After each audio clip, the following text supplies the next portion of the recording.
the Muslim Abdul, they are not brave enough to do it. They are brave enough to post on YouTube, they want to debate this guy and that guy, but they will not debate the one who is waiting for them to come and debate.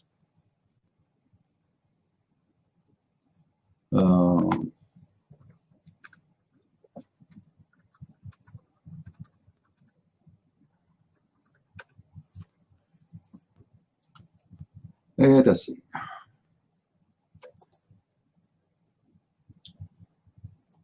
You know, the most important thing for us, you know, sometimes Christians and others, they concentrate in things I find it sometimes very silly. Like, are we really following Moses because he is descendant from Abraham? Is that the reason? No. Who cares? Let us say Moses, for the sake of argument, he was Indian. He will be a prophet, for he was a prophet, not because he's from Abraham. Who cares? Some people, they concentrate in the details, which is very funny, the way they do it. They forget that those people, they are not, you know, if you are from Abraham, you are not better than other people, so what? You are not better.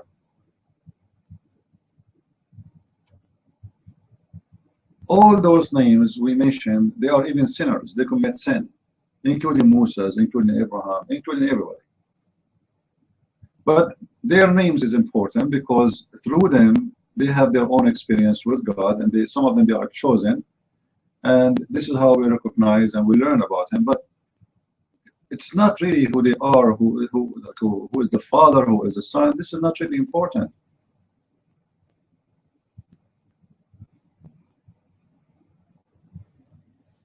Who cares if Abraham was from Iraq, or he was from India, or he was from Japan? That's not a reason for us to follow him or to reject him.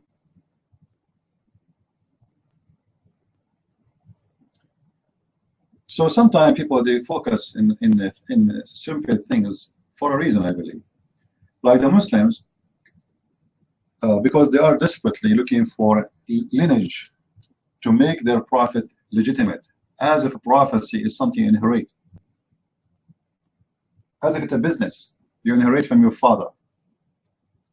So you try hard to make you believe that Muhammad is descendant from Abraham. If you go and read what Jesus said, you will see Jesus is doing the opposite. Yes, in the Bible it says that Jesus is born of Mary, of Joseph, of David, but look what Jesus said. Jesus, he said to the Jews, he said to them, what do you say of the Messiah? They said he is the son of David. Look what Jesus said. If he is a son of David, then how come David, he called him my Lord in spirit? See, Jesus himself is not interested to be called son of David, when in the same time, this is the biggest honor for any Jew. Any Jew, he will be so happy to be called such an honored name. David, this is the king of the Jews, who the most famous powerful king in their history. So when they say he is the son of David, that's the biggest honor. Jesus refused that because he don't need it. He is the king of the kings. He told them, you know, David himself, he called the Messiah king, right? My Lord, he called him my Lord. He called him my God. Not only my king, my God, my Lord, which means the one who has authority over the king. But because Muhammad, he have nothing, he have no proof of what he claimed to be prophet. His prophecy is stupid, as we see in chapter of Anfal, verse number 65 and 66, where he promised his people victory. One of them can fight 10, and then they went to war and they lost. He's a false prophet. So he tried hard to make them believe that I am from Abraham because I am from Ishmael, and that supposed he will make the Jews accept him. This is his idea. But when Muhammad, he noticed the Jews will not accept him anyway, then the idea of Abraham and etc., it's not important for him no more. Now he is strong, he is powerful, the Jews will not accept him anyway, kill them, get rid of them. And now he don't care for being anything except who he is.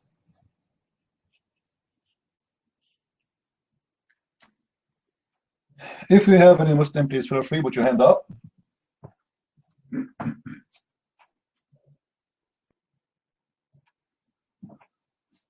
We would like to hear you. Do we have any Muslim here? Any Muslim? No Muslims? Where are those beautiful Muslims who want to debate me? They are desperate to debate me. They want to show people that I don't know nothing about Islam. I mean, seriously, where are they? What? We are waiting for the Abdul.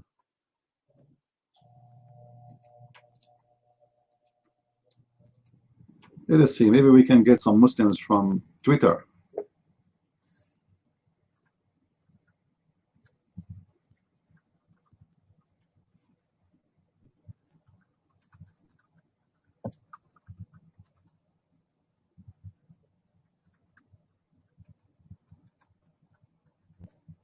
Let us see.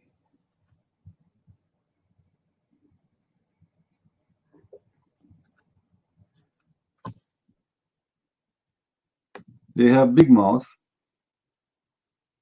As long you do not know much about Islam, the second they notice who you are, the Abdul are so quiet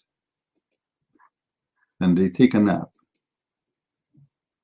Long one. Right?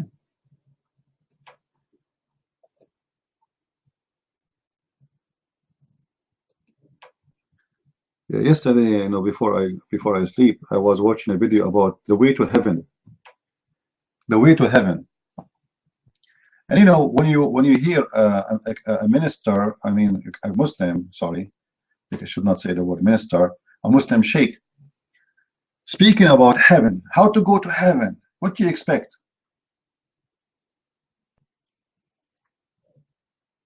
If you see what he's talking about, go to heaven, you will find how stupid this religion is. He was telling the Muslims, the reason we Muslims, we should do ablution before we pray. And what if you die between the prayer?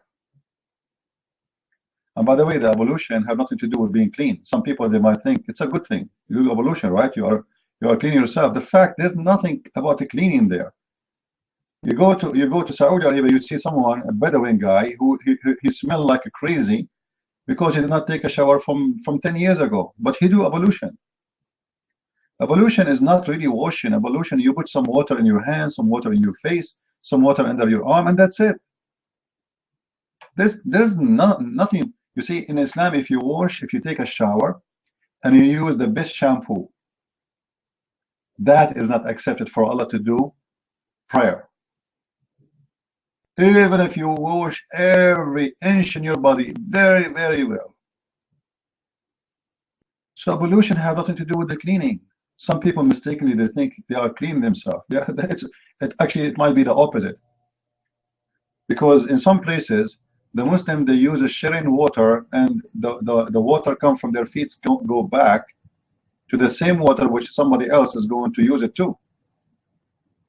So the water became a place where diseases can be spreaded. As an example, if you remember, there's a hadith Muhammad, about Muhammad, he was washing himself in a bi'r called Bi'r Bida'a. What bi'r mean? Bi'r in Arabic means well. But this was not really a well of water, this was a well of dirty water. It's a little hole in the ground where filthy, dirty water gathered in. And not only this, people, they used to throw blood of dead dogs and the blood of women from period and garbage in it, and the water stink. And Muhammad, he used to take a shower, or sorry, ablution, and take a shower and even drink from it. People walk by the same, what are you doing? How you can do that? How you can do such a thing? And Muhammad, he answered them saying, well, you know what? The water is pure and nothing make it impure. So obviously Muhammad taking shower or ablution in a sewage water. Sewage, literally, it's a sewage. Actually, sewage is more clean. Because as you see, it says in the story that this water have dead dogs, women blood from period. And it is the stinky one, the garbage.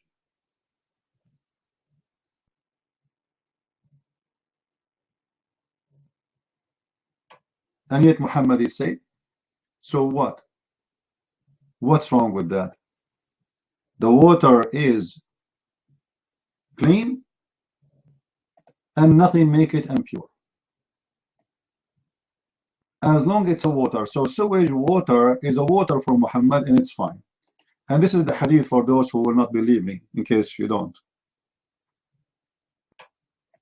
And by the way, the translation is false translation.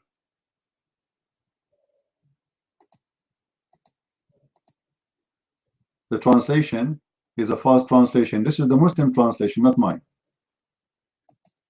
Instead of the word garbage, you see there it says garbage. The fact it says natin, which means stinky. It's not only garbage, it's a stink. You know, there's different garbage. There's a garbage but doesn't smell bad yet, correct? Do we agree? So what if it's a garbage? There is some garbage. It's a clean still. I mean, it's like, let's say you were doing your making your salad, and from the salad you have some tomatoes, some potatoes, some whatever, but it's not garbage yet. Garbage is the waste. The hadith doesn't say that. The hadith says an-natin, which means the stinky. It's stink.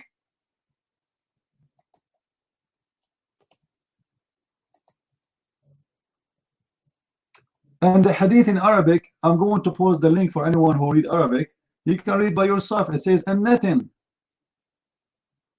I'm not adding a word. This is the link as it is, an-natin. An-natin means the filthy, stinky. So mistakenly, some people, they think that Muslims, when they do ablution, they are clean themselves. They don't. They are willing to take the ablution in the sewage. And don't tell me, Muhammad, you don't present Islam, as some stupid people, they say to you, the terrorists don't present Islam. Right?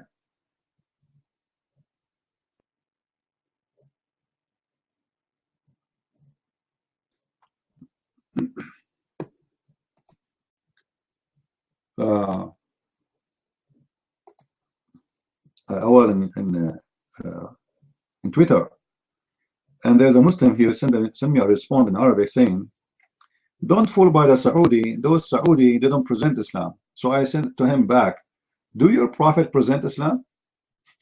The Saudi don't present Islam. Osama bin Laden don't present Islam. Al-Zawahiri don't present Islam. Al-Qaeda don't present Islam. ISIS don't present Islam. Question, do your prophet Muhammad present Islam?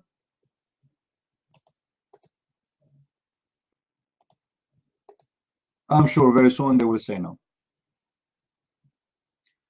Is it Muhammad is the one who says, I was victorious by terror from a distance of a month?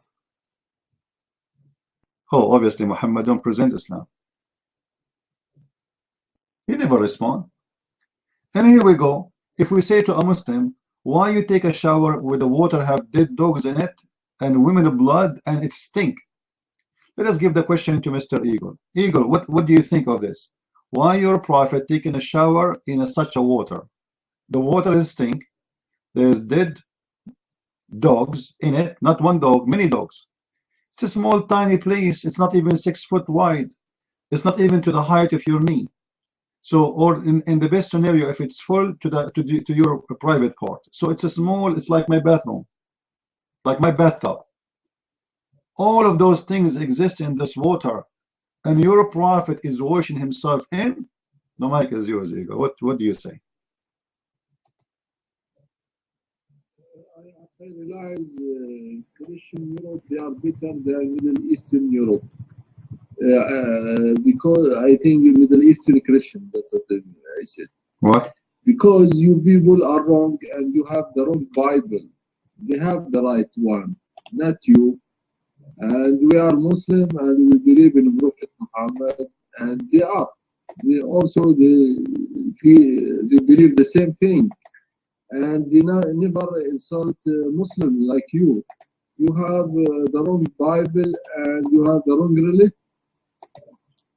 You know, Eagle, when I say Muslims are stupid by birth, I'm not insulting. Look what I asked you, what you're answering. I mean, who is talking about this now?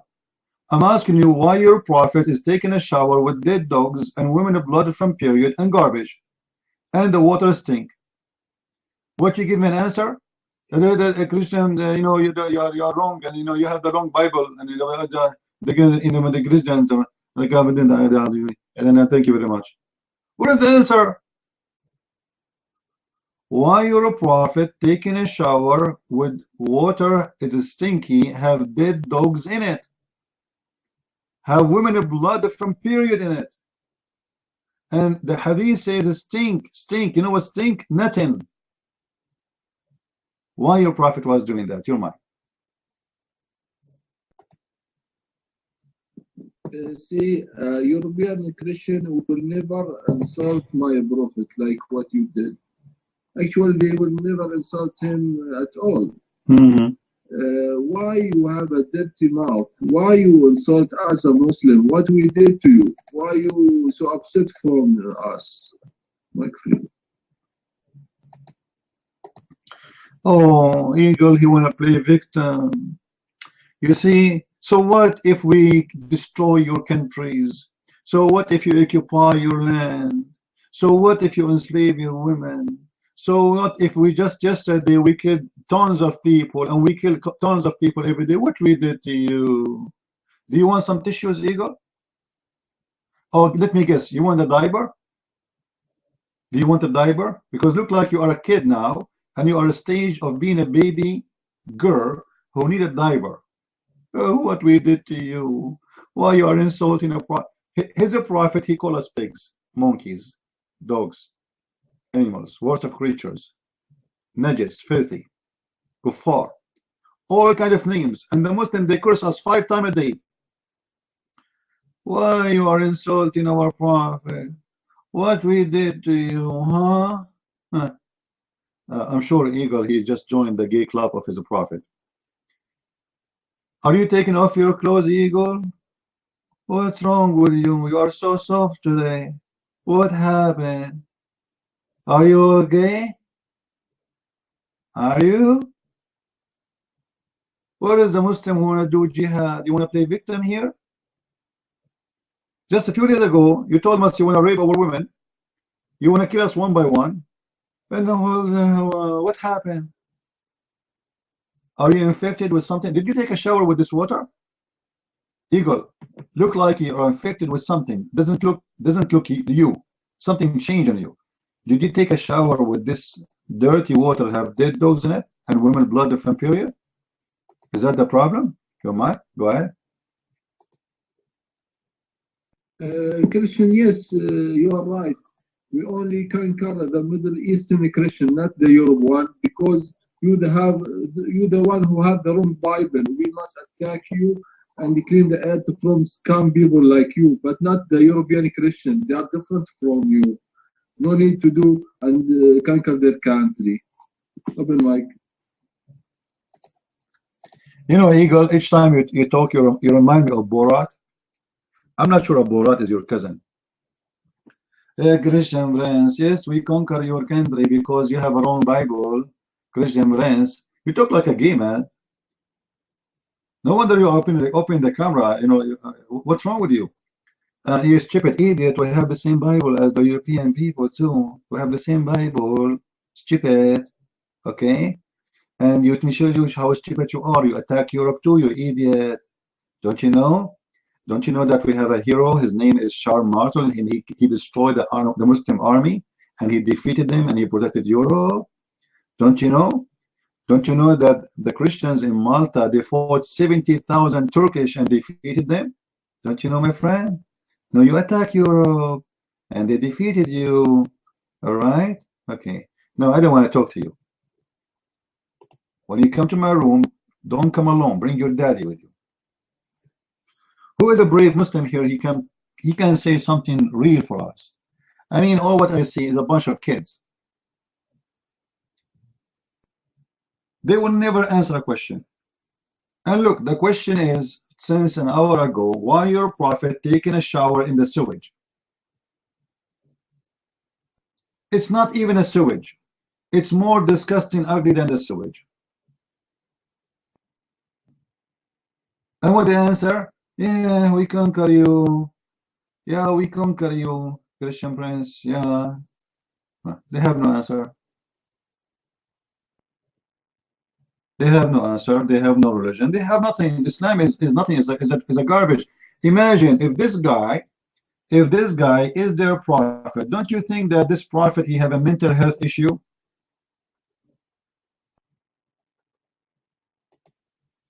I fabricated the hadith, genuine. How is that, my friend?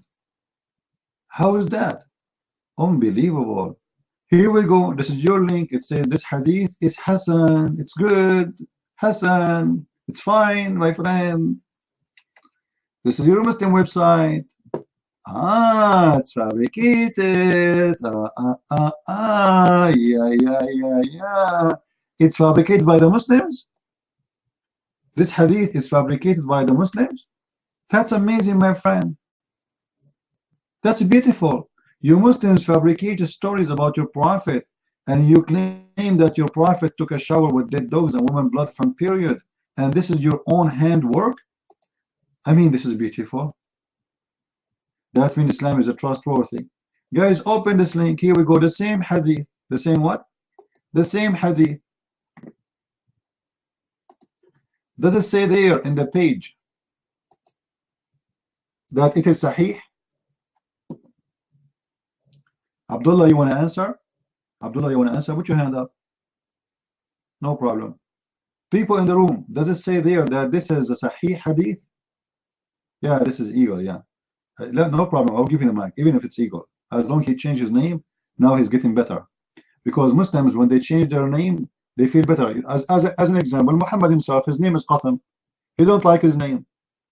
Like imagine they call you Qatham, you know, which is mean, like the sperm of the hyena, or the hyena who piss a lot, or the damaged food. You know, this is not a good name, so he changed it. So Eagle, he went, he changed his name, he come back. He feel better now. He feels stronger. So do you see what it says? Genuine? The funny, your name is genuine, and you are telling me that your Muslim books is full of fabrication. Guys, isn't this crazy? This guy, his name is Genuine Islam. And Genuine Islam is saying us that the Muslim books is full of fabrications about their prophet. But yet Islam is genuine, my friend. That's amazing. I mean, this is really beautiful. I feel like converting to Islam right now, because here we go. We are convinced Islam is genuine, but Islamic books, which is the highest Islamic books for the Muslims, is full of fabrication according to this genuine Islam. Oh boy, that's deep. Absolutely, that's deep. Father, how are you, Father? Father is an ex-Muslim, for those who do not know. And let us see what she want to say. Go ahead, Father, your mic. We respect Jesus, Isa, and we will never insult. Yeah, right.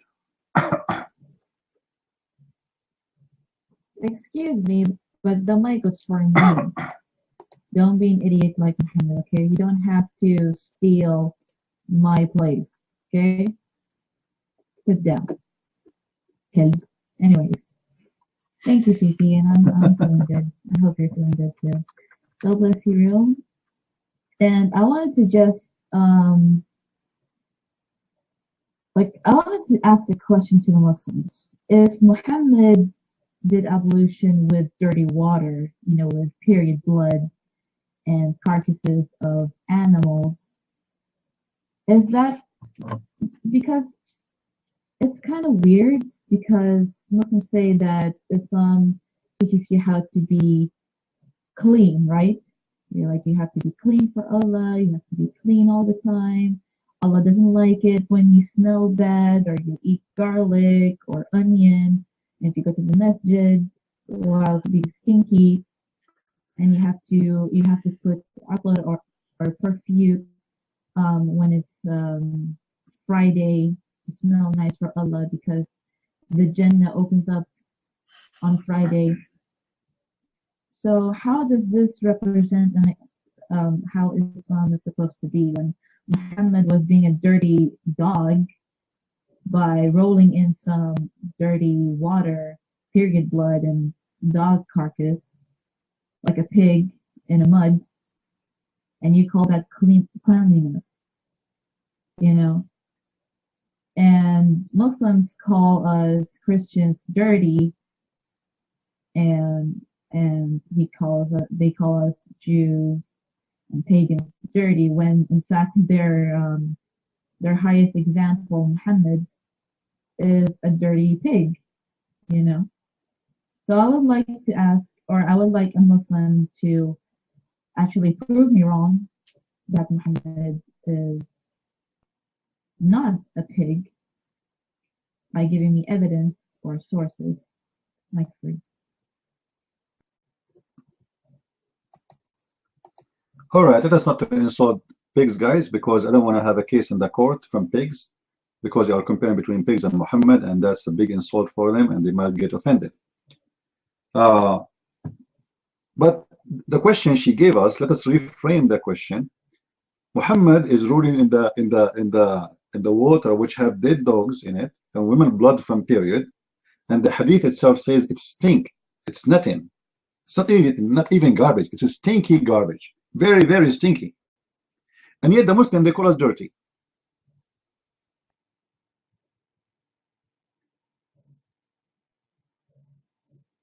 Hateful? What hateful, Genuine? Okay, can you read for me chapter 5, verse 14, Mr. Genuine Islam? I challenge you to pause the verse. I challenge you, Genuine, to pause the verse and come to the mic and tell me I'm proud about this verse. Mr. Hateful. Do you dare? So look what the Muslims do.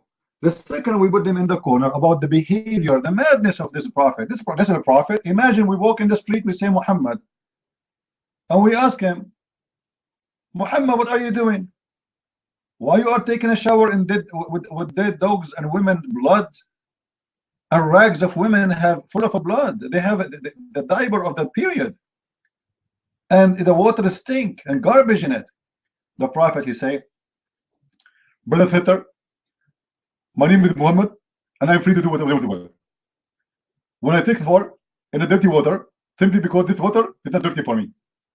Simply, when it is the dead dogs, and I dump with the dead dogs, the dead dogs, they don't help me. Thank you very much. Thank you very much. Hey, Allah Akbar, Allah Akbar.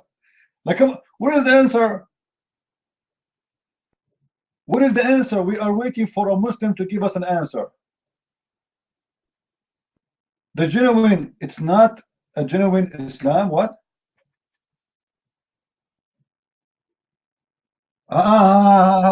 Wait. Genuine Islam. Can you show me from the genuine Islam book, which book is teaching you that you have 5 prayer to pray? Genuine Islam. Which book is the one teaching you that you should pray 5 prayer? Name the book for me. Name a genuine book you accept. It's not 5. It's what? 2 only. Which book says 2 only? Which book it says 2 only?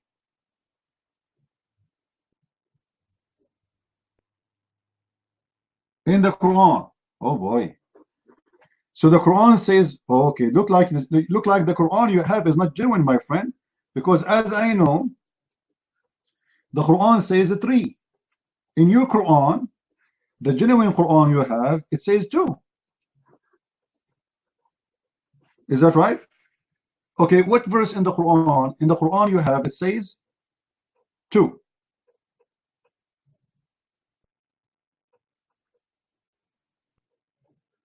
Which verse? I'm waiting for it. Don't forget, I want a genuine verse.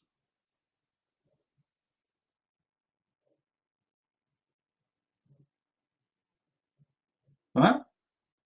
Are you searching Google?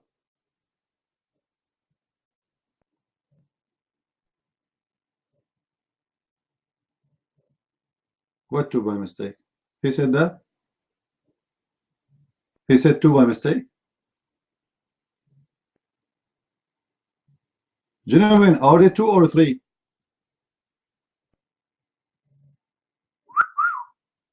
Genuine.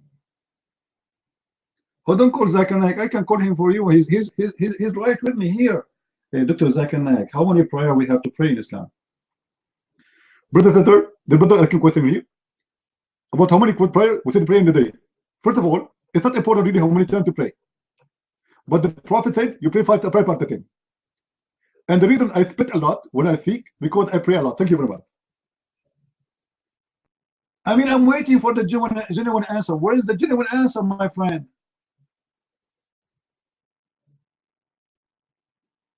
Hey, genuine, are you there?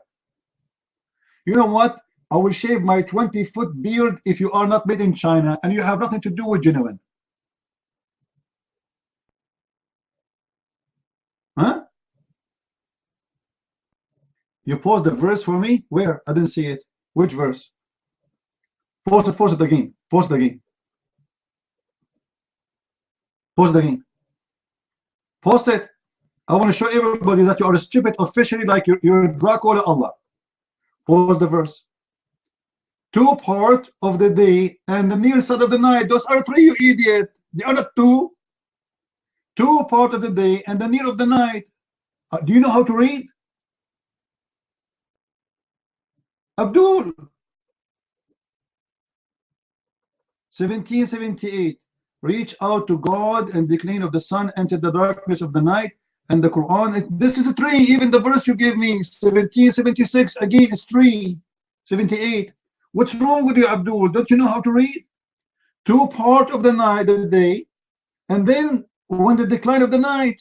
Abdul, unbelievable. I love Abdul. I want to grow Abdul in my yard.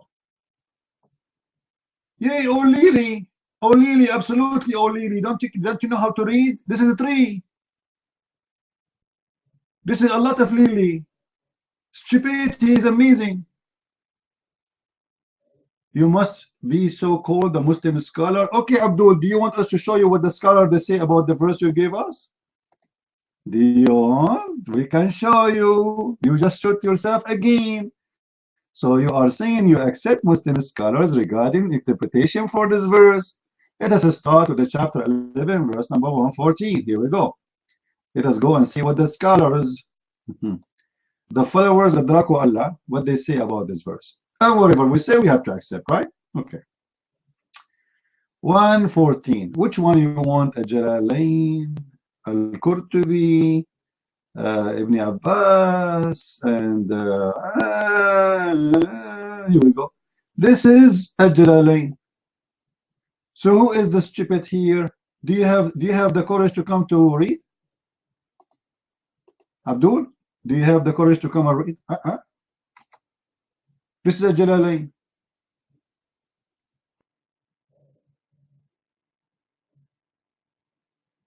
Hello? He left? Oh, we hurt his feeling. I mean, seriously, guys. You were very tough on him. May Draco Allah help you, my friend. By the way, from now on, you Christians, all of you should not call Allah Allah. We should call him Draco Allah, because this God is not happy unless every day tons of people somewhere in this earth get killed. The real name of Allah is Draco Allah. So please inform your friends. Don't call him Allah, call him Draco Allah. Let me tell you how to pronounce it. I will type it in YouTube. Draco Allah. Oh, I'm typing in Arabic for them. Oh boy, those people will be more confused if they see it in Arabic. Draco, and actually this is not my idea. I copy from Halima. I saw Halima, she post in YouTube Draco Allah, but she did not do it the way I do it. You know, she took the I'm not sure how she did it. Anyway, I took it from her. I like her post, so I said this is a good idea. This is the Draco Allah. How come I did not notice this? So this is the Draco Allah, because this God, he love bloodshed. He suck blood. He get party when he see people slaughtered. Don't you see that this is the only religion followers where they dance in the street when somewhere somebody kills somebody? Don't you notice that those the only people who they thank for their God when they slaughter a human being by a knife or a sword or a butcher's knife? It is the only nation who celebrate slaughtering people. That is the religion of a Draco Allah. So I want you to spread this in Facebook, in Twitter, everywhere. Don't call him ever again Allah. Call him Draco Allah. If somebody asks you who is that, you say to him, this is Dracula Allah. This is the God of a bloodshed. Do you guys promise me to do it wherever you go? Do you promise me? Now let me tell you something. If you don't do what I'm saying to you, I will call Obama team and they will threat you with a global warming. All right, so choose. Either you say you call him a global Allah, or I'm going to come after you with a global warming. Even a global warming, by the way, have explanation according to Draco Allah. Anyone knows what the reason for a global warming according to Draco Allah? Anyone knows? Yeah, the fault of Shaitan. According to Muhammad, each time the Muslims they call for a prayer, Shaitan he starts farting like crazy. Now imagine. We have 1.4 billion Muslims according to the Muslim counts. Next week they will say to you there are 3 billion. Just wait. Every 2 weeks they jump a billion. If 1.4, if this number is true, each one of them he prays Shaitan, his companion he fart. That means we have 1.4 billion Shaitan. They fart 5 times a day. That means we have at least 8 to 9 billion fart a day just because of Muslims. And if you don't know, fart is a methanol. And that is exactly what's happening. The Shaitan fart is the reason for a global warming. So the only way to stop a global warming is to stop the increased number of Muslims, because as long as they pray, the more we will have fart. Are you guys getting my idea why I'm fighting Islam now? You get my idea? I'm just trying to go green. The more Muslim we have, the more farting will happen. The more farting will happen, we have the ice is melting. The more ice is melting, the more storms you will have, and more disaster you will have. So we have to stop Islam, my friends. See, you see, fighting Islam fit exactly with the global warming plan to fight it. So we need to fight a Draco Allah. We need to fight the global warming. And any Abdul here? And you know, Islam is religion of the holes, if I can say. I mean, do you know that this is the only religion which is obsessed with Shaitan playing with your holes? As an example, why a Muslim should not sleep in his belly? Why Muhammad forbid the Muslims from sleeping in their belly? Anyone knows? Shaitan will have bing bing bing bing, Allahu Akbar. Shaitan will sleep with you from your back. So don't ever, my friend, sleep in your belly. It doesn't matter you are a male or a female, I'm warning you, okay? Conspiracy religion. If you enter the bathroom, you have to enter with certain foot, and you have to say certain prayer. Why? What will happen if you don't do it? What will happen? Nobody remember? Anyone?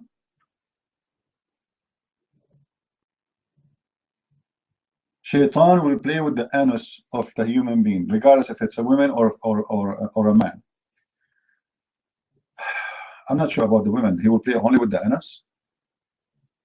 I mean, why? There is more than one hole. That's deep, my friend. Not only he will play with the anus, he will go inside the anus. This is the religion of conspiracy of the anus, of the hole, of the vagina. You are in danger, my friend. Even when you die, you are dead. Imagine you are dead. There's 99 dragons will go inside your anus according to Muhammad. But you are dead. And those 99 dragons, each one of them have 7 heads. Ooh, that's deep.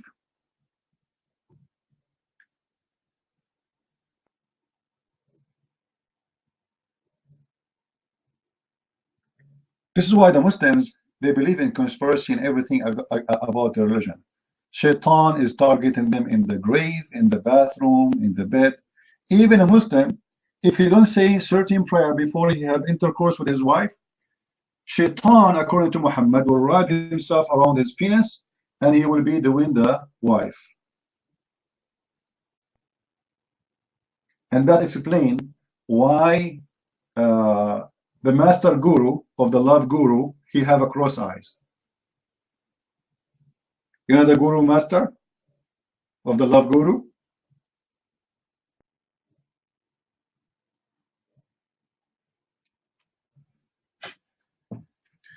This is Islam, my friend.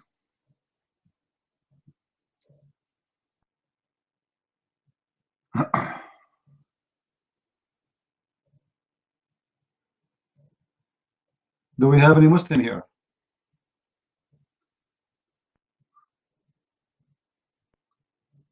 Yeah, in this religion, Muhammad, he made Muslims believe in conspiracy against Islam, against them.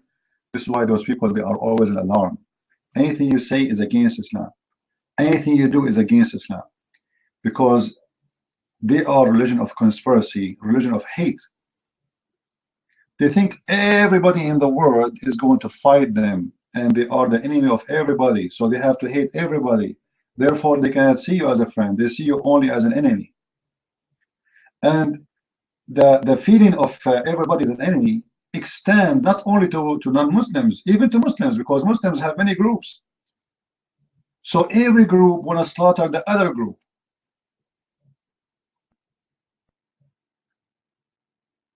If you go right now and see the war happening in Syria, in Iraq, in Yemen, in Egypt, in Libya, in Somalia, in Algeria. In Algeria alone, there's more than almost 2 million human beings slaughtered because of Islam. Muslims fighting Muslims. Why Muslims are killing each other? I understand they hate us as a Christians. I understand they hate us as a Jews. They hate us if we are Hindus or we are Buddhas or we are atheists. But why they want to kill each other? Because this is the religion of the devil. It cannot live in peace even within itself. The devil kingdom is divided badly. And this devil bring with him what devil bring: chaos, hate, torture. Anything is not good.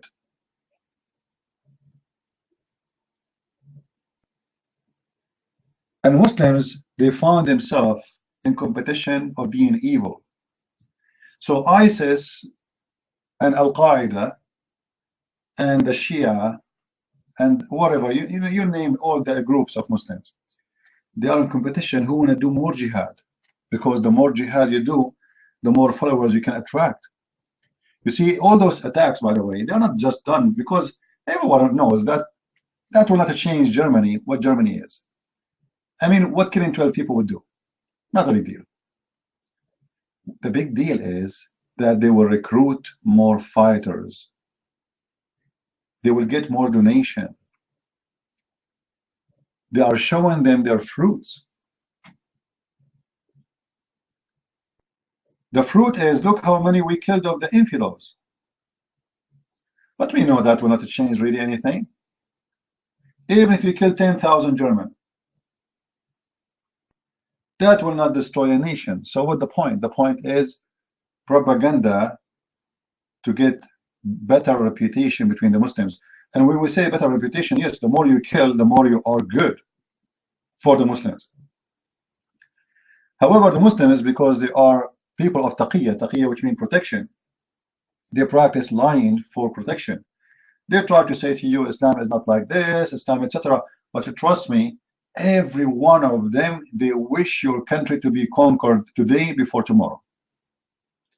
Every Muslim of them, he wished the black flag of Allah, the Dracula, will be in the top of the White House, in the top of Rome, in the top of Paris, in the top of Berlin, in the top of every city in Europe and the West. That is their dream. Some of the Muslims, they are not shy to say it in front of your face. Some of them, they are smarter. They say, no, we don't want that. Like I was looking in the internet, there's an advertising in Sky News, something like this. A woman is speaking about Islam, and you know, the propaganda she is saying have nothing to do with Islam. Absolutely a lie.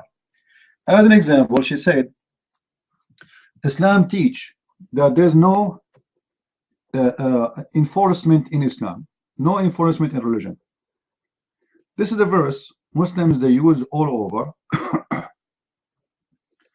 and they show it to you from the Quran. It says there, nobody should be enforced for a sake of religion. But my friend, all of Islam is about enforcing you to follow Islam. So this verse doesn't make sense. What they will not say to you, that Muhammad, he said that verse, and he meant that you cannot force your children not to convert to Islam, not the opposite. Not the opposite. When Muhammad, he says nobody can force someone into religion, he's talking about into his religion, not into his religion, which means yours. But he's not talking about Islam. La ikraha fi din. And that in chapter 2, verse number 256. Muslims, they use it all over. But if you go and read the interpretation of this verse, you will find that this verse saying that Muhammad, he was saying to the Christians and the Jews, you cannot force your children not to convert to Islam. It's not about Muslims cannot force you to convert to Islam. You see, my friend, how they deceive you? They are the followers of the Draco Allah, the devil. It's a nation of deception. They knew very well that you do not know anything about Islam, and whatever they say to you, it look like what they are saying is true. So how you will know? The word in front of you, it says that. But the fact, this is not about, they cannot force you into Islam. It's about you cannot force them not to convert to Islam. And here we go. This is the book of Asbab al-Nuzul, and this is the interpretation for the verse from the Muslim books.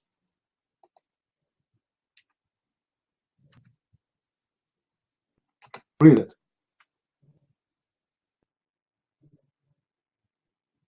Do you see it? This is not about that they cannot force you to convert to Islam. This is about you cannot force someone not to convert to Islam. It's one way. And if this verse is about you are free, so why the Muslims, why Muhammad says the one who changes religion, kill him? If there's no conclusion in Islam,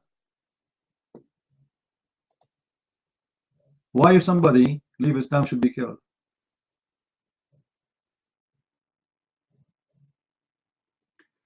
Much of the belief Muslims have believed based on science, mistake in the Quran, Hadith. Well, I have a book, my friend. I have a book you can get it from Amazon. It's called Quran and Science on Depth.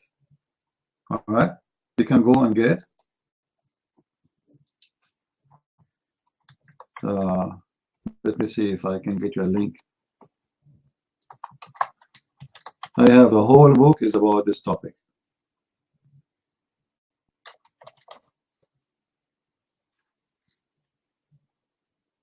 Here we go. And you will see that what they call science is not only not science, it's a stupid, it's funny. You will die laughing. Actually, this book is a book of comedy. When you read it, you will see how stupid this science is. You will spend your day laughing. All right? But this is one of the sides of deception Muslims they do. They could not convert you by saying to you Islam is a good religion because there's nothing good on it. So they try to convert you by saying Islam is have a lot of sins in it. But the fact, every one of them is nothing but a big fat lie. And not only that, it is the opposite. It's stupid. It's an error. It is a scientific error. So look how scam they are. How they try to scam you. They try to change the error into a science. No, we have it only in Amazon. If you want to have it, you can have it in Kindle. And Kindle is, you can download the software. You don't have to have a tablet or anything. And soon we will have our first Swedish translation book is going to be published in a few days from now, maybe by Christmas. So if you know Swedish friends, please inform them about the new book. So more and more people, they will read it and see how Islam is about. And by the way, I encourage anyone want to translate my videos. All right, feel free. You do not need to ask me. Translate them. Just be honest in the translation. To any language you want. Chinese, Japanese, Indian. I don't care.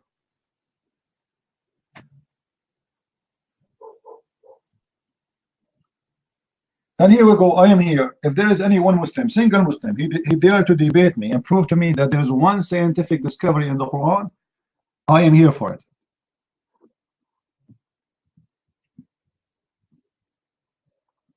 All their claims is nothing but an absolute lie.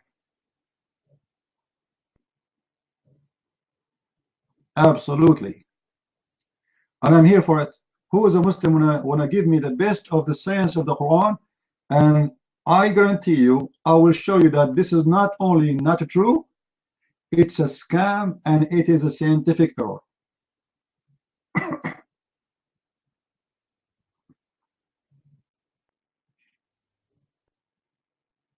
Any Abdul?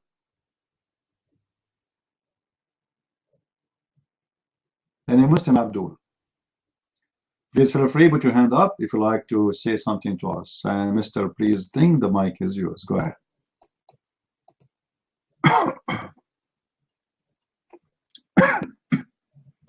Hello. Good bless to everyone. I wanted to ask if the actual word Antichrist is mentioned in Quran, the actual word in Arabic, because I know the translation, they have different things. And the problem with the translation, they're bloody useless.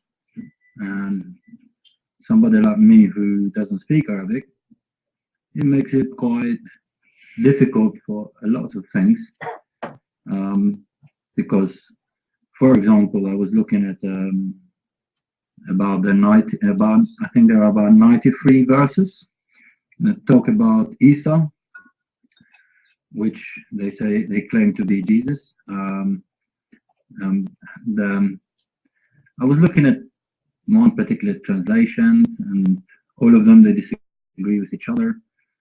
For example, one of them says a spirit created from Allah. The other one says a spirit proceeding from Allah, which is completely the opposite, and it has a completely different meaning. I just wanted to ask, I know CP spoke before about the Antichrist, and obviously this is a big problem, because why would there be an Antichrist? And something that you mentioned before, shouldn't there be an anti-Allah or anti-Muhammad? That's not an Antichrist. So I wanted to know if there is a particular verse in the Quran that actually states that in Arabic as an Antichrist. Is the word in Arabic actually in Quran mentioned, the word Christ? I know Jesus is not, but is the word Christ mentioned? So just wanted to ask. Thank you.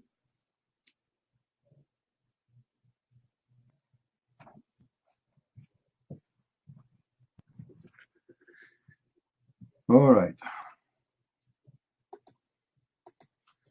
All right. Well, yes, the word in Arabic for the Messiah is al-Masih. And yes, it's mentioned in the Quran. but the word for Jesus is not mentioned. You know, in Arabic we say Yeshua. In Hebrew they say Yeshua. All right.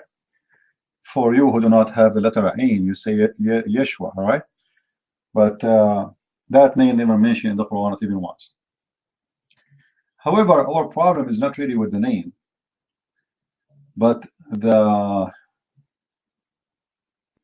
purpose. You see, every name have a purpose. And if you ask the Muslims what is the meaning of the word Masih, they have no idea. They are very confused. Each one of their scholars, they give you different reason, different name, different meaning. Because the word is not an Arabic word, and they have no idea what this one means, you know. So you will find many interpretations for the word. However, the word Masih in Arabic is the one who wipe out things, erase. The one who touch. And the same time when he touch, he erase. So like if you are wiping the floor, okay, you say yamsah. When you wrote something in the wall and you want to take it off, you say yamsah. It's the same exactly as erase, but the difference is it is not harsh. It's something nice. It's not. It's like you are erasing, but in the same time you are merciful. You are gentle. You are kind. So the Messiah, he is the one who erase what? Gently our sin. He is the one who heal us, not only from our sickness and our diseases, but from our sin. The Muslim, they copy the name, they don't know what the name really means. But the name exactly as it is a glorious name, proven to us who is the Messiah.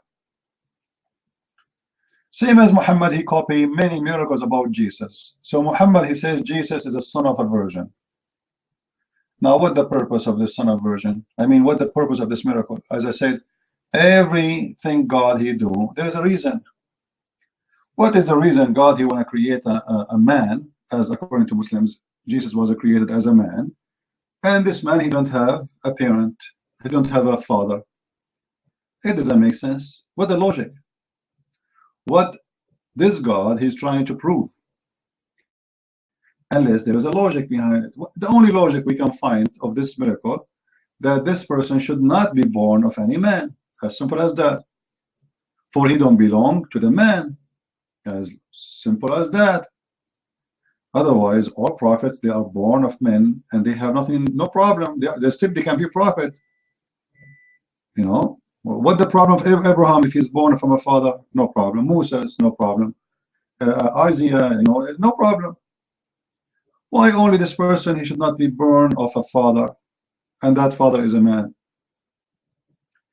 There must be something behind it, and the only thing is that this person, he belonged to his father, and his father is our Lord. So God in earth, he came to us as a man. This is why we call him the son of the Father. That is the Father, the Word of God, who became to us as a person, as a man, but he is not born of a man. As simple as that. I have nothing to do with sex or sexuality. He is the Word of God, which is eternal, exists always by itself. Then we go to the Antichrist. The term Antichrist in Islam does not really exist. The Muslims translate the word Ad-Dajjal as Antichrist, but the fact that Ad-Dajjal, it is the Messiah, the liar. So what the Muslims believe, there is a false Messiah who will come to deceive. And that false Messiah, he will claim to be the real Messiah. But Muhammad, he put himself in trouble again. Muhammad, he put himself in a trouble again. What is the trouble? If you remember before, we mentioned that Muhammad, he described how the false Messiah looked like and how the real Messiah, and Allah, he looked like. Right? And this is in the following hadith. And this is a Sahih hadith. So Muslim cannot say it's not true.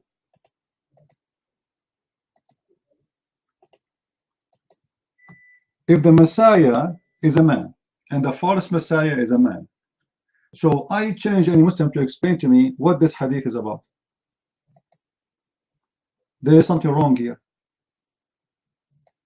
Look, Muhammad is comparing between the false Messiah, the Antichrist, and Allah, and saying to the Muslim, don't be confused. Allah is not one-eyed. So obviously either Muhammad, he is a person who believed that Jesus is God at that point when he said that, and later Islam changed, or Muhammad is stupid, because whoever said that statement, he believed that Jesus the Messiah is Allah. Because remember, if somebody says to you, if you see the false Christian prince, how you can recognize him from the real Christian prince? That's logical. You describe for him, you say, Christian prince, he have a mole in his face, all right? His right eye, something, all right? So this story here, the one in front of us, should be as the following. The real Messiah is not like the false Messiah in the right eye. Allah should not be mentioned there.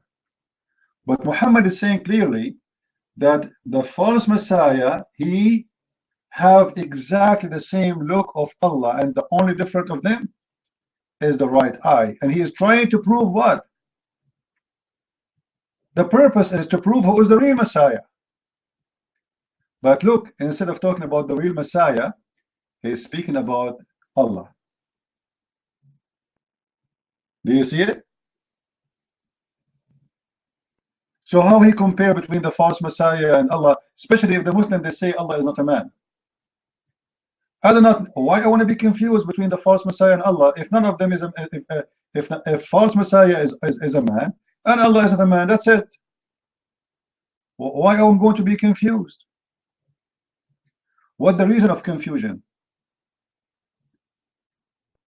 Unless Allah is the Messiah and the Messiah who is Allah is a man.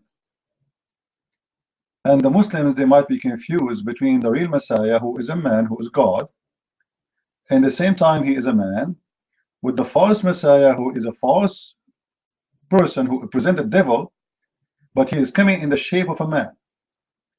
And you will notice the only difference between the look of both is the right eye. That's it.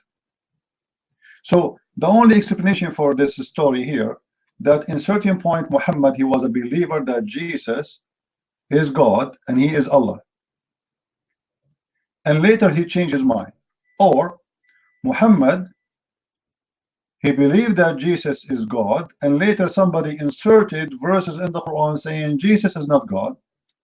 Or Muhammad, he himself confused between who is Allah and who is Jesus and who is the false Messiah.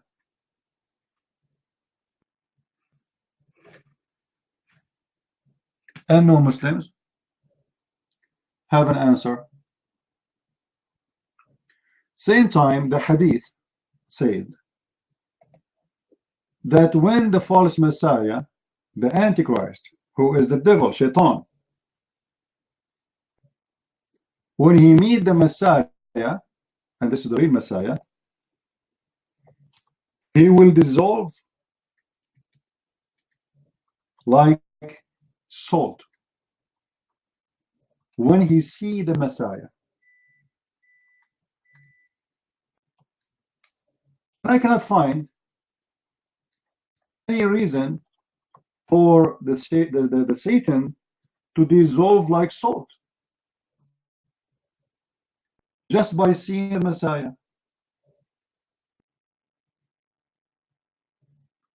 You know what I mean, guys? Let us say,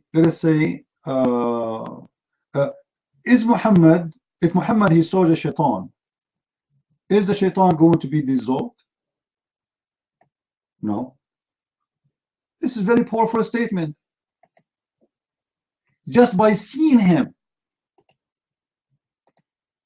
just by seeing the Messiah, our Lord, Satan, according to Muhammad, he will dissolve like salt.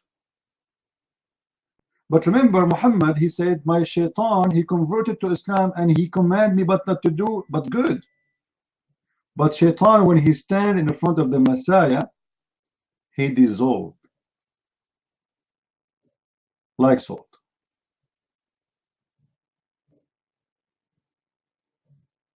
And I could not really find a reason, and any Muslim to explain to me why shaitan, he will dissolve salt when he uses.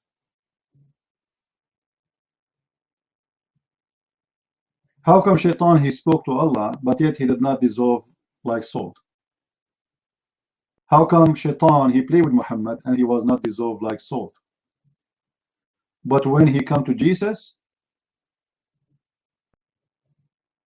Satan will dissolve like salt, will melt.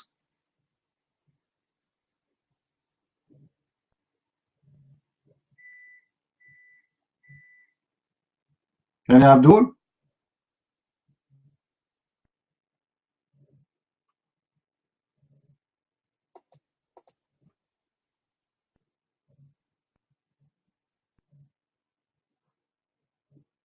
And Abdul here, you want to explain?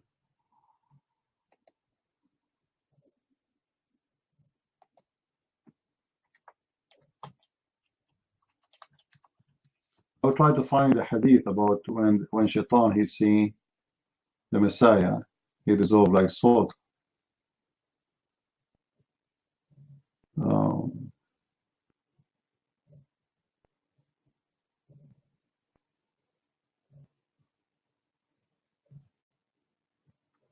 And Abdul here.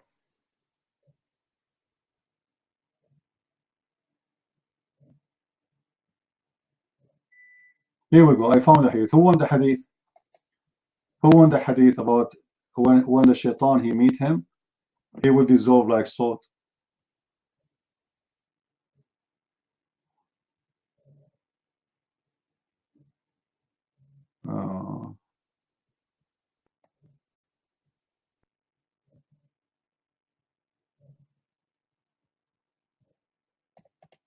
This is the hadith. I will post the link. You can save it in your reference.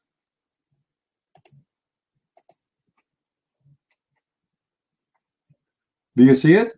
How the Satan he will dissolve like salt? Shall come then Jesus. By the way, it doesn't say peace upon him. Son of Mary would descend. He's coming from heaven and would lead them in a prayer. When the enemy of Allah see him, see who? Jesus, it would disappear just as salt dissolves itself in the water. That what happened, my friend, when Satan he need Jesus according to Muhammad. Then how you say to me that Jesus is just a prophet?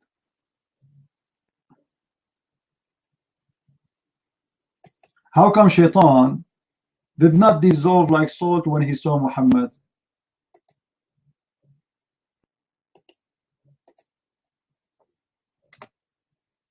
Any Muslim have an answer?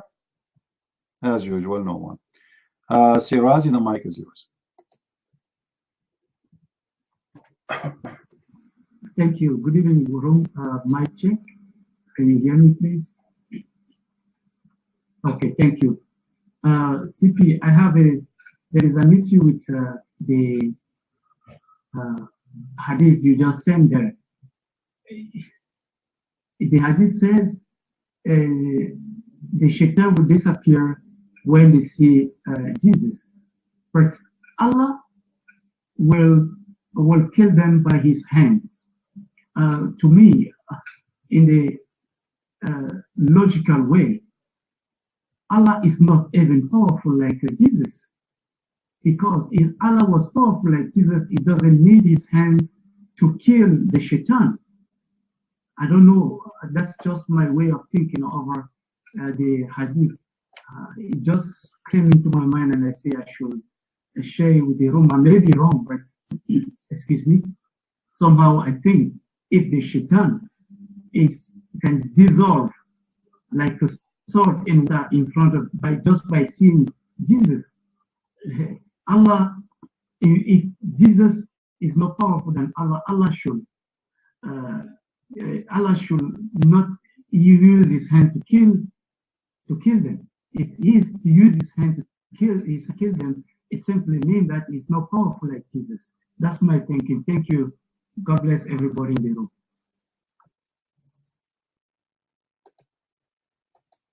You know, just remember, we're not adopting what Muhammad is saying, right? We don't accept what Muhammad said, but this is a scumbag coming with his own ideas. But the more he talk, the more he exposed himself. We as a Christian, we don't accept anything Muhammad he said, even if it's true. Remember, my friend, that the devil himself, he comes sometime with the truth. Even the devil. Because the purpose of the devil is he uses the truth so he can deceive you with the false. It's the same as somebody with a scam. What does scam do? You know, somebody want to steal your credit card. How will he do it? He make a website look like legitimate, genuine, and he make you put by your own free will. Imagine, by your own free will, he make you type your number and your password. You do it freely. But how he was able to make you do that? By making you believe he is genuine. So he have to bring some genuine look. And Muhammad is nothing more than the devil himself, who is trying to bring himself with some genuine look. And he say good things about Jesus sometime. It's just to make you believe that he is not anti-Jesus. So what we are doing here right now, we are examining how stupid this statement is when Muhammad he said it, because he destroyed everything he said before. How Jesus is just a prophet and Muhammad is a greater, and Jesus is no one. Even his book is gone. I mean, what Jesus accomplished according to Islam? Nothing. His gospel is gone. His apostles, they die. His followers, they are lost. So what he accomplished? Nothing. Nothing. Zero. And yet, in this cult, Islam, Jesus, he will come in the judgment day. Not only now, you see, even in the judgment day, who is the one who was going to finish the story of God of Islam? It is Jesus. Who is the hero? He will bring victory to God in Islam. It is Jesus. Who is the one who will destroy Shaitan and Satan and his kingdom in Islam? It is Jesus. So who is Muhammad? You see the stupid contradiction? Muhammad is the greatest prophet. Muhammad, everybody should believe in him. Muhammad, Muhammad, Muhammad. And then we find that the one who will complete the mission and he will be victorious above the devil and his kingdom is Jesus.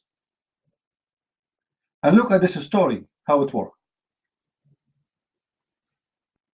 Muhammad, he died. All prophets, as the Quran says, they die. The Quran mentioned, but by the way, the Quran mentioned that all prophets of God, they die. All of them. Huh? Which is a contradiction for the story of Jesus. So all prophets, they die, and then they say to you, oh yes, all of them, they die, but that is not include Jesus. But the Quran doesn't say that. As an example, in chapter 3, verse 144, it says, وَمَا مُحَمَّدْ إِلَّا رَسُولٌ قَدْ خَلَتْ مِنْ قَبْلِهِ الرُّسُلُ.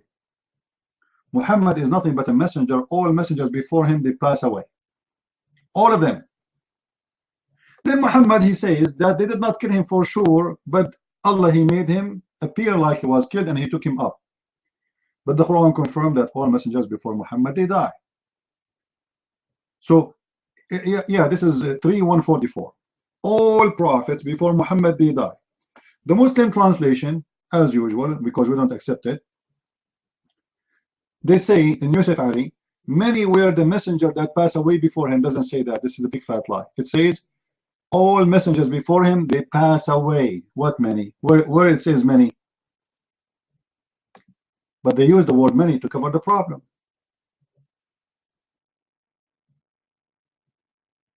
You can post all the translation and you will see how each one of them, he give you different translation. But There is no other. What others? Muhammad is not but a messenger. Other messengers have passed away. What is the word other? It's not exist. The messengers, خَلَتْ مِنْ قَبْلُهُ الرُّسُلُ, all messengers before him, they pass away. This is what the verse is saying. So they put others, they put many, they put etc. just to fix it.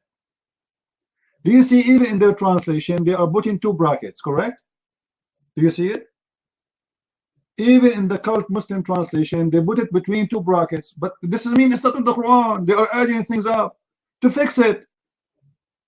It says it clearly, all messengers before him, they pass away.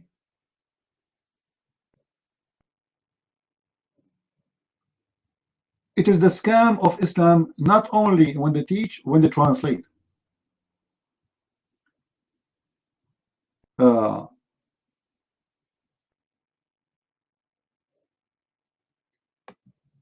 So regardless of Jesus, he was taken up to heaven directly without being crucified or not. When Muhammad, he claimed that Jesus is the Messiah who will come back, and he will be the one who will be victorious over the devil, and he is the one who will rule the whole earth, and he is the one who will establish the good kingdom of God. Then the question should be, so what Muhammad did?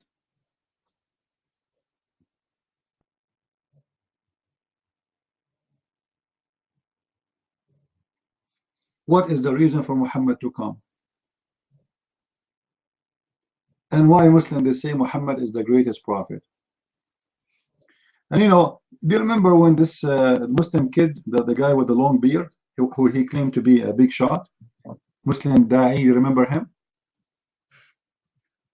When he said, well, all the messengers of Allah, they are equal to each other. I got him busted. I said, no, the Quran says they are different.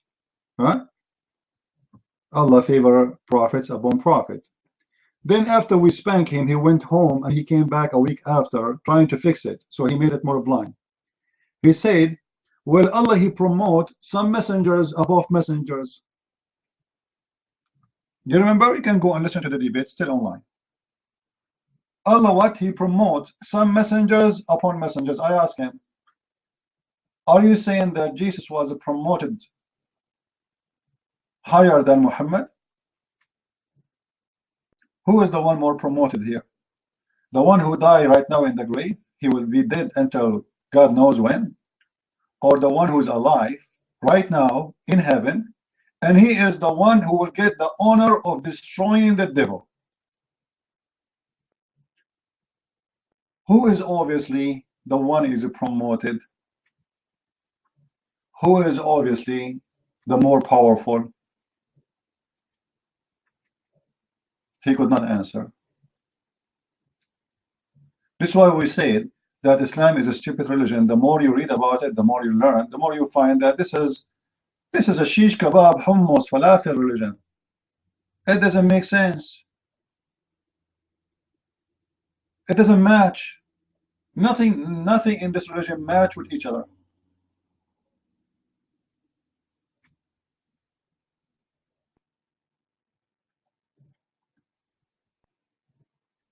And it doesn't matter how the Muslims try to defend. The second you start asking him questions in details, you will find Islam will collapse in a second. Islam like a balloon. And the balloon, all what it's need, a needle. And the Muslim, they try to hide their balloon from your needle. They want to convince you that the balloon is big. The balloon is flying. The balloon is going up. The balloon, boom, boom. Time will come and Islam will disappear the same as the Soviet Union. Because it is a balloon.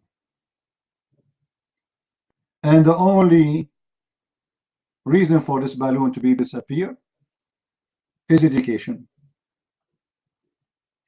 This is why we are asking the Christians to help us to spread knowledge and education so we can put our needle in this balloon.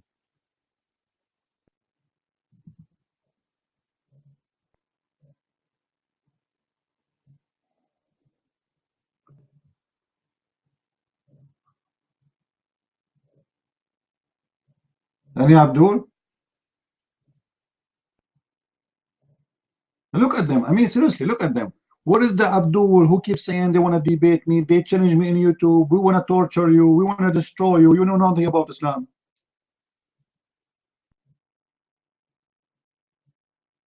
What happened?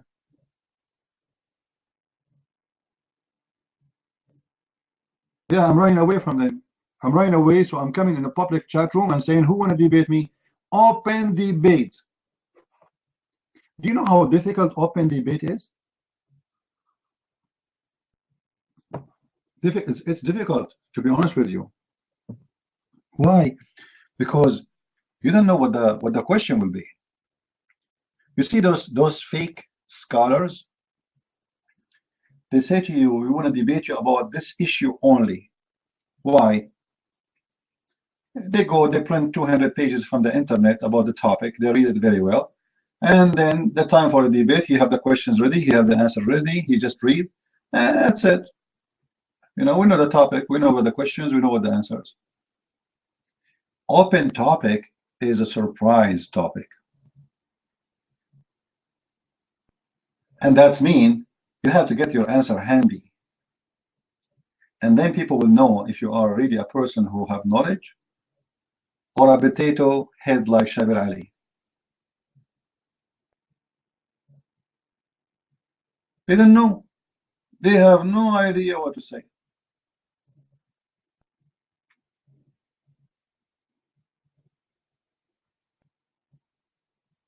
Anyway, we are here, waiting for Ani Abdul to show up.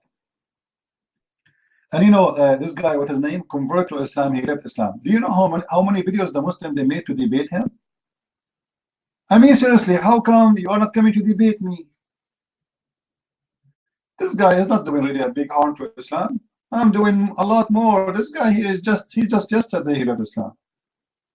I know it's hurting your feeling that he left Islam because he used to promote Islam before.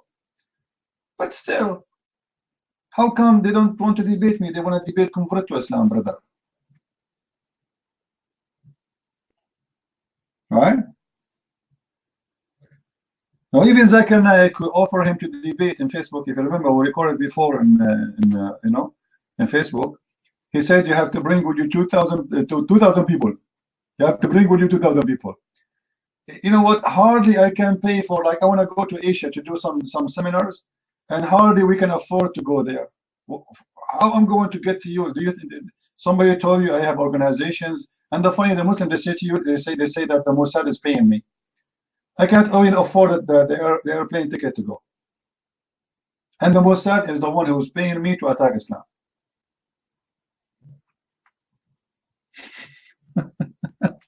I mean, seriously.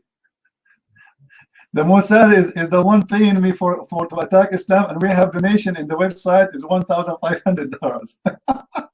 This is in the best scenario. You see how much the Mossad is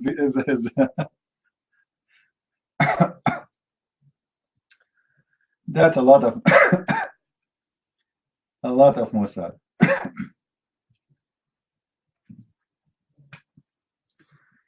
But anyway, they don't know really how to answer, how to debate you, and they really fear. You see, Muslims, they fear someone, he is a true believer. At the same time, this true believer is educated.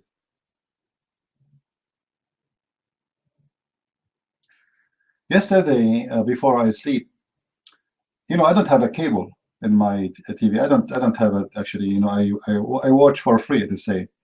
I have this what they call it, Amazon Stick. Anyone have it?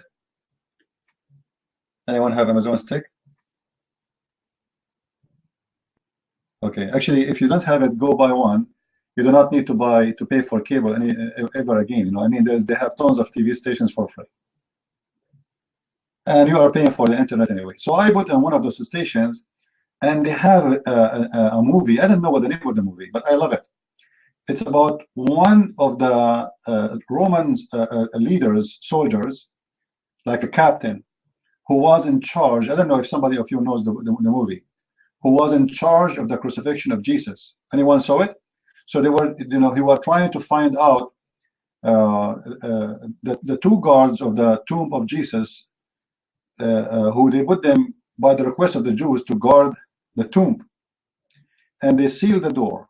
They put a big rock, and they put wax in it, and they put ropes, and then those ropes they burst, and the Messiah he came out. However, the movie is about this guy investigating what happened. I don't know, because I started, the movie was already starting, so I don't know. I think the leader name his name is Calvius, something like this. Calvius, something like this. So he's a Roman, and then he I'm not sure, let me type the name in because if I can see the image, maybe I will know.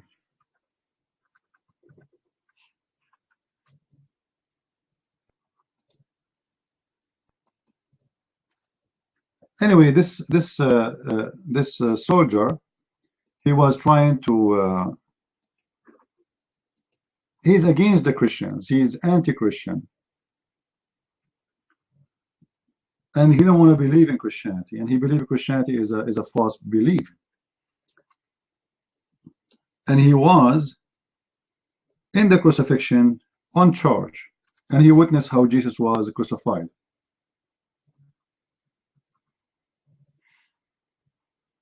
Let us see. I will type the word risen. Yeah, this is the movie, Risen. All right, this is the one I saw. All right. Yeah, I know now from the image. So anyway, he was investigating the story of Jesus, and he didn't want to believe that this can happen. So when they crucified Jesus and they put him in the tomb, and they sealed the tomb, the door, they put a big rock in it, they put 2 soldiers overnight to guard, and then the 2 soldiers, they disappear. They run away to hide with the Jews. And the Jews told them not to tell the public what happened.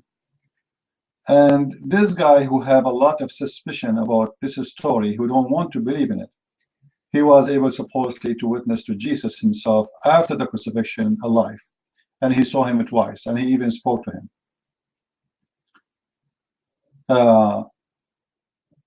The beautiful about this story is that many of us, we live the same. We live in the same stage sometimes. We don't want, we want to see Jesus. We want to see his wound. We want proofs. We want evidence. We want, like, what if this story is false? What if Jesus never exists? What if, because there's a lot of stories around us, and people, they try to deceive you. What if the atheists are right? What if Muslims are right? But there's something always we miss. That the difference between Jesus, the Messiah, and all other names, that he don't leave himself without witnesses. Not before, not now, not tomorrow. Always there is a miracles happen in the name of the Messiah. Always. For he exists between us, and he witnessed by his own power for himself. And those miracles happen for the weak one, which means I believe that the weak one, they need something to strengthen them. It's like, we take vitamin. We take some special supplement because we feel we are weak. So the Messiah, he don't leave you without the supplement, because he know your nature. He know that you are weak. He know that you can be deceived. So he did not leave you alone. He is with you. And when we study Islam, we see that even this cult, which is obviously hate Christianity to death, even this cult could not witness something bad against Jesus. Even the disgusting, filthy Muhammad and his Dracula Allah, they could not put Jesus down, for he is too holy to be ignored. And this is why you see that Muhammad is adopting the belief of the Antichrist. Muhammad adopting that Jesus is the one who will be victorious over the devil. Muhammad is adopting that Jesus, he is alive right now in heaven. He is without sin. He is holy. He is born of a virgin. He created from the mother bird. He can raise people from death. He can heal the leper. He can make the blind see. He can tell you what you hide in your houses. All those things are adopted by the leader of the cult, Muhammad. And then you need to ask yourself, if this is what this cult, who hate Jesus very much and hate his followers, saying this about Jesus, so how we as a Christian should be proud to belong to him? If in the cult book, if in the Dracula, he, the Antichrist, the devil, he could not deny who is the holiness of Jesus, what is the miracles of Jesus, what is the power of the Messiah, and what this Messiah can do for us now and today and tomorrow and in the past. How a human being today can accept the cult of Islam and leave the Messiah, who is the best of the best, even in the book of that cult?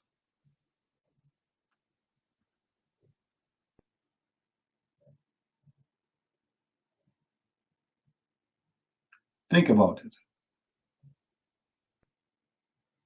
He's holy, never commit sin, never kill, never rape, never steal.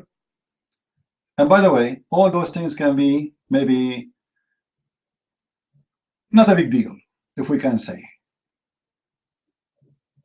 But there's things no one was able to accomplish as much as the Messiah.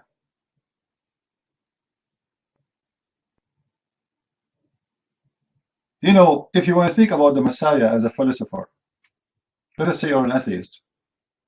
You don't want to see the Messiah as any kind of divine. Just as a philosopher, you will find that his philosophy is beyond your imagination. If you want to think about him as a wise man, you will find that his wisdom is beyond your imagination. If you want to think about him as the best example, you will find that this person, he was the best example in every letter of what he said, which means he practiced exactly what he said. He asked his followers to forgive. When they asked him how to pray to the Father, he said, pray like this, our Father out of heaven. And he said, and forgive to us the same as we forgive to others. And the Messiah, when he was on the cross, he did exactly what he told us to do. He was not hypocrite. He said, Father, forgive them. They don't know what they are doing.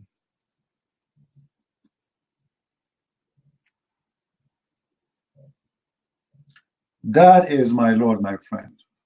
So if you Muslims, you can provide me someone better than my Lord, I challenge you.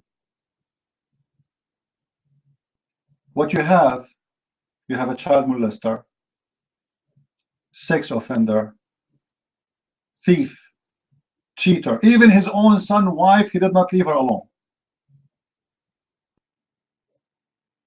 Even he claimed that his cousin, he raped him.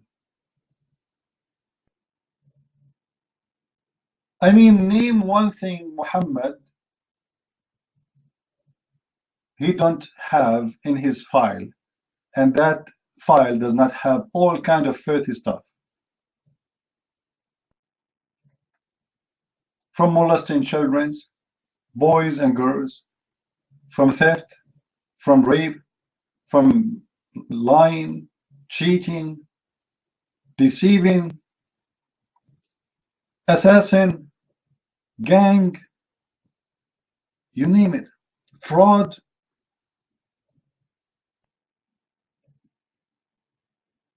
Even Muhammad, when he did marry his wife in his life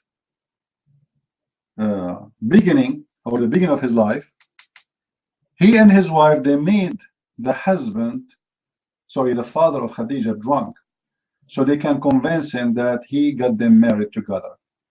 They drunken the father to make him believe that he agreed for their marriage. And they slept overnight together, and she had him in her bedroom. And when we wake up in the morning, the guy, he said, what I am wearing here, why I'm wearing those clothes which I wear only for occasion? Khadija, she said, Father, you don't remember what happened yesterday? You married me to Muhammad. So even the beginning of his life, it was based on a fraud. So what do you expect? Thank you, man. Take care. Do we have any Abdul here?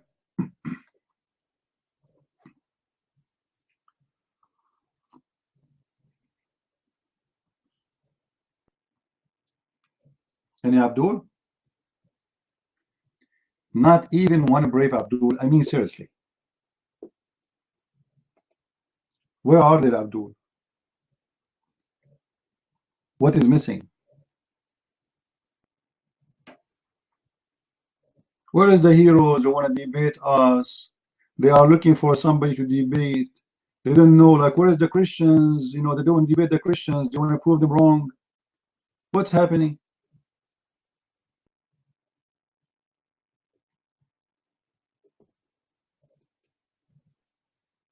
Huh? Where is the Muslims want to prove to us that the Bible is corrupt?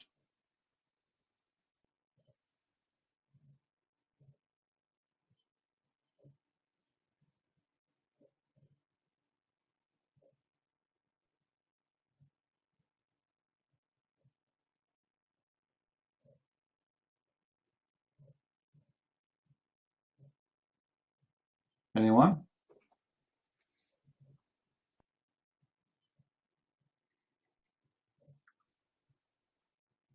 Any question, guys? Some of you, they have questions for me in Facebook. And always I say, if you have a question, please ask me here, because we want everybody to get the benefit of this questions and those answers. The Russian ambassador killing, it's very normal behavior of Muslims. I don't see anything new, you know. What is teaching me that you cannot trust Muslims, even if they are, you know, you cannot trust Muslims to be your guard and your guardian, and you cannot trust to live in their countries. And they are not people who, you know, trustworthy, because, you know, ambassador is a guest. The Russian, they can kill the Turkish ambassador too, but they did not do that. Muslims, they are, you know,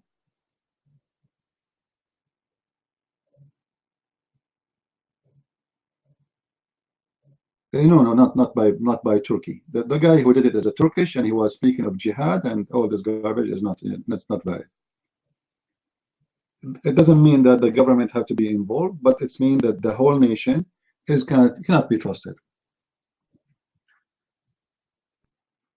You see, when somebody gives you a police ticket, police ID, it's when you're a trustworthy person, and they offer you a trust. And you use your trust to do something bad. So it doesn't matter really who's behind it. Everybody can say his own statement.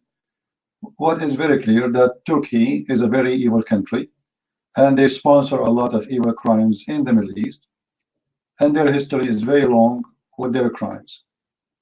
The rest not really important. Who is behind it, who is etc., it doesn't matter.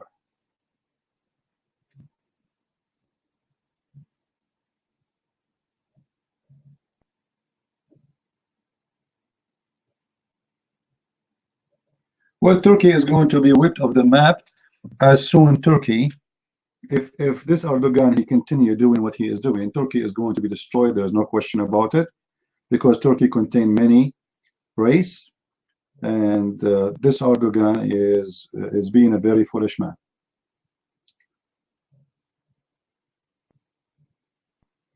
Anyway, this is not our topic. Do we have any Muslim here?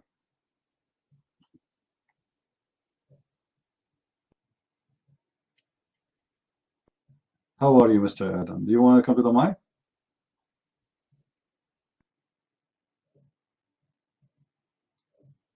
Any Muslim would like to come to the mic and tell us about his religion? Mr. Adam, the mic is yours. Go ahead.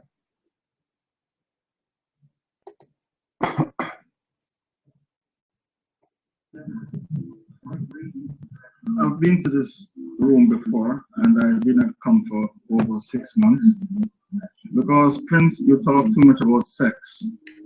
And as a Muslim, I'm a shy person. I don't like to hear about sex. Really? Diabolical. I am an ex-Christian. I left Christianity. Right. And listen to what you want us to believe. You want us to believe that Jesus is God and God was born from the vagina of a woman. And then God died on the cross for mankind to have salvation. No human being will believe this. It doesn't make sense and it doesn't stand up to scrutiny. God was not born from the vagina of a woman and God did not die on the cross.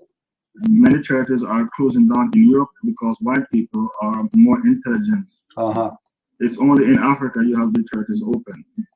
Not in Europe, they are closing down and they are being turned into mosques. The mosque in London, Cricklewood Mosque, it was a big church and now it's a mosque. So stop telling the people that. I hope you will not run, Adam. First of all, you said you are an ex-Christian, right?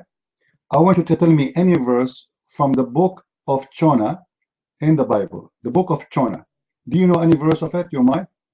Just a verse. The book of Jonah. Go ahead.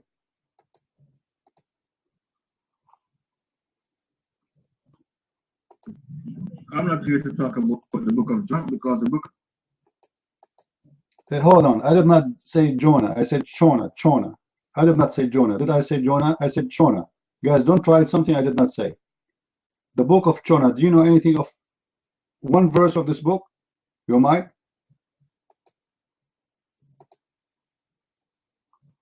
The book you're talking about is not in the Bible. So I don't know where you get that book. How you know it's not in the Bible? You might. How you know? Coward. Coward, he run. Guys, don't try something I did not say. You say, you know me. You know, when I say something, I say it for a reason.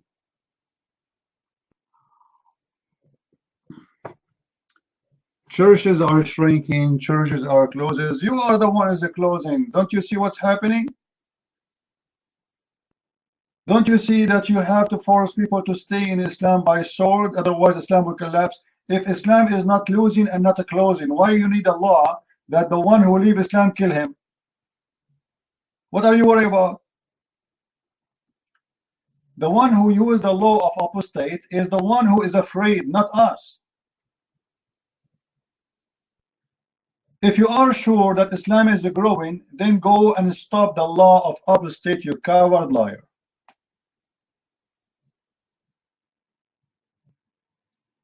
And this is what I was doing. I was asking about the book. Is it in the Bible? For sure. He just said it's not in the Bible. This is mean we have the Bible. Correct? He just said it's not in the Bible. That's mean we have the Bible. So what do you have?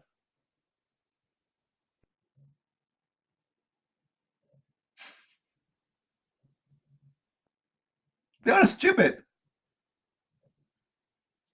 And this is why they feel themselves, they are no match to debate me. He want to give us a speech about Muslims are growing by number. You are dying by number. Actually, most of Muslims in Europe, they are leaving Islam.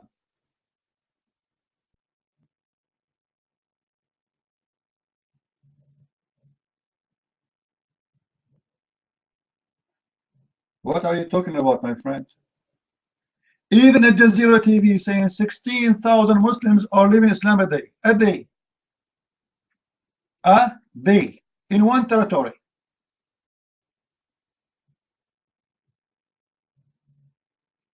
Just yesterday, I was watching YouTube, and I posted in Twitter, how the Muslims are joining the Christians celebrating the Christmas in the church in Syria. The Muslims, after the war, they noticed that this Islam is disgusting, it's sick. So what they are doing, they are joining Christians in their churches, celebrating Christmas and learning, and they are taking their children by their own hands to the churches so they can learn about Christianity. And this is happening right now in Syria. I can show you tons of videos, and you will see women wearing hijab in the church. And you tell me what they are doing there if they are not believers, and why they aren't going to the mosque.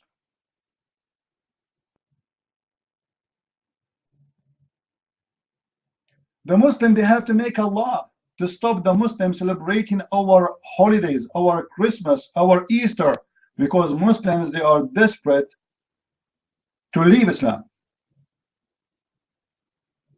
And the only way to stop them from leaving Islam is making an apostate law.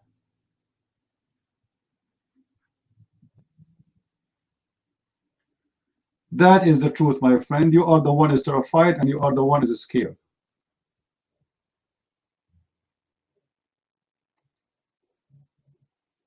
Tamara, we don't care for the ambassador story right now. You are changing our topic.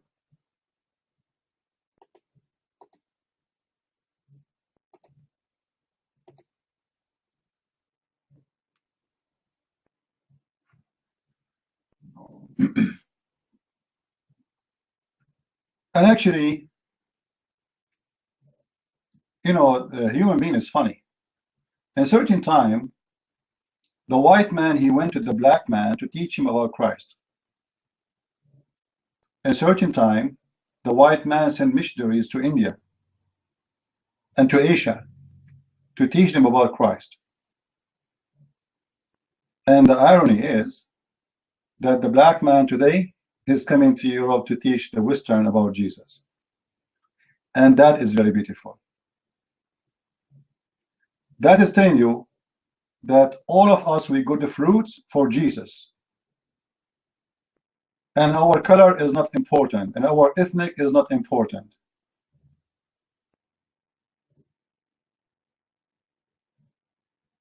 This is what Jesus made out of us. We are like a tree, and this tree carry all kinds of fruits. Not one kind, but all those fruits are delicious. And they glorify His glory.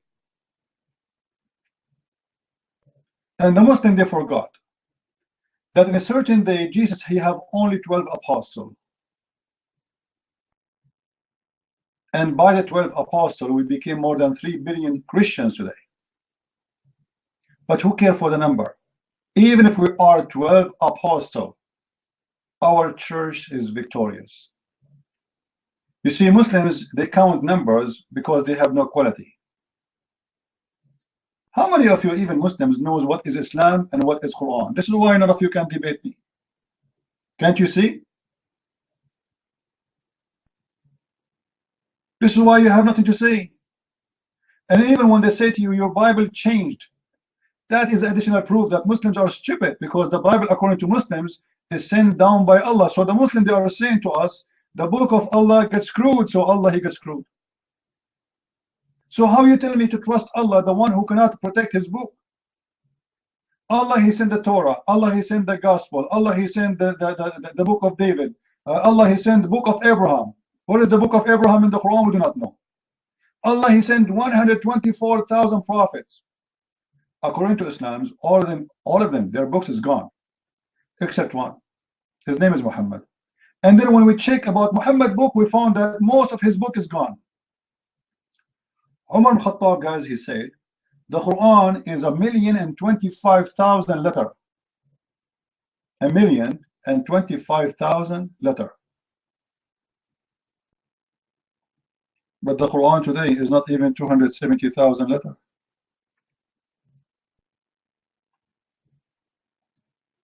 So what happened?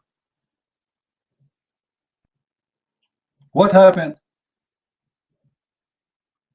That's mean more than 80% of the Quran is missing.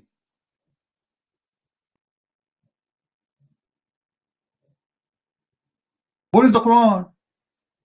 And then we dig more. We found that Aisha is saying that when the Prophet he died, A goat ate the Quran. And there's verses are missing. And then we dig more. We find that Uthman, he burned many Quran because they are different from his Quran. And then we dig more. We find that Allah in the Quran, he said that he is the one should collect the Quran, no one else. And then we ask the Muslim today, the Quran you have right now, this is the Quran of Muhammad, they will say no. It's not even the Quran of Uthman. Muslims, they don't have the original book of Uthman. They have 0 manuscript of the Quran.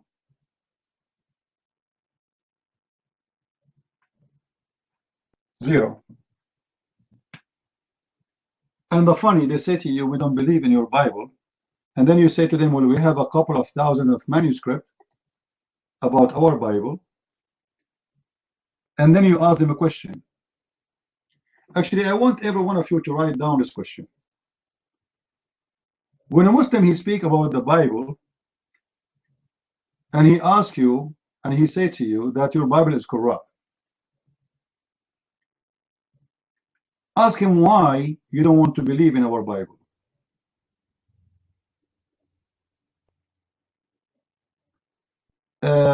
George, no, I don't have anything else to talk about. You go and talk about making falafel, George. Okay, George? Aren't you done speaking about your neighbor?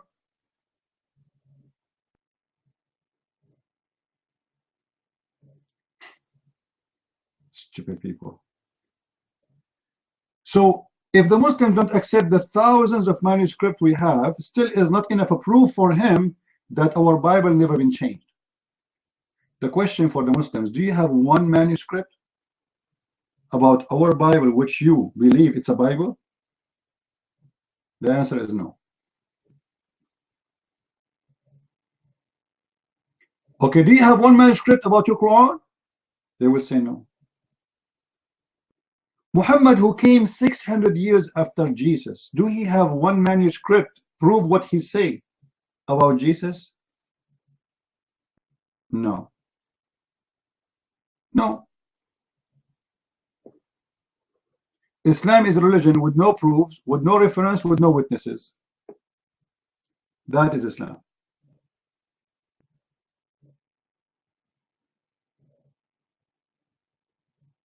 And yet they want to debate us. Not debate us, actually, just accuse us. They don't dare to debate.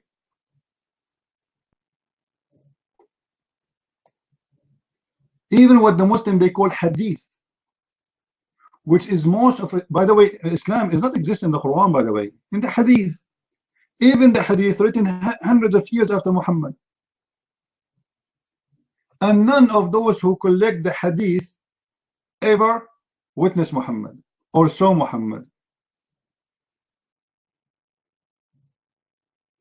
They are born generations after generation after Muhammad. But Islam is based on the hadith. If we take the hadith off, what is left? Quran is an empty book.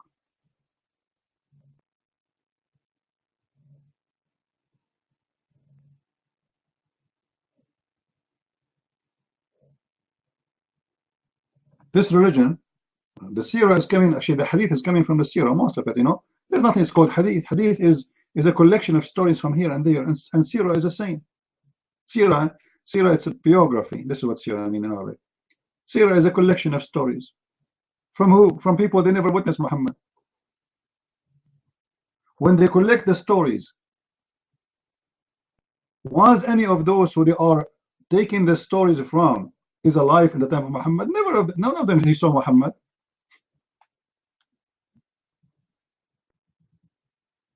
Especially some details, guys. Like what is amusing is some details nobody can even imagine. But before I forget, by the way, this guy, he said, Christians don't come to your room because you keep talking about sex. I'm talking about sex here. I'm reading your prophet. Isn't it your prophet who said this? That when you go to heaven, Allah will make you F all those women and will make your penis never go sleep? I'm the one who talk about sex. Me? So when I read the Muslim, he want to show us that he is a shy person.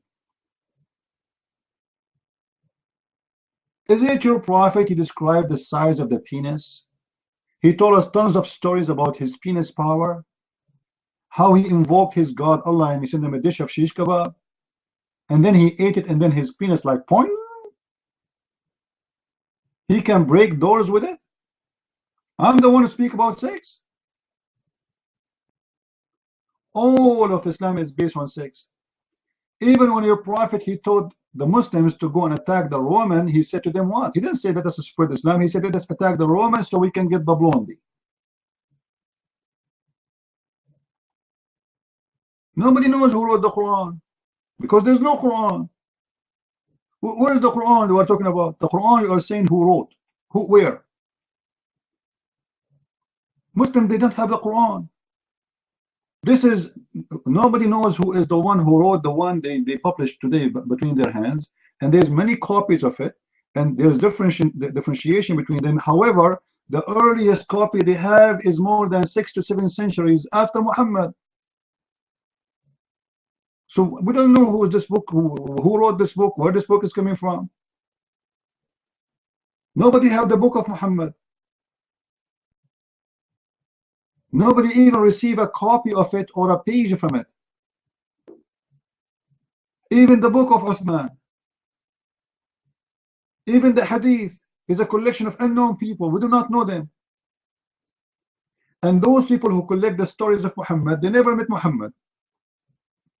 They did not even live in the time of Muhammad. Let me show you how stupid those stories is.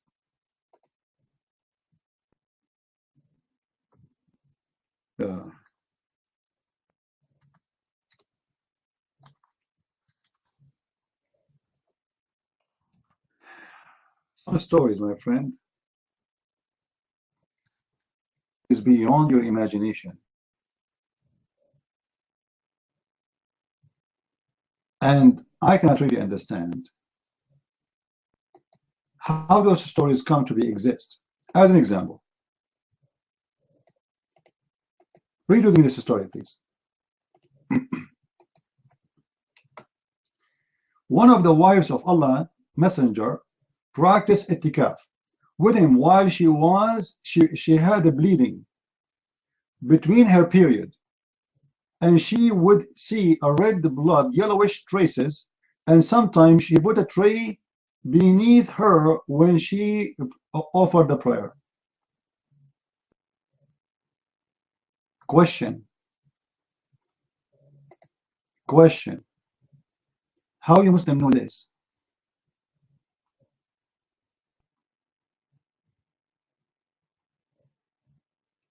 And if this is a true story, why it's published?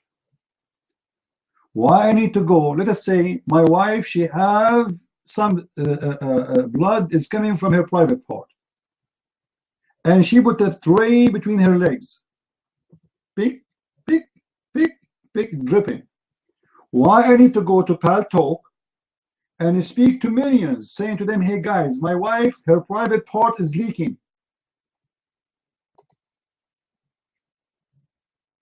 Anyone want to explain to me?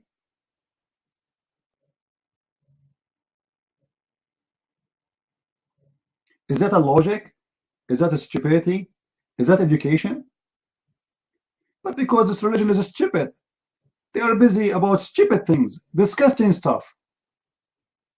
Who cares what she put between her legs, and why we need to know what is coming from her vagina, and why this need to be written in books?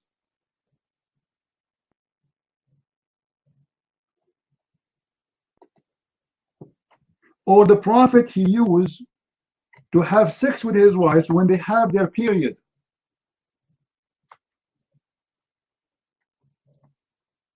And he ordered his wife or his wives during the period time to put a sheet around their private part, and he put his penis between their legs. I mean, why we need to know how disgusting Muhammad is? And how this story is published.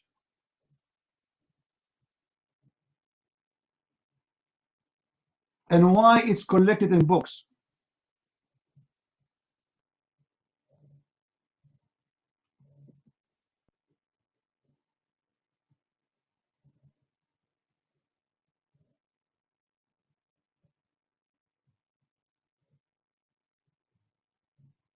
What, the books of Muslims is book of stupidity. I don't find anything is about God there. All what I find is stupid. Those people, they worship Muhammad in his wives. Muhammad having sex with his wife. Muhammad is holding his wife from her legs. Muhammad is squeezing the ass of his wife. Muhammad is kissing his wife.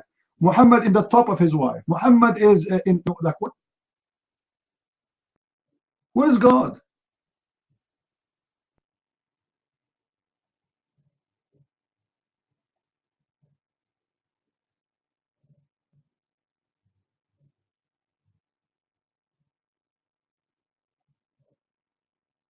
Where is God in this religion?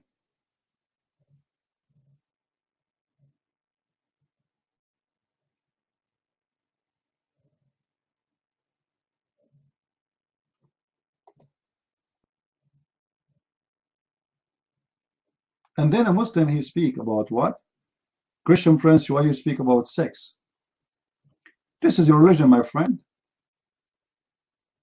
All of your religion is based on sex. What a Muslim Abdul will get to heaven when he go to heaven? Allah will make his penis endless, will never go soft, will give you 70 to 80,000 at least women to have sex with them you never met, and 70 to 80,000 child to sleep with them, to have sex with them, and even he will have a gallery. You will have a gallery, a museum of pictures, Playboy magazine. And in this magazine or this mall, it's a huge building full of pictures of men and women. Anyone have the hadith posted for us?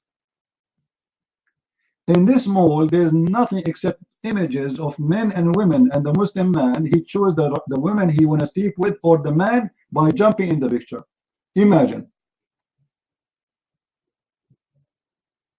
And then they say to you that why you are talking about sex?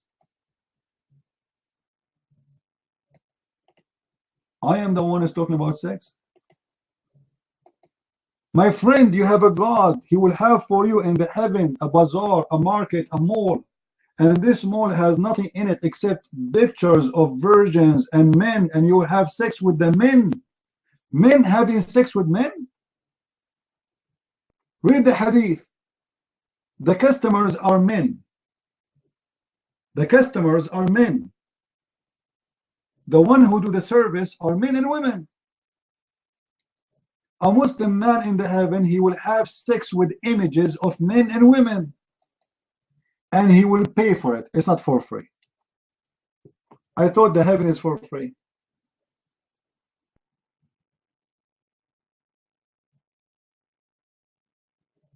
The funny, he says to you, it says to you, indeed in paradise there is a market which is there is no buying or selling except. I want to save my money, man. I want to save my money to go there. I need a credit card.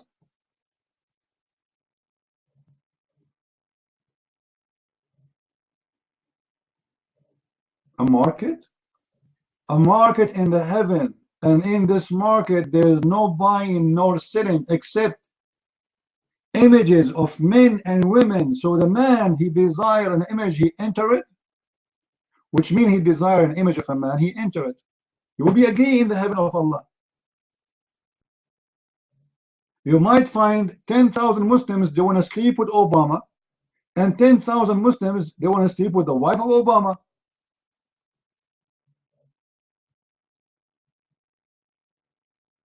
Images. And they say to you, Islam is religion of reality, or this is fiction.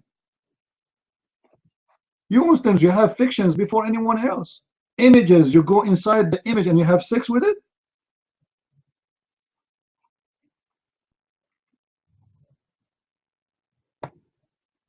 Any Abdul want to answer? And then they come to the mic and they play they are the decent one, you know, we are shy Muslims. Yeah, I see who is shy.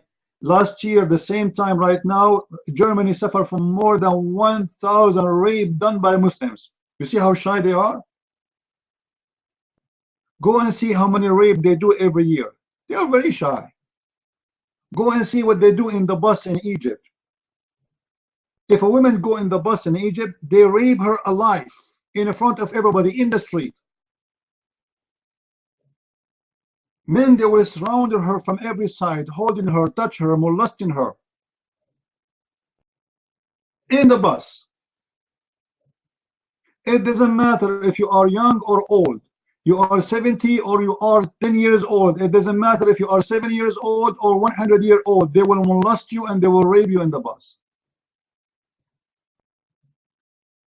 And then a Muslim, he want to give us a speech about how nice they are. Hence, prove me right. Prove me, Mr. Hence. Do you want to challenge me? I can show you videos right now, right here, from the Middle East, recorded by Muslims, molesting women in the buses, in the train. Do you dare? Hence, do you dare? Acted. This is an acted movie. Christian Prince, he paid those Muslims to do it. Hence, let me ask you a question. Did your prophet, according to the hadith, he rape women? If your prophet himself is a rapist, why the Muslim will not rape? Answer me. Is it true that the... Okay, challenge me. Challenge me. Do you dare? In the front of the room. If I don't prove what I am saying, I will close my room. Do you dare? If I don't show you right now, your prophet, according to your books, he was raping women, what do you do if I show you?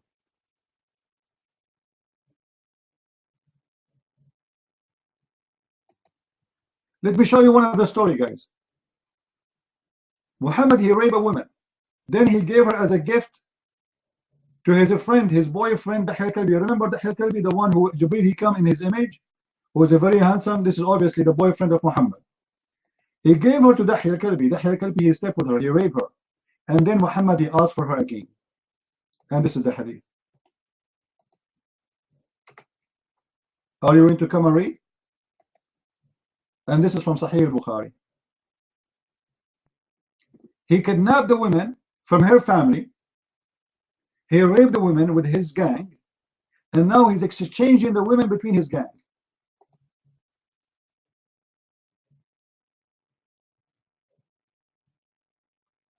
Hans, what white people, what black people? I'm talking about your prophet.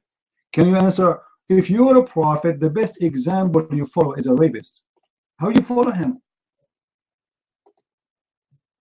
How you follow him? Here we go. This is a story in the front. This is in your book. If you're a prophet, is a rapist. Don't tell me your prophet don't present Islam. Oh, guys, Muhammad don't present Islam. Muhammad, he don't present Islam.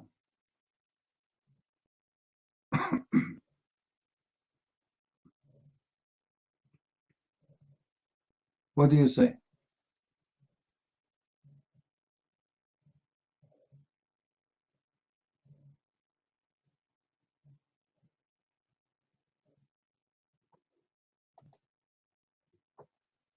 Actually, according to the story I just gave you, Muhammad, he shared, later this woman, she became his wife according to Muslims. He shared his wife with his men to sleep with her. The same woman, his men, they slept with her, he slept with her, then they slept with her, then he slept with her again. What kind of man, what kind of dignity he have?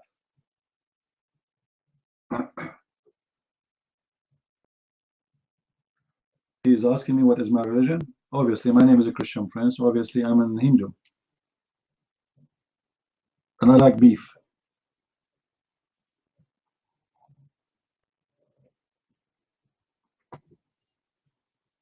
Any Abdul?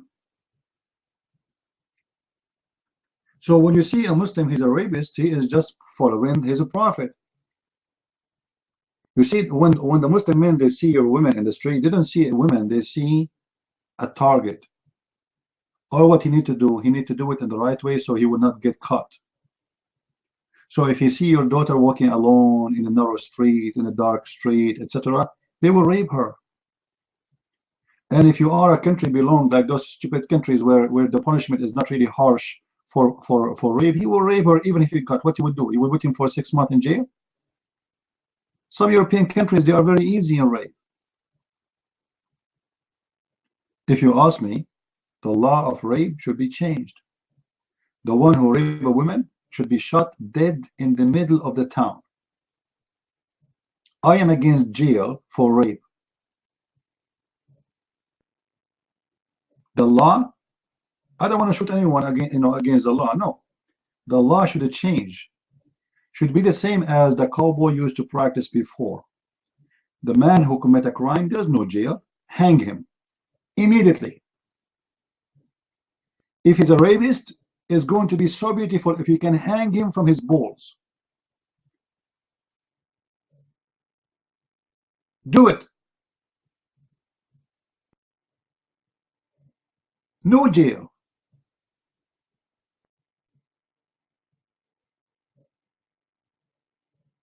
Keep the society clean from the scumbag. Because you jail him today, the one who raped yesterday, he will come and he will rape again. You cannot fix the tail of a dog is going to be bending always. You're going to make it straight.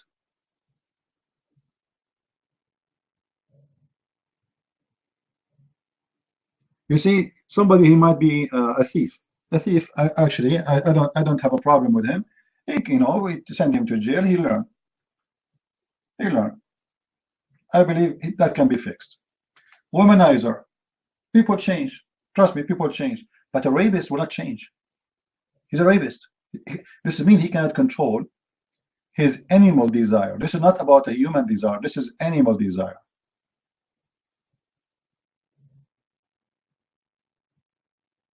And that is Muhammad. They attack the town. Hey, you take this girl, I take this girl, and you take that girl. And the whole attack is about what? It's about stealing money and raping women. And then they claim that this is about God.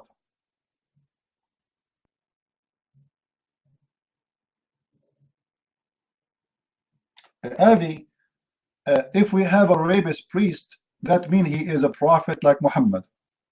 He will go to hell. And we send them to jail. But in your religion, rape is halal. For us, they are a scumbag.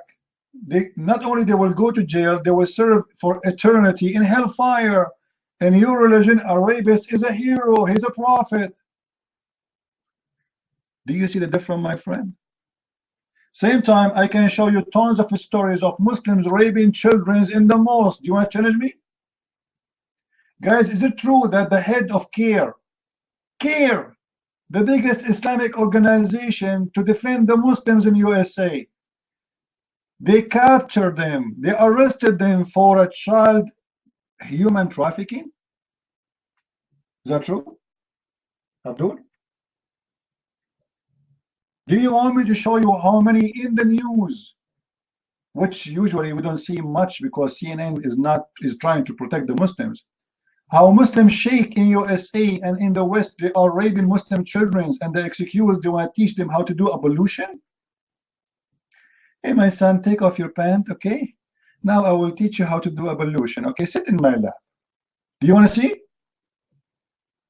you want to see? Coward.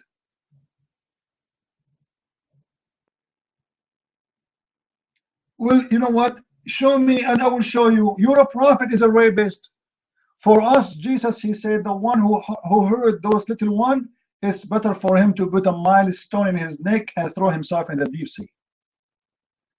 If you really condemn rapist, how you follow Muhammad, the one who even he did rape 6 years old girl? Not only old women, as we showed you, 6 years old child. Your best man, the one you follow, is a rapist, and you are talking about rapist? What a hypocrite you are. Avi. Oh, don't worry. Our Old Testament is full of the punishment is death. Guys, is that true? Is it true that the Old Testament says the rapist, he should be killed? Now the question for you, show me one place in the Quran it says the rapist will be killed. It's a challenge. And you know what? If you show it to me, I will close my room. Right now. I challenge you. You have the whole Quran from the beginning to the end. Show me one verse says if somebody he did rape a woman or a child, he will be killed. Let me give you the good news, my friend. In the whole Quran, there is no punishment for rape. You believe it? In the whole Quran, there is no punishment for rape. What a stupid book.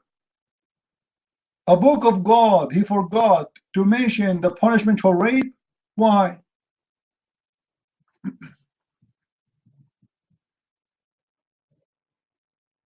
It's not up to you. Even the Quran says the Torah is my book, you stupid idiot. Your Quran, Abdul, call us the people of the book. And by that he is saying that both books are our books. So stupid, your prophet, if he is stupid like you need to explain to me why your prophet, he call us people of the book if we don't have a book.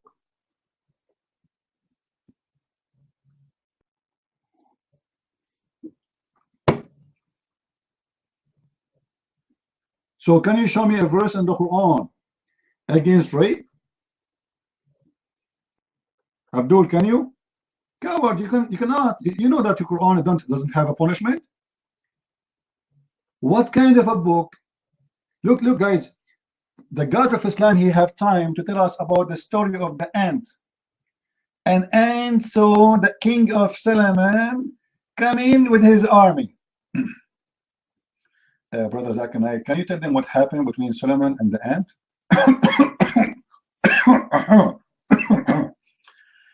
Brother Twitter, the brother asking question about the Prophet Solomon. When the Prophet Solomon was going to the valley of the ant, there's a valley in Syria, it's called the valley of ant. This valley have a lot of ant, Ant number 1, ant number 2, ant number 3, a lot of ant. So when the Prophet Solomon, he allowed to the valley of the ant, one of the ants, he told her friend, he called them by phone and he sent them WhatsApp. In WhatsApp, he told them the King Solomon is coming and he is going to crush you, so you better hide. Unbelievable. And Solomon, my friend, he heard her speech. He heard her speech and he smiled. Allah, he have time all the time to tell us about a stupid story proving that Muhammad is a scumbag because ants don't have hearing, you idiot, and they cannot talk. So how Solomon, he heard her speech? What speech? Ants don't talk. Ants, they communicate in two ways, chemical or vibration. No speeches.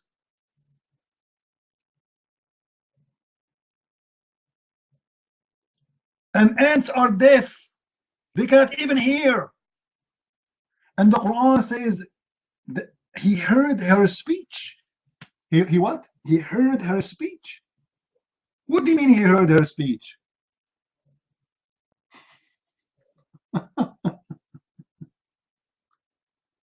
Any Abdul here? Guys, I feel today like I'm converting to Islam today. So Allah have all the time to tell us about stupid stories, but he don't have time to make Allah for rape. He forgot, or you know, guys, don't forget, the Muslims, they have their own logic, my friend. Muslims, they have absolutely a logic nobody have.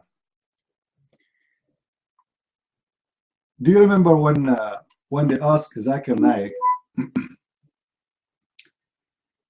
why there is no women prophet in Islam? What? Why there is no women prophet in Islam? Actually, you can search that in YouTube. Let me see if I can find it.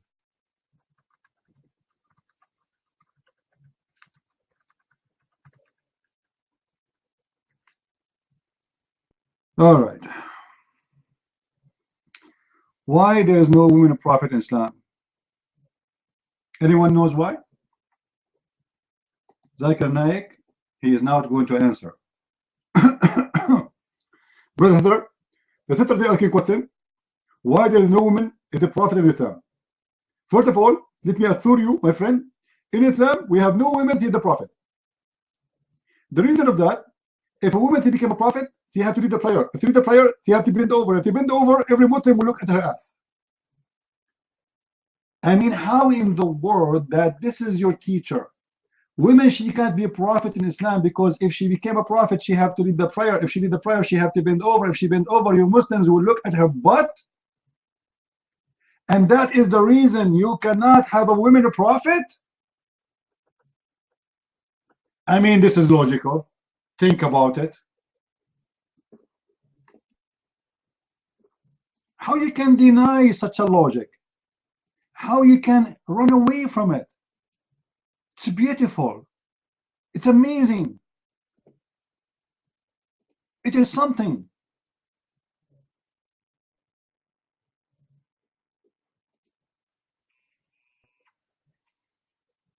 And Abdul? And now we know why a woman, she can't be a prophet in Islam, because if she became a prophet, people, they will look at her bum. The Muslims, what Zakir Naik is saying to us, if the Muslim get a chance to look at Allah and to look at an ass of a woman, which one they will choose? An ass of a woman. They will forget about Allah, and they will forget about the prayer, and they will focus in the ass of the Prophet. Question, Abdul, what if a Muslim man, he like men, and the Prophet, he bend in the front of them and he have a big beautiful ass? How you will solve this problem? Huh? Actually, there's a hadith. A bunch of guys, they came to complain about an imam. He's a gay. And this gay, he is seducing the Muslims with his ass. They complain, how we can pray behind him?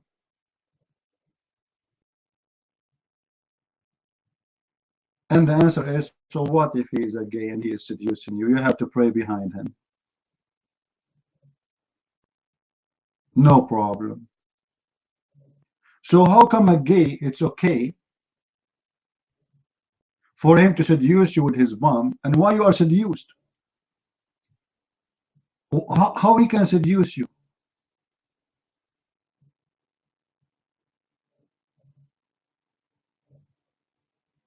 Who won the hadith?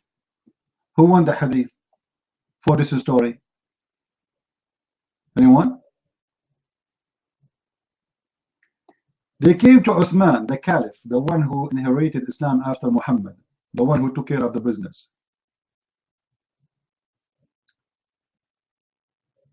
So they came to the leader of Uthman ibn Affan, and they said to him the following. Let me pause the hadith for you. We are afraid being sinful and following him. Uthman said, is the best of all deeds when the people do good deeds. Do the same with them. And when they do bad deed, avoid the bad deed.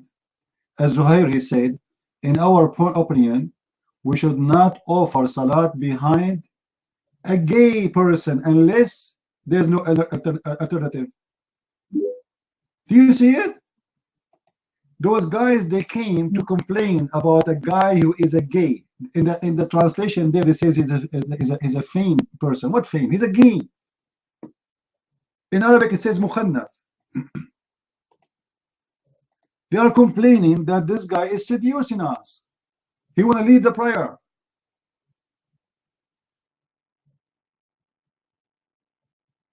And he is a gay. And he is tempting them. Muslims are tempted by a gay. That's beautiful. And you tell me they are not open-minded? Come on. I mean, be real.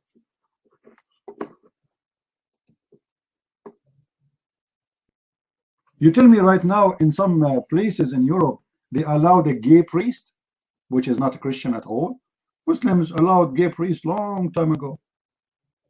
There we go. Not only he is a gay, he is seducing them with his bum. He bow down and he shake it.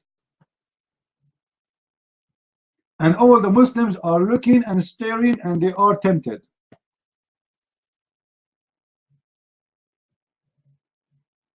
So how come Zakir Naik he did not mention this?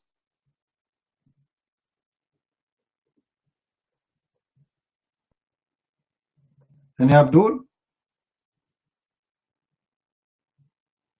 And the funny when they translate the word gay, they say to you, there's no like, look, there's no way to run away from. We have no choice but to pray behind a gay. They translate it as effeminate. Effeminate. But it says a gay. He is a gay. And he is seducing them.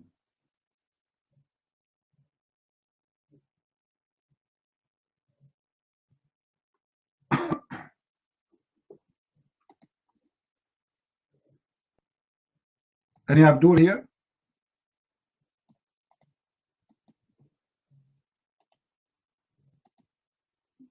Any Abdul?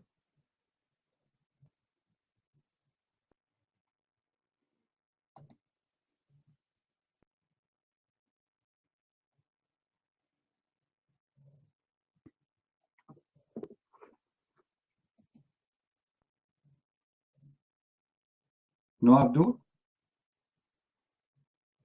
Well, I mean, what's happening, guys? The Abdul are watching some hot stations.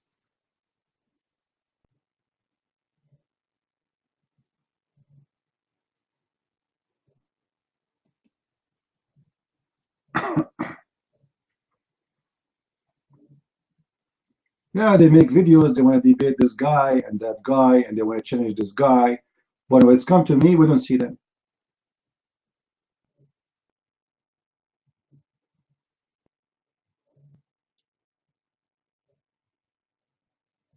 And the funny, always they got me busted, by the way. Which is a true story.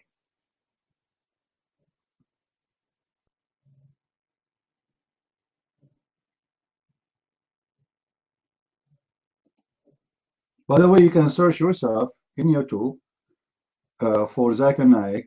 The question was, why there's no women prophet in Islam? And you will see, I'm not adding a word. This is what he said. There's no prophet, women prophet in Islam, because if she bow down, Muslims will look at her bum. And this is telling you how stupid this religion is and how those people they think.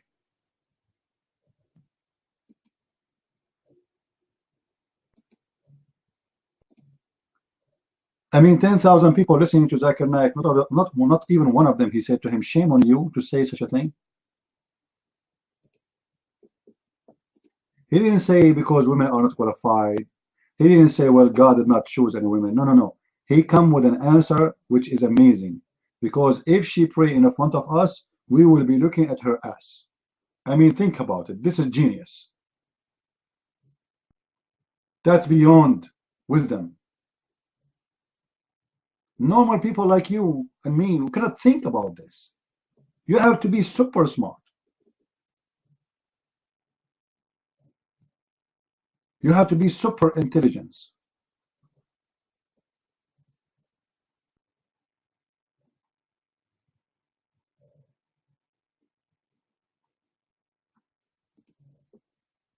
Any Abdul?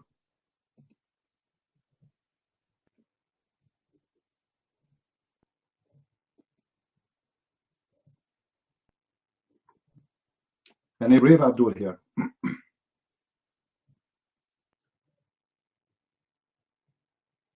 Not even one? Come on.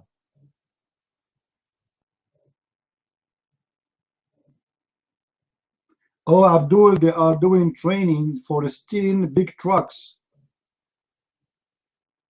You see, if I live in Europe, I will forbid Muslims from doing the following: working as a taxi driver, riding a taxi, riding a train, riding a bus, because they can hijack it and use it as a killing machine. They can't be trusted. Let them use donkeys only.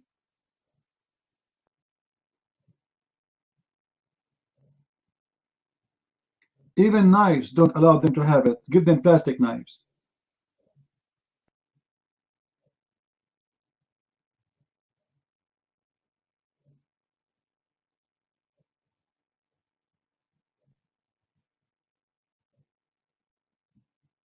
Well, the poor driver, he trusted this guy. Maybe he stopped him asking for a ride. The poor driver, stupid, he opened the door for him, he shot him dead. Filthy cowards.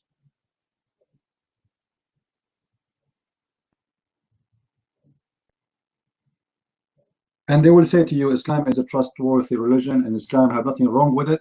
And Muhammad, you know, and ISIS don't present Islam, and you know, but Muhammad is a terrorist.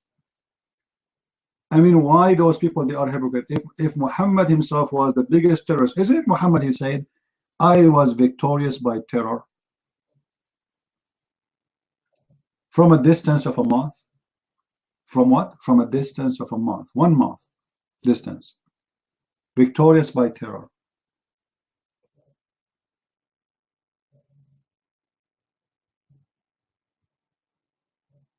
If the Prophet, their best example, is a terrorist, and he loved terrorism, and he actually accomplished his mission by terrorism. As you see, I was victorious by a distance, by terror, from a distance of a month, which means cities, they opened their doors for me without even fighting them, enslaving them by terror. From a distance of a month.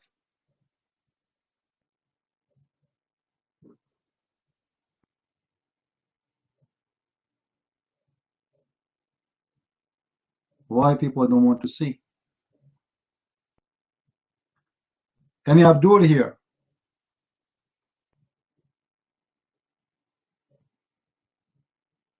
And you know, but to be honest with you, I don't blame the terrorists to use terror. I blame the Western for being stupid. Guns are forbidden, knives is forbidden, weapon is forbidden, and so who's going to defend you? You can't have a police guy every corner. You cannot. You have to allow the citizen to be armed, and then let us see if a Muslim, he tried to do something. If he tried to do something in the mall, everybody have a gun, they can shoot him right away. Do we agree? You are in a situation where you are in war, my friend. You are in war. Those people who don't want to notice that they are in war. This is not a war in the border. This is more dangerous. This is a war between your houses, inside your doors. You need to be armed.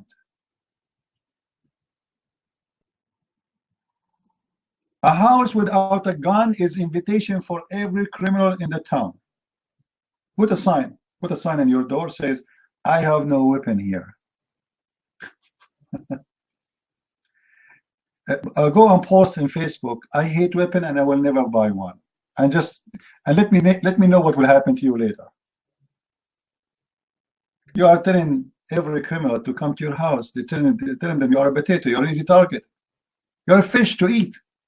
Big fish will eat a small fish. This is how criminals, they see the world. And Muslims, they see you as a fish. You will notice that this guy, he did not go to attack an army. He knows he will be shot in a second. He go to attack a Christmas market. Those poor people, they are just doing shopping. Children's, women. I will not find anyone there to resist me. I will kill as many as I can.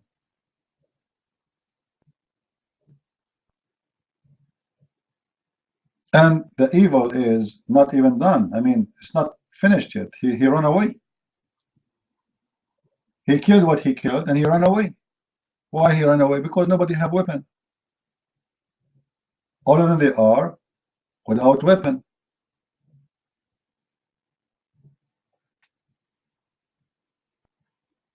You never seen a gun? Oh, come here. Which one you like?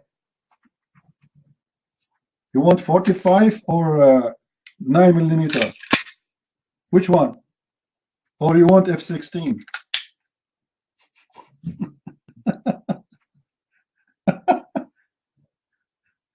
What do you want? Go and get Magnum 500. Any one of you have a Magnum 500? Oh boy.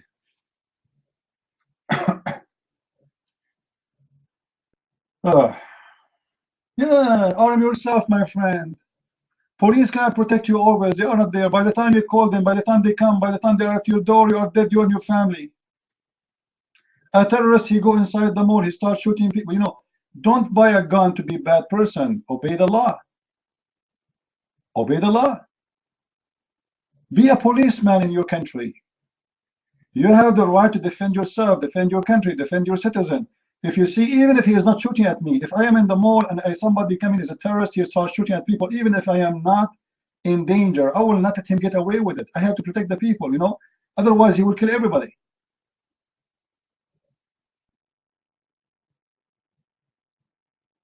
You have to defend. What, you will leave the terrorists shoot everybody and you just go and hide?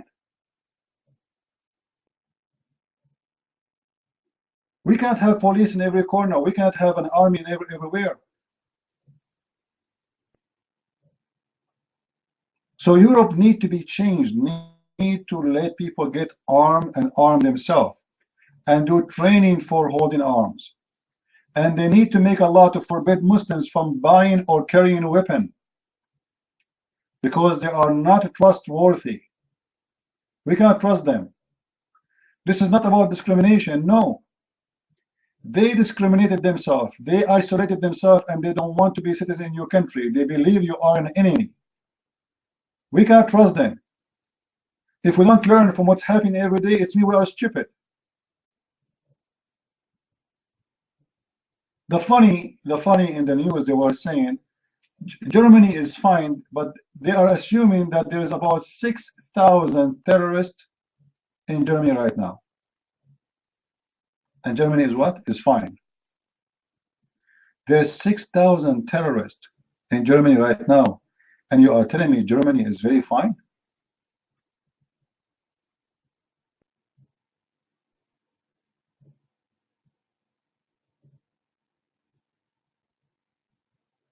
That's very fine, my friend. Only 6,000 terrorists? So let us assume that those 6,000 terrorists, they decide to make an attack in one day.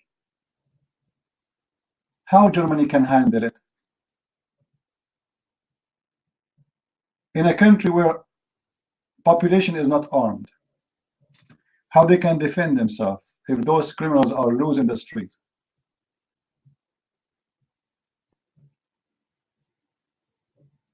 This miracle, she is the most stupid woman ever came to Germany. She should be taken to court. She should go to jail for what she did to Germany. And actually, she did a lot of harm even for all of Europe, because by her invitation, there's many, they are crossing all over Europe to come to Germany. You see, even those refugees who go into France, they don't want France, they want Germany. The one who's going to Italy, they don't want Italy, they want Germany. Germany is the honey bee. Free honey. Stupid miracle. We welcome all the refugees. Come over.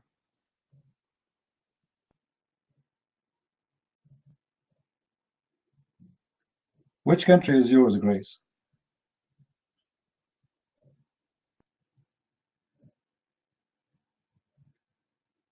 And remember, Muhammad himself was a refugee one day. Muhammad himself, he was a refugee. What he did? The same country he went to as a refugee, he sent a letter saying, convert or else. And then he went again as a refugee to the city of Al-Madinah, Yathrib, to the Jews. What he did? He killed them. He took over the city. He went to their city as a refugee, the same as Abdul coming to your country. How are you open-minded? I hope you will not run as usual, because we give you the mic, you say 2 words and you run. Let us hope you will not. Your mic.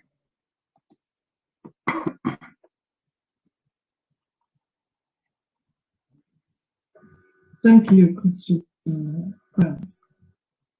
I'm not concerned in the issue of refugees in Europe.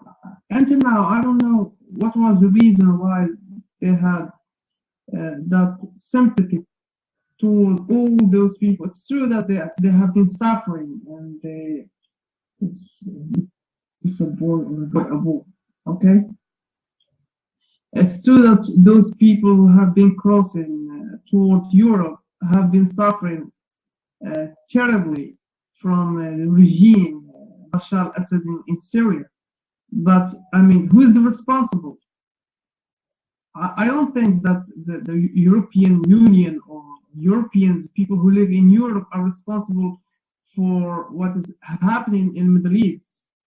In my opinion, it is an Arab issue, Muslim issue, Muslims who must solve that problem with each other. So I think that the responsible for this is Saudi Arabia. Saudi Arabia have this evil, which is Wahhabism, which is the engine ideology of all terrorists around the globe. So, and they have the financial support. They have been supporting all those. Wahhabism is Islam. Yes, exactly. Wahhabism is Islam. But in 1970s, 1960s, it was hardly to find these kind of people, these terrorists in that era. 1970s, 1960s, it was barely to find people who are willing to establish an Islamic State with guns. But due to the support of Saudi Arabia in order to create an army to fight socialists, they I don't know how to explain it, but at the end, this as a result of what Saudi Arabia did during 20 years or maybe 30 years of supporting imams, spreading the message of jihad and all those things. So what I'm trying to tell you is that allowing all those people coming from Middle East to cross into Europe is a terrible, stupid mistake. Because when you allow 10,000 or 20,000 people, you don't know who are they. Maybe 90% of them are peaceful and they just want a safe haven. But the rest are not willing to continue a safe life in somewhere else. No, they want to create trouble. They want to make their beliefs. 90%, yes, maybe 90% of them are just escaping from war, but the 10% or 5% are not willing to escape from war, only to escape from war. They want to bring what they have been suffering in Middle East toward Europe. And when I say 6,000 terrorists right now in Germany, it is a whole army. I mean, people have been dealing with guns, with bombs for decades, and when you allow them to enter your country, problems will emerge, problems will take a place, and you won't be able to fight them, you won't be able to solve those problems at all. In my opinion, it was a terrible mistake to allow all those people to enter Europe, and first we must ask the question: why Saudi Arabia did not invite those people to enter to Saudi Arabia or Qatar or any other Muslim country to invite them to enter their countries? I'm not sure that they are not able to invite them, but they are not willing to accept those kind of problems, even those kind of problems are part of their identity. I hope that you got my point, but what I'm trying to tell you right now is it was a terrible mistake, and Europe will suffer from that mistake for a long time, unless those refugees accepted the idea of adapting and in the Western societies to adapt with Western lifestyle, then everything's gonna be fine. But I'm not sure about that. I'm not sure that they are going to adapt. I'm not sure that they are willing to accept democracy. They are not willing to accept freedom of speech. All they want is to live the way they used to live in the Middle East, and this will never happen. So problems will always exist. Anyway, Mike is. All right, well, I thought open-minded is a Muslim. However, my friend open-minded, you have a wrong idea about the Assad regime. First of all the regimes in the Middle East are dictators. Don't you agree? Don't you agree? All of them, they are dictators. So how come suddenly all of them, they want to flee from Syria, as you are saying? Simply what happened, they want to establish an Islamic state, my friend. This guy is a secular. He's a dictator, yes. But they will replace secular government with dictator government. He is a dictator, but they are replacing it with Sharia law. So those are not victims, those are criminals. Those we call them refugee. They are criminals unless they are Christians. Because they are the one who wanted to replace the secular government with dictator government under Sharia law. Because of Sharia law, there is no election, there is no democracy, there is no such thing. So they are not really complaining of the democracy problem is a lie.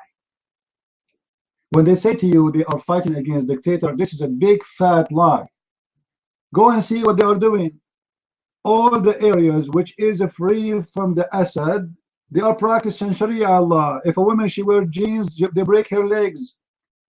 If a woman she show her face, they throw acid at her face, they burn her alive. So here we go. We want to get rid of that dictator, and you get another dictator. Don't fool yourself. Those are very dangerous people. They don't want secular government. And then Europe will not take them. They will practice Sharia law in their country, and they are willing to destroy their own country. So what they will do in your country? And they did destroy their country. You see, don't go by the propaganda you see in CNN and Fox News and Sky News, all the scumbag news. This is all is lie. In the Middle East, in Syria, Christians, they go to their church and the dictator don't hurt them. They are free. They celebrate the Christmas. They dance in the street. They are free. They read the gospel. They are free. Women, they want to go to the beach. They are free. So what the problem? Is a dictator? All of them, they are dictators. How come we don't see Sky News and CNN and Fox News complaining about Saudi Arabia, where women until now they can't even have an ID? Until now in Saudi Arabia, they are doing stoning to death, cutting hands and arms and feet, beheading, exactly like ISIS. But Obama don't talk about Saudi Arabia. They are not dictators. They are good people. The Assad is the bad guy. So all of you, obviously, under the influence of the lies they spread all over. The Assad is the dictator. He is the problem. He is not the problem. This guy is the victim. This guy is the victim. Yes, he's a dictator, but he is a victim of the crimes of others. Others, they want to establish Islamic State. And when I say others, I mean countries. Obama and the Western countries are sold out to the Muslims. Obama is a Muslim. France is bought by Qatar. The Prime Minister of England, he worked for the Muslims. All of them, the X1, the new one, the one will come after 10 years, he will work for the Muslims. All of them, they seek money. They are slaves of money. The French president, he is the puppet of the Muslims. Muslims, my friend, are smart. Why they want to fight the Assad by an army they don't have? Muslims, they have weak armies. They cannot do it. So this is always what they do. They hire the scumbag, corrupt Western leaders to use the power of the West, which is superpower, to conquer their enemies. Saudi Arabia do not need to go in war with Iran. They will hire the USA Army. The president of USA is for sale. We buy him. If a Clinton became a president, she is in their pocket. She will go, I guarantee you, if a Clinton, she became a president, she will go in war with Iran. But for the benefit of who? For the benefit of the Saudi. So our economy will be destroyed. Our economy, our people will get killed. Our people go to war. Our people will suffer. And the Saudi are watching. All what they need to do, they sent her $100 million bribe. They don't even pay for the war. The same as they did with Iraq. They want to fight Saddam Hussein. They are afraid Saddam Hussein will take over Saudi Arabia. They go to George Bush. George Bush, you're our friend. Come on. We will pay you. Huh? We will pay you. Go on and destroy Saddam Hussein for us. For sure, George Bush is in the service. Absolutely, right away. The army of USA, the army of France, the army of England, everybody in the service of the Arabian kings. Money, my friend. All what you see around you have nothing to do with democracy. Democracy is the biggest lie ever. You can believe in it in the Middle East, because we will never have democracy. I am from there, you are from there, and you know what I'm talking about. Actually, if the Middle East had democracy, Middle East would be burned overnight. They cannot live in democracy. Democracy doesn't fit for them. USA is occupying Afghanistan for the last what? Since 2001. Until now, they don't have democracy. The vice president, go and search right now in the news. The vice president of Afghanistan, he raped the one who went against him in the election. He raped him. He sent his men. They kidnapped the guy. They brought him to the palace of the vice president. They tie him up in a table and he raped him. He raped him in the front of his men. That is Afghanistan. The president of Afghanistan is one of the biggest drug dealers in the world. And his brother is very well known, billionaire drug dealer. That's my friend, Islamic countries. What democracy? What this garbage? What those people are talking about? What dictator? This is always a lie. Our best friend, the one we are protecting him, the Prince of Qatar, his father is in jail.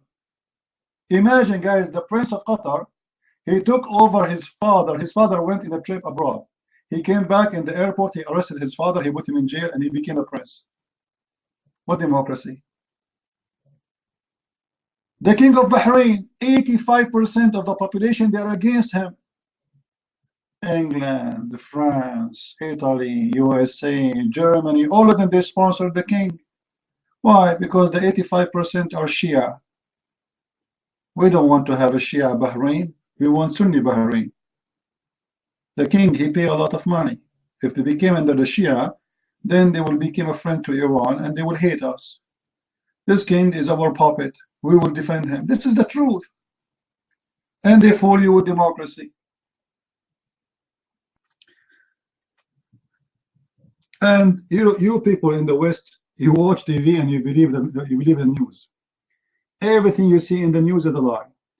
Obama, I said that many years ago. You can go and watch my radio show with Brother Osama.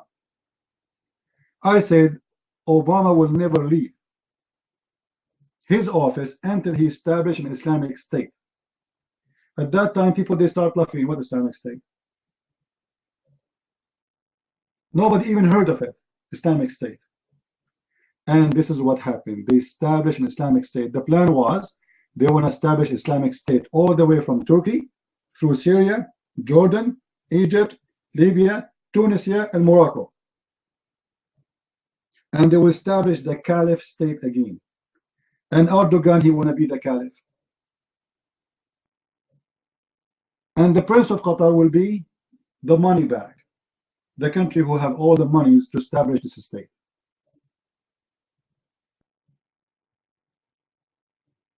That is the truth.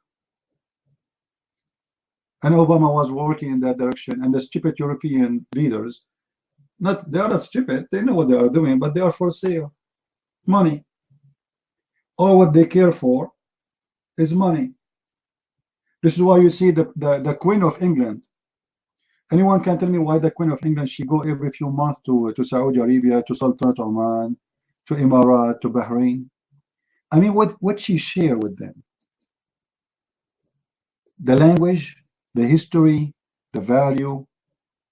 What she share with those Arab? Nothing. But she is going for the money. Why the Crown Prince? He keep going to Arabia as if they are relatives, cousins. Money. Even his wife, the scumbag, his wife, the whore, Diana, the people, they call her a princess. I call her a whore. Why she went to a Muslim? Money. My friend, aren't you getting it? Money. Those people don't have God. They worship money. This is what they care for. And you are suffering today in the West and in Europe and even in America. Like why we have a Trump? Why people elected Trump? Think about it. Because people are sick. All those who became president, they believe in one God. His name is money. They don't care for the country. They don't care for the citizen. They don't care for what's happening to them.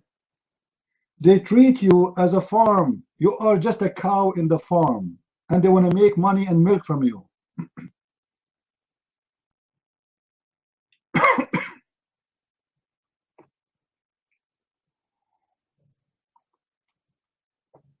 And when you try to say the truth, they call you names. You are racist. You are Islamophobic. You are KKK. You know, they will find you a title. They will find you a title. Fanatic, Christian fanatic, right wings. Just say the truth.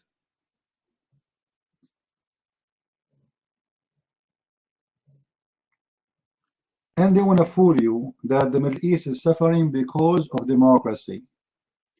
Middle East is suffering because we have Islam, my friend, and because we have Western leaders who they are scumbag, who they are sponsoring Islam. And yes, they are sponsoring Islam. Look what they did. They attack Al-Qaddafi. For sure, I'm not a fan of Al-Qaddafi. He's a criminal and he's a crazy. But they attack him to do what? To establish an Islamic State. They took him and they want to replace him with the Muslim Brotherhood. Same what they did in Egypt. The president of Egypt, Mubarak, who is in jail right now, he was a friend to USA for more than 30 years. This guy is our puppy. He say whatever we want. He never say no. 30 years. Obama, he come to the stage. As was expected, Obama, he want the Muslim Brotherhood state to establish. So he kicked him out. He was the first one to go in the stage and says to the Hosni Mubarak, get out of there, because he is desperate to establish the Muslim Brotherhood state.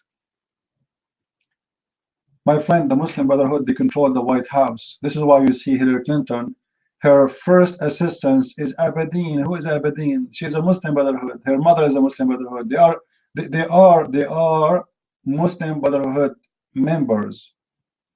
How they reached to that point? How they can be involved in our politics and they are not even 1 to 1,000 as population in USA? How? It's money. The Prince of Qatar, the King of Saudi Arabia, they told her, you need to find an assistant for you. He is a Muslim. He will be between us. The conjunction.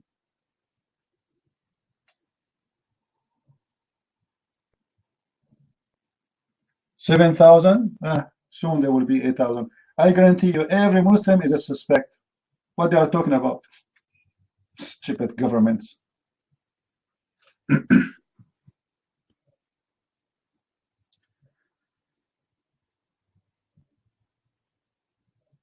The more people you bring from a Dracula Allah nation, the more suffering you will have. And I believe that the West is cursing itself. It's a curse, my friend. The Western, they are cursing themselves by being stupid. They are opening their doors for people they do not know who they are, and not only they don't know who they are, they know what religion they belong to, and this religion teach hate against you. Every Muslim believes that you are a filthy, disgusting creature. Every Muslim believes, it doesn't matter modern, not modern, don't go with this garbage. Muslim is a Muslim. Muslim is someone who follows Islam. Islam teach that non-Muslims are filthy, dirty, monkeys, pigs. So it doesn't matter you are a German, you are from Slovakia, you are from Romania, you are from Czechia, it doesn't matter. You are a dirty pig for them.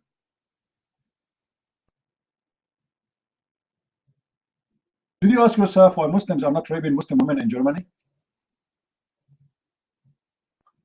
Why they don't rape Muslim women in France? They are not just asking for women, they are raping your women.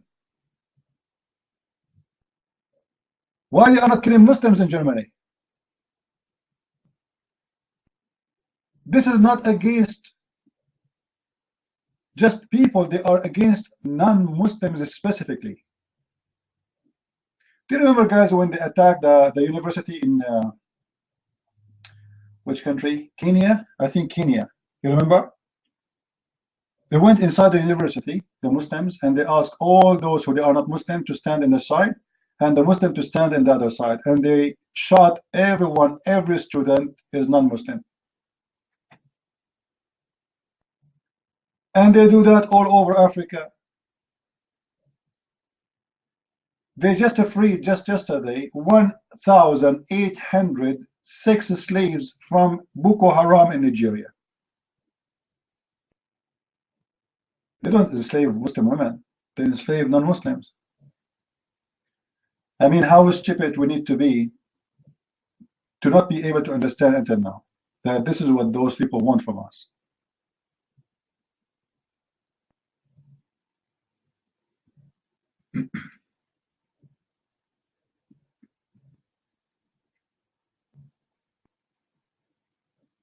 Intelligence is a gift.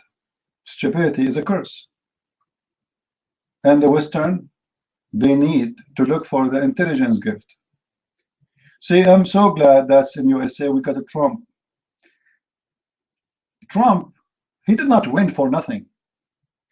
Now, some of us, we say, God, he made him win. It doesn't matter what you say. Trump, he won for a very simple reason. In USA, people, they are feeded up with politically correct. Everything is fake. It doesn't matter what you say. It doesn't matter what you do. You have to say certain things, otherwise they will accuse you to be a racist. You will ask a person, do you like chocolate? He say, oh no. Oh, here we go. He hate black. He hate people of color. I just said I hate chocolate. I don't like chocolate. It doesn't matter. You don't like colors. You like white, huh? You like white? It doesn't matter. If you say something about Islam right away, he's Islamophobic. If you say I don't agree with gays, I don't like them, you can't say I like them. You are racist. You are hateful. Well, I don't like them. You tell me this country is a country of freedom of speech. I don't like gays. They make me sick.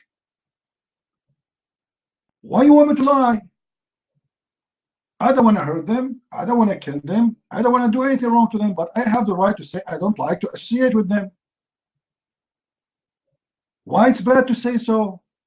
How come if a gay, he said he don't like me too, he have no problem? They don't like us too. They don't like Christians.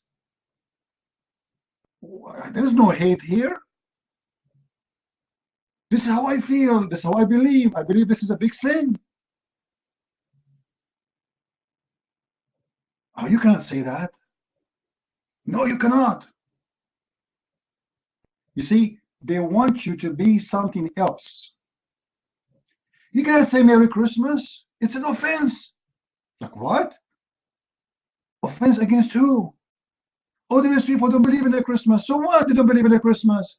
I believe in the Christmas. You don't believe in the Christmas? Don't say Merry Christmas.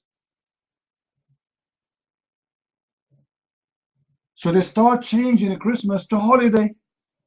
Like what? What holiday? It's a Merry Christmas.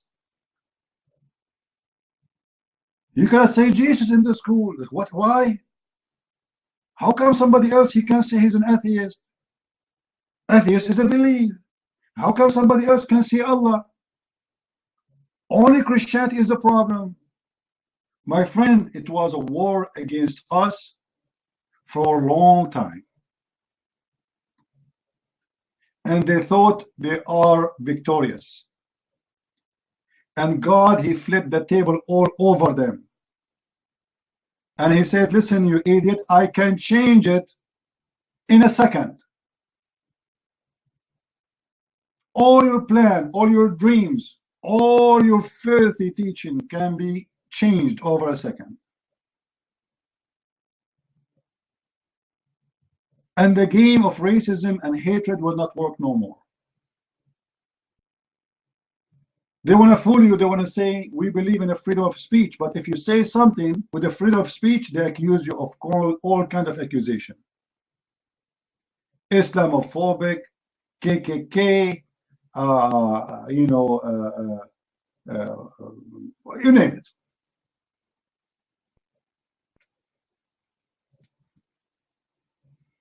The fact is, KKK is Islam. KKK is ugly the same as Islam. Both of them, they have the same ideology. And KKK have nothing to do with Christianity. Has nothing to do with Christianity. Jesus was not a redhead. And Jesus, he came for everybody. And the first people who believe in Jesus, they were not redhead people, and they were not coming from Europe. And the first people who accepted Christianity, they were either Aramaic or from Ethiopia, Africa, Egypt. Even we have missionaries who went all the way to India since the beginning of Christianity. No, Jesus is not from the Middle East, my friend. He is born in the Middle East. He is not. Jesus, he said, I am from above. My kingdom is above. I belong to my kingdom, and my kingdom is not down in this earth. So Christianity is the belief which makes us all united. Black, white, Asian, it doesn't matter. All of us, we are called the children of God. It doesn't matter. The Muslims are the one who is obsessed with the color. Muhammad must be white. Actually, there's a fatwa that says the one who says the prophet is black, kill him. The punishment for saying Muhammad is black is death. You will not see one sentence in the Bible describing how Jesus looked like. Is that correct, guys? Is that correct? You will not see one sentence. Why? Because our God is not about color. It's not about ethnic. Go and teach and preach the whole world in the name of the Father, the Son, the Holy Spirit. The whole world. For he loved the world.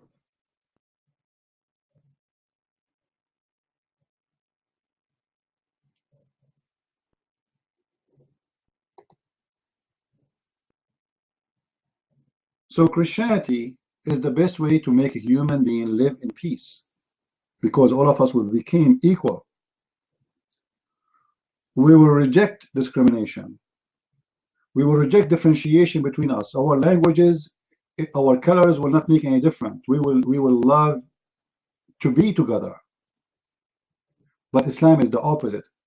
When Muhammad he speak about who is the best, just to show you, when I say KKK is the same as Islam. What KKK believe, guys? What KKK believe? Somebody tell me. What is their major belief? That a bunch of very white people, they are the supreme and everyone else should die, correct? All right. But this is exactly what Muhammad he believed too.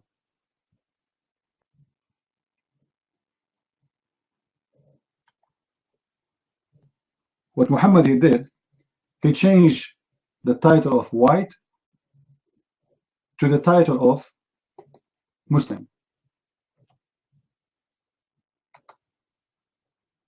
If you are not a Muslim, you should die. That's it.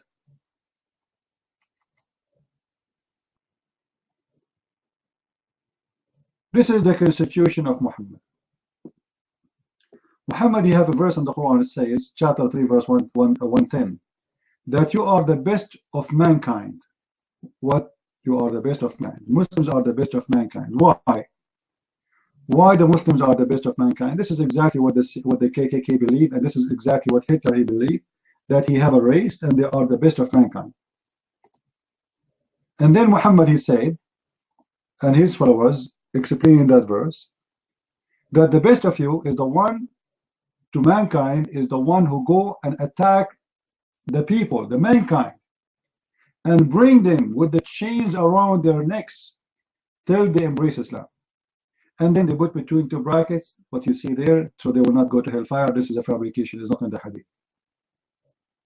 So Muslims are the best, and their duty is to enslave all mankind.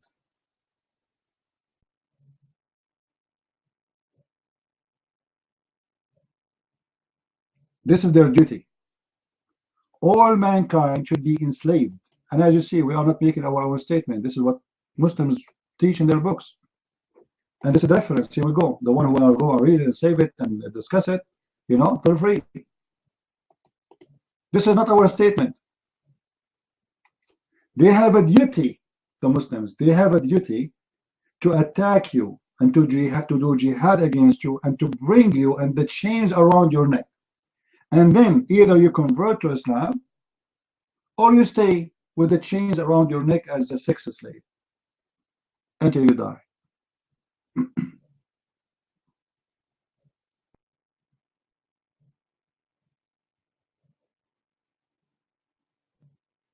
That is Islam, my friend. It is exactly the same as the KKK. And not to forget to mention that the Quran and the Hadith mention that the white one is a supreme.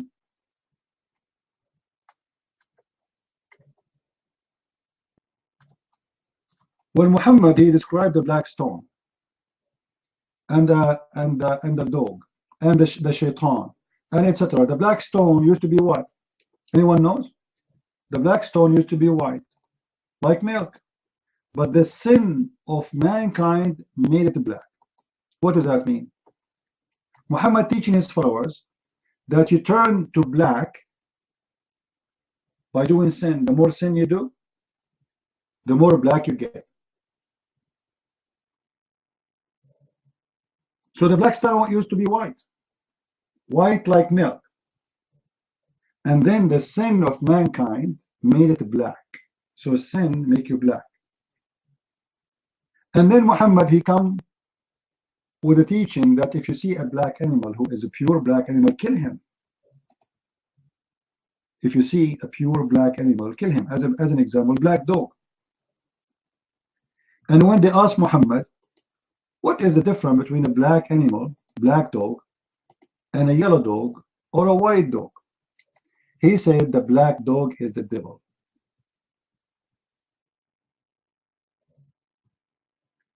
Invisible. That's very, very smart of you. Isn't it a waste time for you to be in Paltalk anyway? Come on. Why you're in Paltalk, my friend? Go and have fun. Go to the bar. What's wrong with you? Why you are here? Are you lost? Why you are coming to Paltalk? At least you are coming to Paltalk here to teach. You are coming just to chew gum. You don't like it? Don't come here. Don't be silly. You can go to the porn section.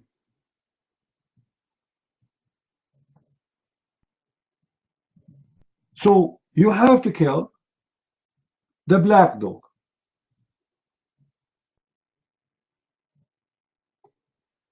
And why do we have to kill the black dog? Because the black dog is the devil.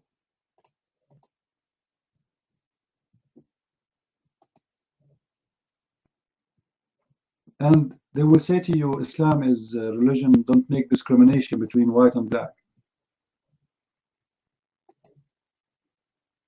They discriminate even between animals based on color. There's a good animals, bad animals based on color. The black dog is the devil.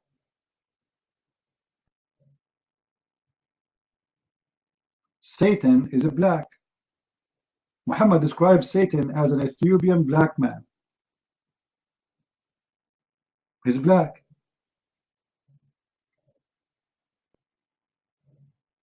He ordered them to kill anything is a pure black.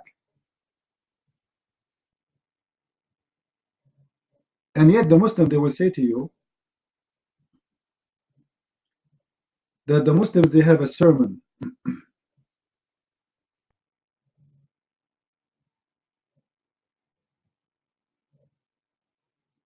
Muhammad, he have a sermon, the last sermon, who he said that there's no difference between Arab or foreign. The only difference is your religion. Well, this is itself is about discrimination too. However, Muhammad, he, if this is speech is true, if this is a speech is true, but there's no proof it's true. Because if this is speech is true, how come Muhammad he insult the black people? How come he make fun of the Turkish people? He described the Turkish as people who have a face like a hammer. He described them as they are evil.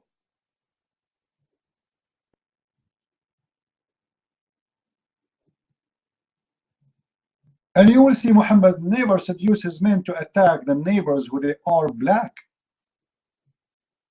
to get their women. But he want to attack the whites so to get their women, because he is in love with the white color. This is why when Muhammad he promised the Muslims to go to heaven, the women will be so white to the point you can see through their bones. They are hur.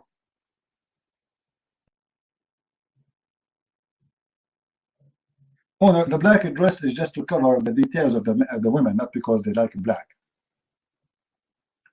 And the black flag, the flag is in a black, it's written in white, in the name of Muhammad, which means Muhammad and his God, they will wipe the black of the world.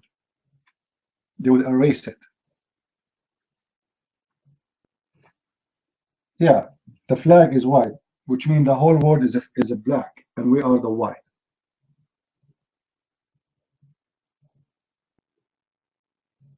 Islam presents the white. And even in the Quran, what Allah he said in the Quran? He said, يَوْمَ تَسْوَدُّ وُجُوهٌ وَتَبْيَضُّ وُجُوهٌ. If you go to chapter 27, verse number 82. Let me see if I can get you the reference. If you remember, there is a beast, and that beast will have the stick of Moses and the ring of Solomon. And then this beast is going to hit you with one of those, and you will turn to be white or black, depending on your religion. So if you are a Muslim, Allah will make you white, pure white, very white.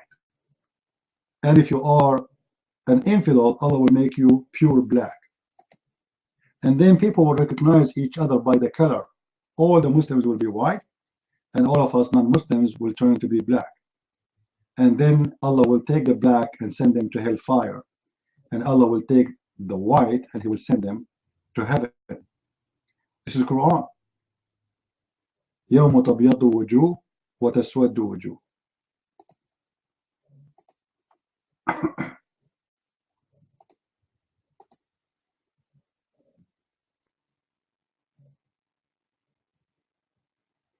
Do we have any Muslim here? You want to debate me about it, or he don't agree maybe?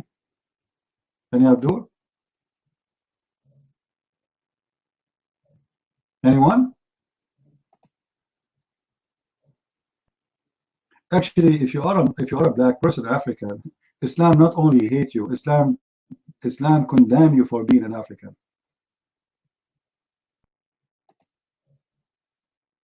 This is why I cannot believe it that Al-Qaddafi, by his money, was able to establish what is called the Nation of Islam.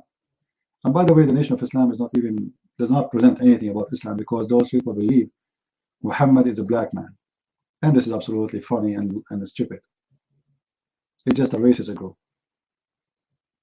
As you see the Quran saying clearly that in the judgment day Allah will make all non-believer black. It's a punishment to be black. And all believers white. If you open this link,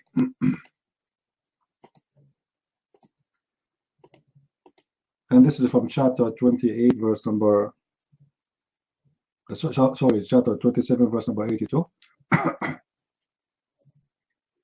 You will see the story about the beast who will come down from the ground and will hit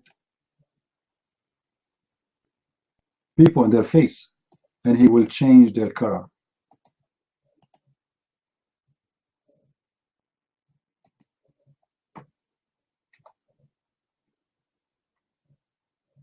So how we will recognize the believer from non-believer?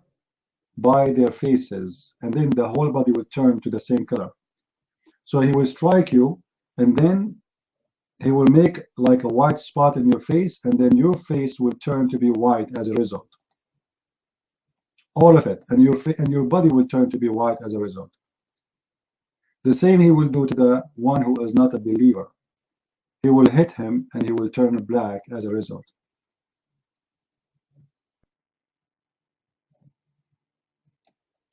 If you read with me here, and this is from the book of Ibn Kathir. This is about the beast who will bring out with the staff of Moses and the ring of Solomon. There will be no believer left without its making a white spot in his face, which will spread all his face shining white as a result. Do you see it, guys? Do you see it? So what the beast will do?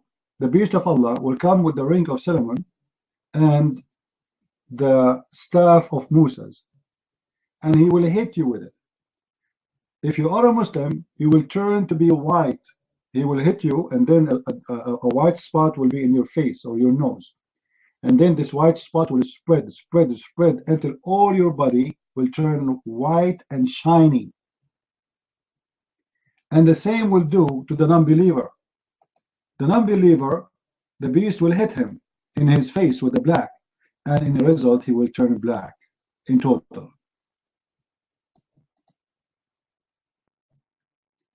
That is Islam, my friend.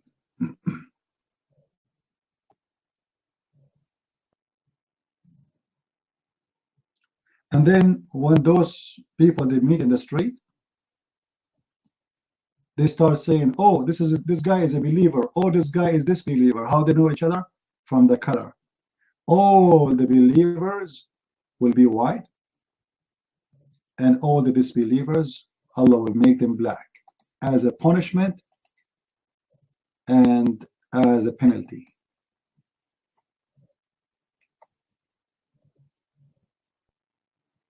And as you see, I'm not saying a word from my own, it's in front of you. And this is the link for those who like to say reference. Who want to say reference? Maybe many of you don't care, but I am here to teach. Later you might ask me where this is going to be found, and you will not find it, and I will not find it for you.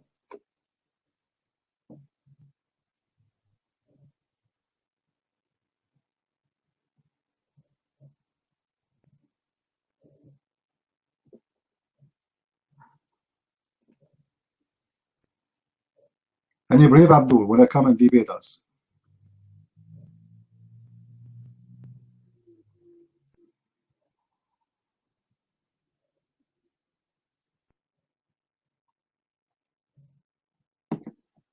I look like they have somebody in YouTube. He have a bad name. He's saying stupid things. All right, he's a blood. Don't worry about him, guys. He's gone in YouTube. Do we have any Muslim here? Yeah, they want to debate me. They post in the forum. They want to debate the Christian Prince. They want to get him destroyed.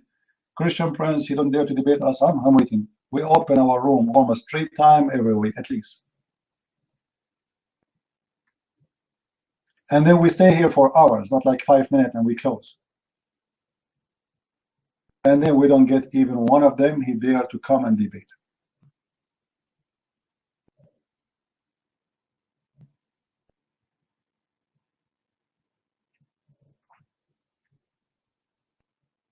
and a brave Muslim.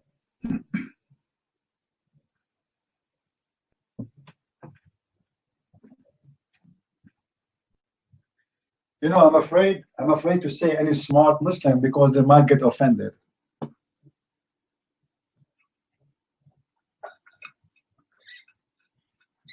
So I'm not sure what to call them. Any smart Muslim?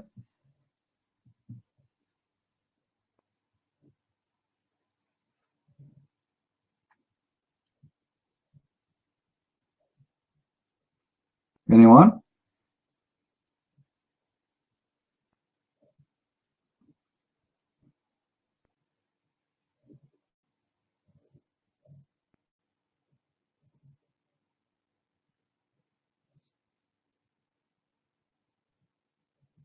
All Muslims are leaving Islam without coming to me, my friend.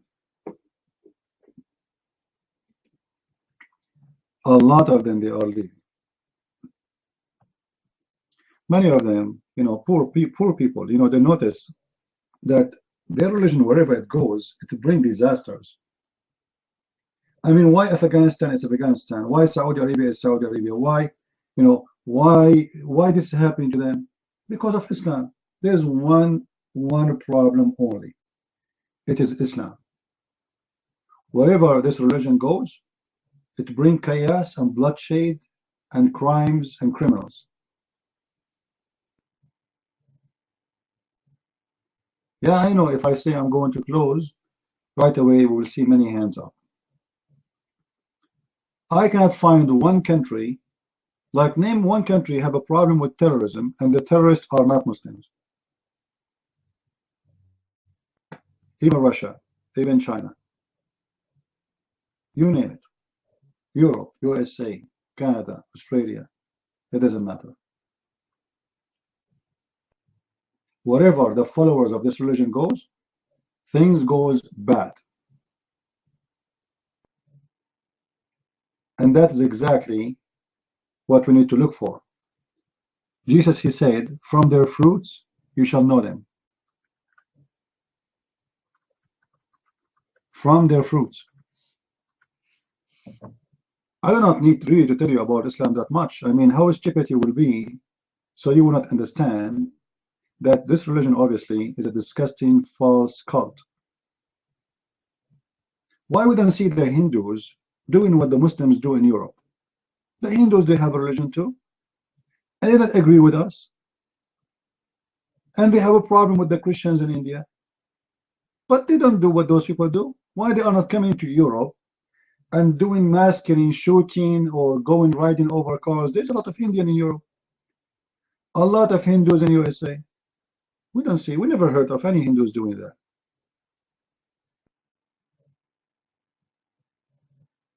What about the Buddhas? We never heard of a Buddha doing such a crime. Why? They are a different religion. They don't agree with us. They don't believe in our God. They don't believe in our book. But yet they don't want to kill anyone. The problem exists with the cult, filthy, disgusting belief. It's called Islam. This is why when they say profiling, you know, like if you remember when George Bush went there, he said we need to do profiling in the airport.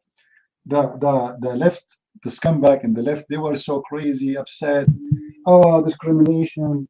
They want to do profiling. How disgusting! Yuck! Stupid. If the guy who is a terrorist is a Muslim, why you want to suspect the Hindu? Is that stupid? I mean, this is really stupid. Officially. Imagine a white man, he shot somebody in the store, in this city. And in the other city, a black man, he shot somebody in the store and he ran in the other city. So what the police need to do? They just look for a man. Shouldn't they describe him? They should say he's a white. They should say he's a black, so they can easily find him. That is not bad, my friend. That is intelligence. So if your enemy who want to kill you is somebody believe in Islam, why you want to look for someone is a Hindu or Buddha or a Christian? Are you stupid?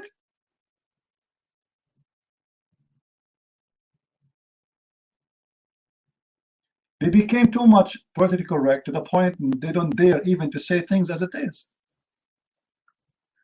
Everybody is politically correct. So the one who want to kill us is someone belong to Islam, but we have to check the Hindu. We have to search for him between the Hindus, not in the mosque. Right? Oh boy.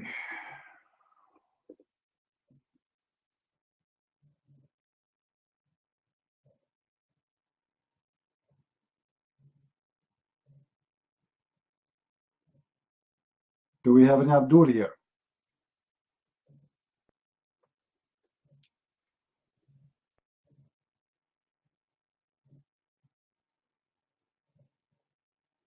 He's a scumbag, he's debating those who do not know much about Islam. Bring him to me and let us see how good he will be in the best debate ever.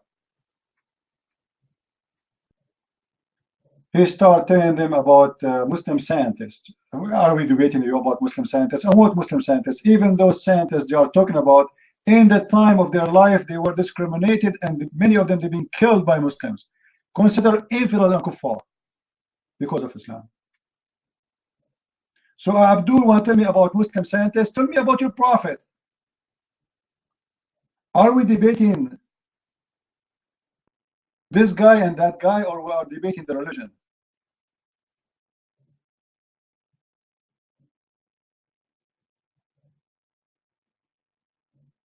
This is why the Muslims, they will be happy to debate you, but not me. And right away they change the topic. You talk about Islam, they speak about Al-Jabra too. And by the way, even the one who discovered Al-Jabra too is not a Muslim. Anyone knows what his religion? Anyone knows? The one they are so proud about him, they say he's a Muslim, he's a blah blah blah. He is not a Muslim and he is not even an Arab. What a bunch of liars.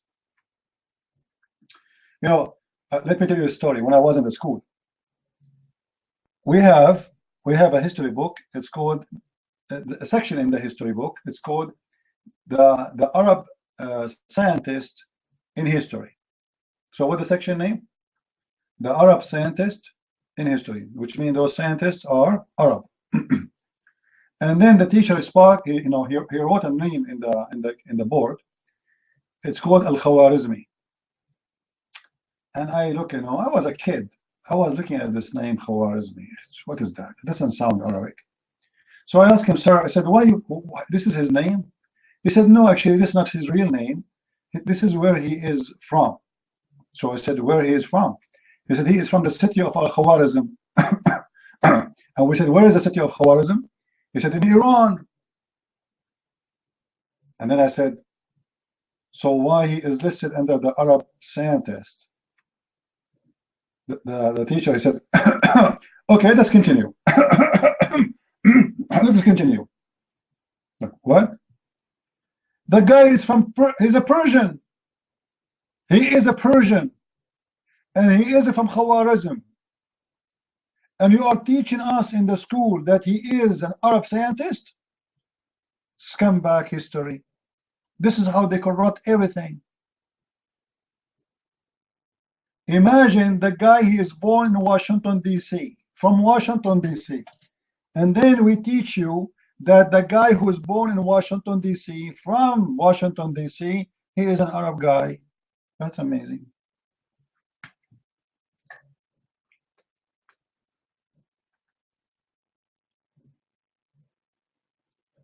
No, the Persians are not Muslims.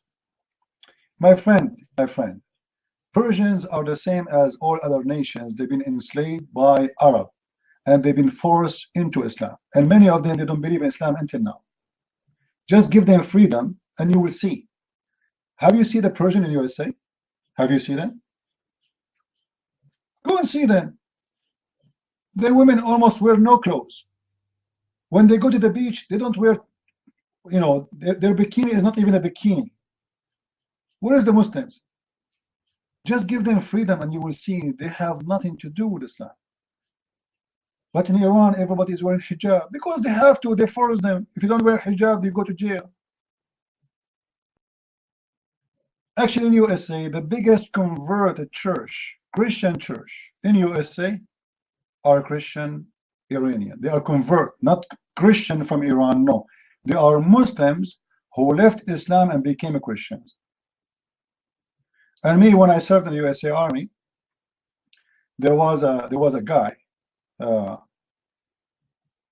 They told me he will share the office with you, and they told me he is originally from Iran. I said to myself, oh boy, a Muslim in the army. So I went to the office, which I'm going to share with him the same office. Imagine, me and him, we will share the same office, which means either me or him, we will sit in the same table. There's not enough offices temporarily until I get my own office ready. And when I sit in his office, I found a bigger cross in the middle of the table. In the middle of the table, not in the side, in the middle. And I found a Bible. I opened the diary. I found verses of the Bible. I don't know him yet. I don't know. And I was saying to myself, this is can't be the table of the guy they told me about. He's from Iran. So I went outside and I asked the captain. I said, which room? He said, that room. I said, are you sure this is the room? He said, yes. What's wrong? I said, you told me he's from Iran, right?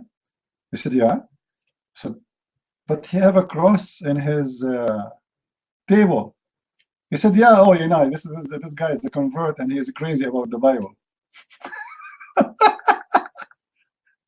You know, and when I met him, we became the best friend ever, you know, like as if I know him for 10 years. And then he started asking me how I can help him to convert his father, because his father had difficulties, old, he don't want to listen, you know, he's between yes, no. So how we can, so people, they think that if this is how they do, my friend, they say to you, we have, let us say, 200,000 Iranian in USA. I don't know really how many. I'm just assuming. And people, they assume that anyone is coming from Iran to USA is a Muslim. The fact, the biggest numbers of Iranian in USA, they are Muslims who converted to Christianity. And you can go right now and search.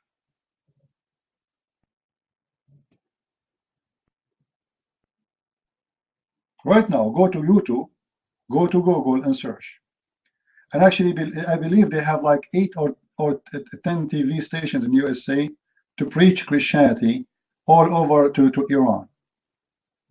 So they are doing a great job, and they are true believers. They are not just Christians by name. You see, those people who come to the faith, they come to it with strong desire. They love Jesus a lot more than you do. They have a passion, it's very strong. And this is why they are more successful than many of us to bring people to Christ. They are true, real Christians.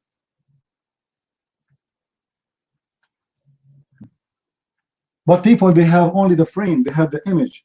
They think that's, you know what, if you are from the Middle East, it means you are a Muslim. And this is absolutely not true.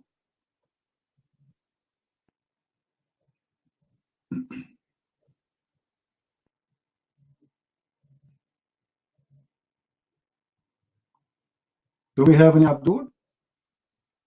Yeah, Ali Sina is from Iran. He's an ex-Muslim. This is one of them. And guys, again, if you would like to invite me to your church, to your country, please let me know. Like today, I got 2 emails in this week from two good guys. They are asking me how we can help you to go and to do your trip to Asia. As you know, we want to do as much as we can as seminars for people who have no reach out to the internet or you know, YouTube, etc. So if you like me to come to your country, it doesn't matter where, as long as you can guarantee me I will not be arrested in the airport, I will go. All right. So it's a poor country, it's a rich country, I'm willing to go. It's in Africa or in Europe, it doesn't matter, I will go. So if you like to invite me to your country to teach about Islam, to do training, especially for the young ones about Islam, I would love to go. All right. So let me know if you have, if you can get me such an invitation.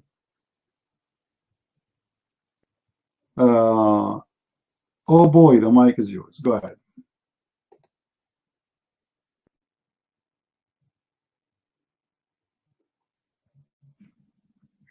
Hello everyone, good evening or good morning, depending where you are, or good night. Aleppo is free by the resistance of, you know, Syrian people, first and foremost. Congratulations to all the Syrian people. Hi. They showed that they can unite and they can resist the US terrorist-backed organizations.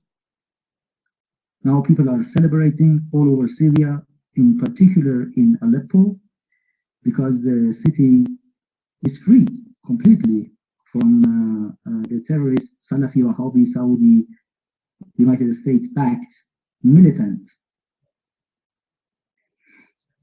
I'm from Iran, Mr. Clandestine, and inshallah Kashmir will be freed, Quds will be freed. Yes, I'm from Iran. And all of these, you know, Bahrain will be freed. This is a good example. You know, what has happened in Aleppo shows that people can unite and can stand against aggression.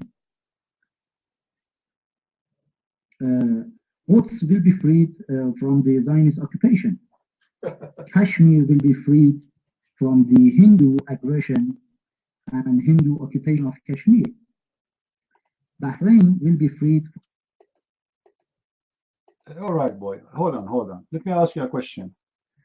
As long as you are against the Zionists, how you explain to me in the Quran, in your book, Allah, He said this is the land of Israel in chapter 5, verse number 20-21. Was your God a Zionist too? You might.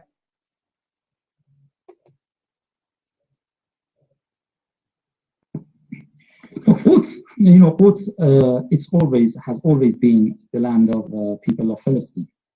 Okay, and the British, they gave it. So are you saying Allah is wrong? Because this is Quran, my friend. Quran saying this is the land of the Jews. Quran. Are you saying the Quran is wrong? You might. We all know about the Balfour Declaration and that it was very wrong. And I don't know where you are trying to avoid talking about your religion. How Allah, He says this is the land of the Jews, and you don't agree with Allah. What's wrong? Are you ashamed of your God being a Zionist? You might.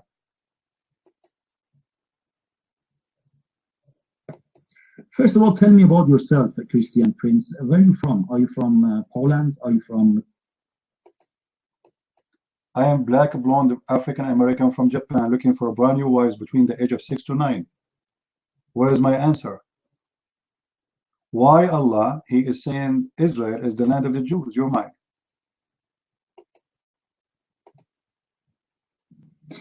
You see, there will be punishments for all of the people who participated in the occupation of Palestine.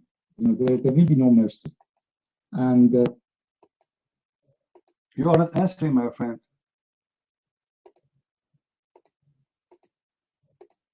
Abdul, why you are trying to avoid that your God Allah never said the word Palestine in the Quran, and He confirmed that this is the land of the Jews? What's wrong with you? You are repeating yourself. There is a punishment, there's a penalty, blah, blah, blah, blah, blah, blah, blah, blah. What is the answer? Why your God, He is saying this is the land of the Jews? I keep asking you the same question. You don't want to answer. You are like a parrot. We hit the bomb, you still repeating the same thing. Why your God is taking the side of the Jews against the Palestinian? The mic is yours.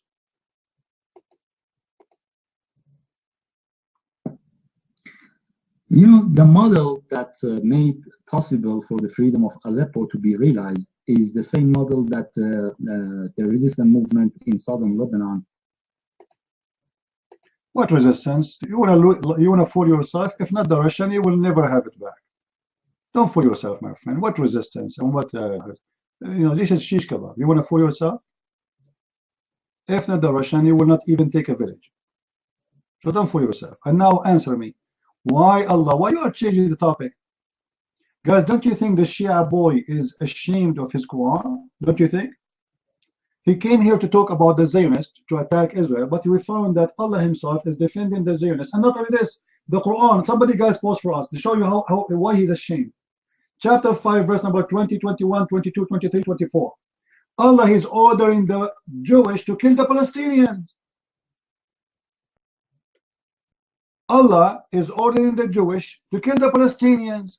Explain to me, Mr. Old Boy. Allah want to kill the Palestinian, and he decided that this is the holy land assigned to the Jews. Do you have an answer? Go ahead.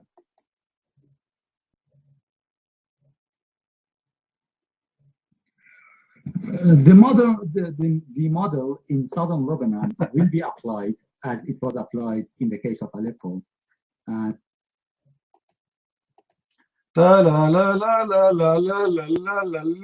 Apply whatever you want, my friend. Apply as much as you want. Obviously, you are afraid and you are ashamed to answer. Your God, Allah, he worked for the Mossad. Your Dracula, Allah, he worked for, he's a Mossad agent. Obviously, look, he is ordering the Jews to kill the Palestinians, enter the last one of them, and take the land from them. Why you don't want to answer? Apply any makeup you want. Put lipsticks like the Prophet. The Prophet, he used to put eyeliner 3 times a day. Put it, no problem. I want an answer. Why Allah saying this is the land of the Jews? Was he wrong? Oh my.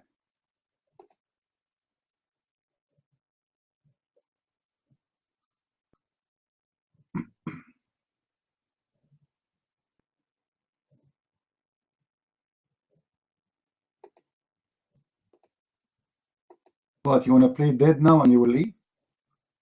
It's time to play dead. The Islamic resistance in Iran. What Iran? Iran is a country of a scumbag. You people, you have no freedom. Your government is the government of terrorists. What kind of a country? Women, they have no freedom to dress whatever they want, to eat whatever they want, and to talk whatever they want. And you are talking about the Muslim Sunni terrorists. You are terrorists like them. They asked Ahmadinejad, why you discriminate the gays? He said, we don't have gays in Iran. We don't have gays. We kill them.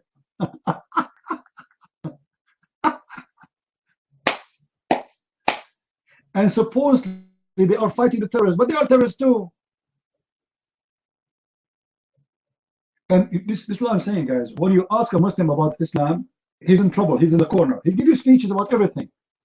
About makeup, about underwear, about Victoria's Secret, about Iran, about Canada, about anything, but don't ask him about Islam. Talk about anything. The second you speak again about Islam, it's gone. He freezes. He is in the ice stage. Allahu Akbar, we freed Aleppo. You did not free Aleppo. It's Russia who freed Aleppo. The Russians, they killed 36,000 terrorists. And here we go. The Muslims, they claim victory. Not the Russian. What Palestine? You okay? Oh boy, what's wrong with you? Why Allah never mentioned the word Palestine? Do you know? Why Allah, he never mentioned the word Palestine? Why you are not answering? Why your God Allah never mentioned it? You might. Give me an answer. Go ahead.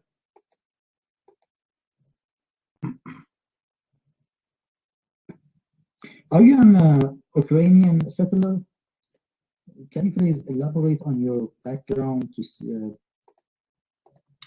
I'm from India, my friend. I'm from India. Brother Twitter, little boy is asking me what country you're from. I'm from Bombay. I want an answer. What is the answer? I'm from Bombay. Okay? Still, where's the answer? Why your God Allah said, this is the land of the Jews, chapter 5, verse number 21. The verse in front of you, the Quran in front of you, and all what you are saying, nothing.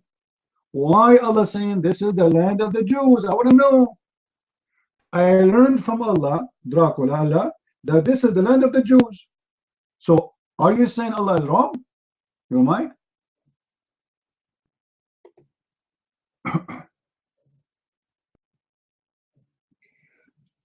Well, you know, if you're a Hindu, then you have a lot of questions to answer with regards to the situation in Kashmir, because in Kashmir, you know, people are asking for freedom, the right to be free, and the right to. Hold on. We can go to Kashmir after we finish with Israel. Which one is more important for you? Israel, right? Let's finish with Israel first, and then we'll go to Kashmir. And by the way, let me tell you something, my friend. I'm very upset from the Muslims, because once a guy, his name is a Christian prince, he came to India, he would speak against Islam, and then he said the biggest chapter in the Quran is chapter. And when the Hindu, they heard this, that the biggest chapter in the Quran is the cow chapter, they convert to Islam. I'm very upset from him. Anyway, we go back to the topic. Why Allah he say that Israel is the land of the Jews? It is assigned to them. You're mine.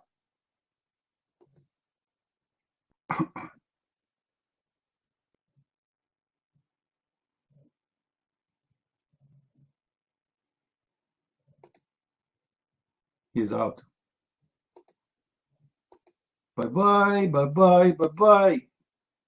Bye-bye, bye-bye, bye-bye. What a stupid idiots. They can't answer anything. They are Peru. They repeat what they heard. We want to free Palestine. Allahu Akbar. We want to kill the Sunni. Allahu Akbar. They want to kill Shia and Sunni. They are killing each other. And look how stupid they are. When a victory happened, they don't mention Russia. The Islamic resistance in Aleppo, they defeated the terrorists. It was the Russian. The Russian, my friend. The Russian, they killed 36,000 terrorists. They are bombing them day and night. And now it is you who free it? Oh boy. And his name is Oh boy. And guys, we want to free Palestine. We want to free Palestine. It took you 4 years to free a small street with the help of Russia. Here we go. Israel is there. Go. Who's holding you? Who's holding Iran from going in war with Israel? Go try. Israel will whip you out of the map overnight. Try it. I want to see this war happening. I love to see it actually. I want to see which God is a strong God, the God of the Jews or the God of the Abdul. In the war of 1973, Muslims from around the world, they gathered to attack Israel. In 6 days, they collapsed. 6 days. The Soviet Union at that time saved the Muslims, otherwise Israel would take all the way, they would take Damascus. They were 20 miles away from Damascus. 20 miles away, imagine guys. The Soviet Union, they made a threat to Israel to stop.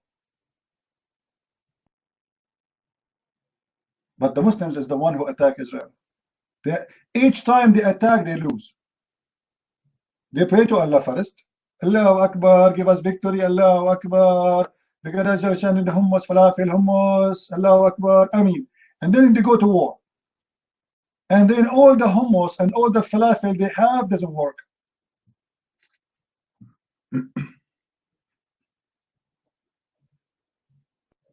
Where is your God? Oh boy, he abrogated his internet. A nightmare. How are you doing, my friend? Good to see you, Nightmare. Nightmare, we were talking about why Allah, he never mentioned the word Palestine in the Quran, and he said that this land is the land of Israel. What do you think? What's the reason?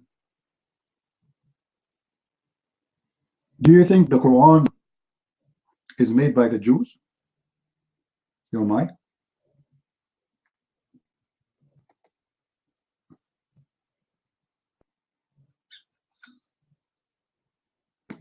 Okay, Quran mentioned that the Ibad Salih al-Ard, I mean the good people, they're going to inherit all the land, not just Palestine. And the good people, Ibad Salihin, are the Muslims. According to Ibn Abbas and other Mufassirin, Ibad Salihin, they are the Muslims, and they're going to inherit all earth, not just Palestine. Your mic.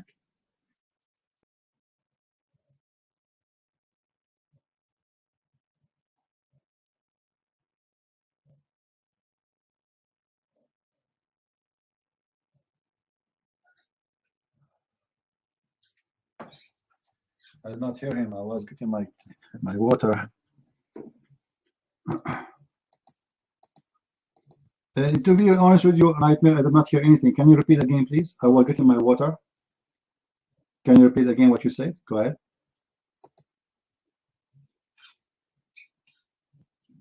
Okay. Did you read the other verse in the Quran? It says that Arabiya yarituha ibad salihun. The whole earth is going to be inherited by the meek, by the Ibadullah Salihin. And according to Ibn Abbas, Ibadullah Salihin are the Muslims, not just Palestine. The whole earth was given to the Muslim. If you want to use the Quran, you're right. So are you saying your God Allah made a mistake when he gave the land to Israel? He made a mistake? Your mic?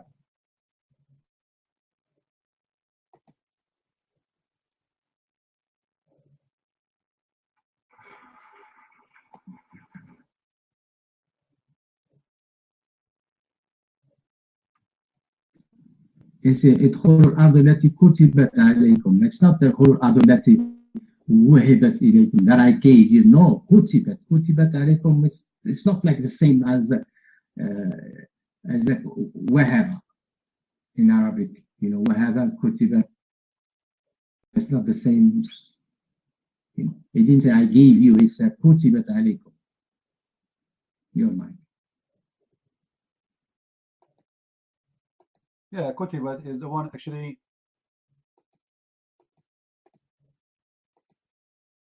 The word Kutibat is more important than you own it. It's assigned to you only. Kutibat is written for you. That's it. The destiny for this land is for you. And even the verse you mentioned to me, Mr. Nightmare, this is the verse about the Jews. وَلَقَدْ كَتَبْنَا فِي الزُّبُورِ من بعد الذكر أن الأرض يرثها عبادي الصالحون. This is a verse about the Jews. The Jews are going to inherit the whole earth. Your mind. And this is, by the way, chapter 21, verse 105. The same chapter, you know, actually a different chapter. The chapter 21, verse 105. Your mind.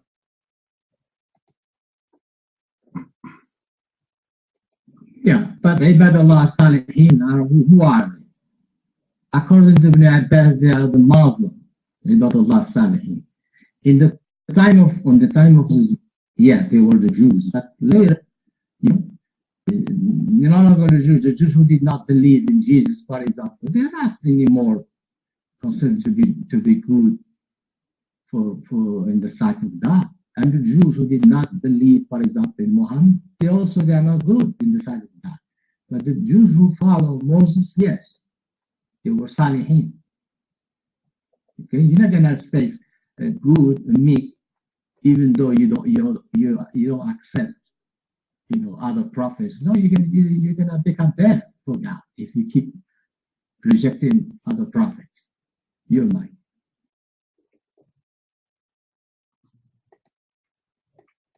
Okay, that's what I'm saying. I think your God, he made a mistake. Your God, he thought the Jews are good, so he promised them in that verse you mentioned that they will inherit the earth. Because this is a prophecy about the Jews. They will inherit the whole earth.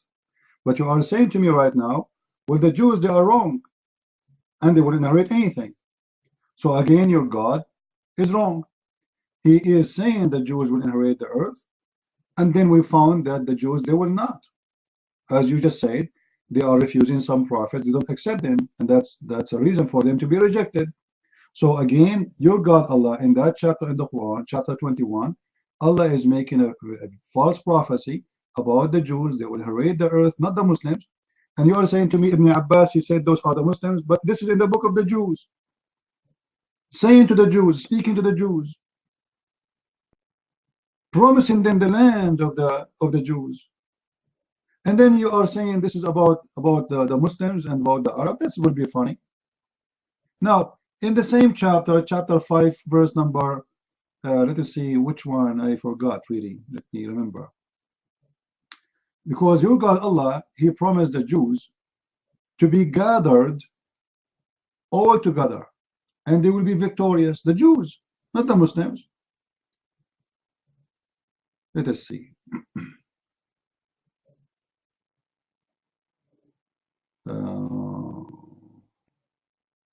I think it's 105, yeah, but I want to be sure. I did not use it for long. You know, I'm getting old, you see. Unbelievable. No, not 105, just wait.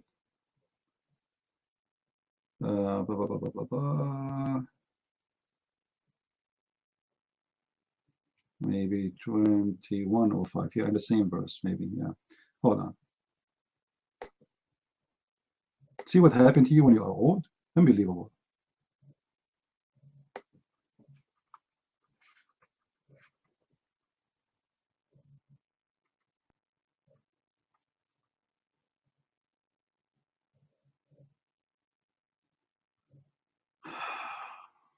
Which verse is that?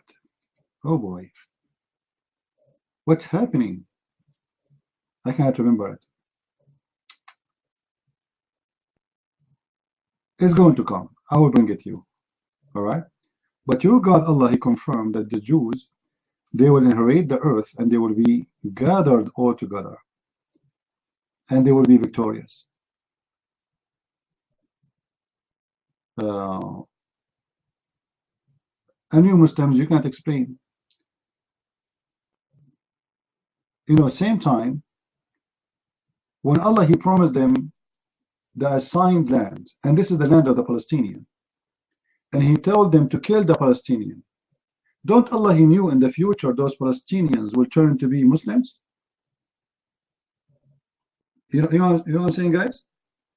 Don't Allah, he knew that in the future those Palestinians, they will be Muslims. So why he is saying to them, go and kill the Palestinian? Doesn't make sense. You're mine. Obviously, Allah, he made a mistake, and Allah want to fix that mistake.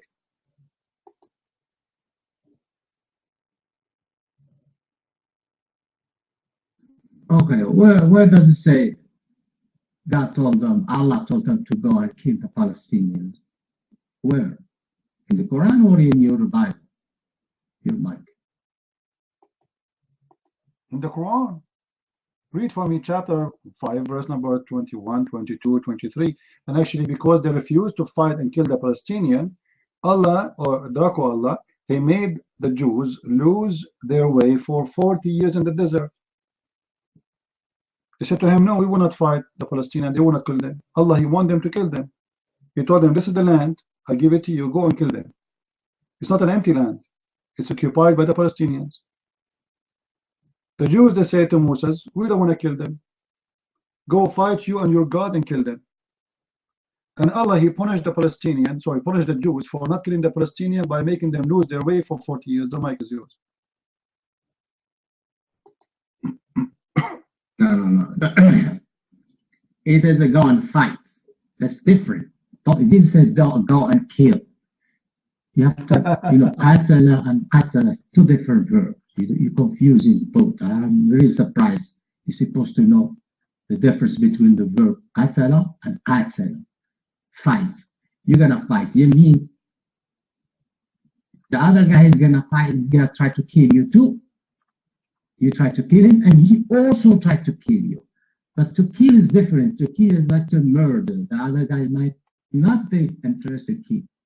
You see, but qatala, no. Qatala means he's gonna try to kill you too. And you try to kill him. That's what the verse says. It says, go and fight. Go and do combat. In the combat, he also is gonna be armed. He also is gonna try to kill you. And you fight and you kill the people who are fighting. You mean enemy combatant, not women and children. Your Bible said he told them go and kill women and children. No, we don't believe in that. You're right.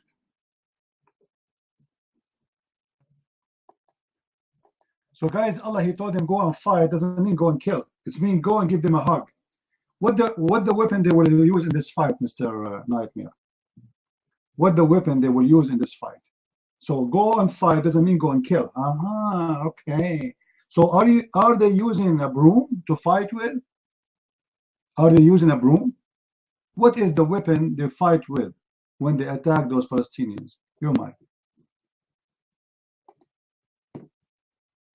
I thought you to understand right to say. Go and fight is not go and kill. Of course, he's going to try to kill you. And you're going to try to kill him. You know, if he doesn't give up, if he's trying to kill, then you can kill him. So you fight to kill, or you fight, maybe he's going to surrender, maybe he's going to run away. Not necessarily, but if he keeps fighting, if he's trying to kill you, then you kill him. There's difference between fight and kill. Of course, you're going to kill if he doesn't want to give up, and if he's trying to kill you, then you kill him. But if he give up, stop. You don't kill him. You know, that's the difference between fight and kill. You're right. I don't see anywhere in the verse there it says if they stop, you don't kill them. You are the one who's attacking anyway. Aren't you the one who's attacking? So what do you mean if they stop? Stop what? You are the one who's attacking them in their houses, in their land, and Allah is ordering you to attack them, and you are saying to them he's asking you to attack them, not to kill them. So what you would do with them? What Allah you want exactly from this war? Your mind. He doesn't want you to exterminate. He doesn't want you to commit genocide. He wants you to fight them. So you can fight them. If they give up, stop. It's not the purpose is not to exterminate them. That is the purpose in fighting in Islam or fighting the way of God. It's not to exterminate people, killing women and children and people who doesn't want to fight. No, God never allowed that. You fight those who doesn't want to give up and who are trying to kill you. Yeah, those kind of people, you kill them. And if they stop, and if not interested in fighting, like women, children, you don't stop. You know? I know in the Bible it doesn't say that it's kill women and children, even animals. We don't believe in that. You're right.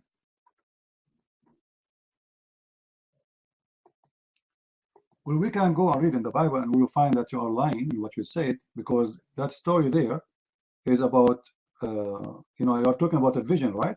Muslims are stupid. They don't know what they're talking about. In the Quran, in chapter 6, verse number 45, Allah, he promised and he asked the Muslims to destroy and to do genocide. And this is the Quran. This is the Quran. What are you talking about? Chapter 7, verse number 72. The same. Allah do genocide again. Chapter 8, verse number 7. Chapter, you know, there's many chapters. What are you talking about? Allah always, he orders genocide. And Allah is ordering the Jews to go and kill the Palestinians. He did not say to them, stop if they surrender. You are lying. I challenge you to show me the proof. I challenge you to show me the proof. And as an example, let me give you a living example. The Jews, they surrendered to Muhammad. Bani Qurayza, they surrendered to Muhammad. The whole tribe, they surrendered. What Muhammad did, after they surrendered and put down their weapon, he executed them all. He executed all the men. They are prisoners of war. So you're lying. After you surrender in Islam, still Muhammad will kill you. Come on. Okay, you said I lie when I told you the Bible say kill women and children. If you want, I can bring you the verse and show it to you. It's ordered to kill women and children and even the animals. You want me to show you the verse? Oh, concerning about you told me there's a verse in the Quran where God is saying to the Muslim to commit the genocide. Show me the verse. And about the Bani Qurayza, I will talk to you about that later when you show me the verse. Your mic. Well, I just posted the verse for you. You know, I don't know what's wrong with you. You know, you Muslims, you have a problem, my friend.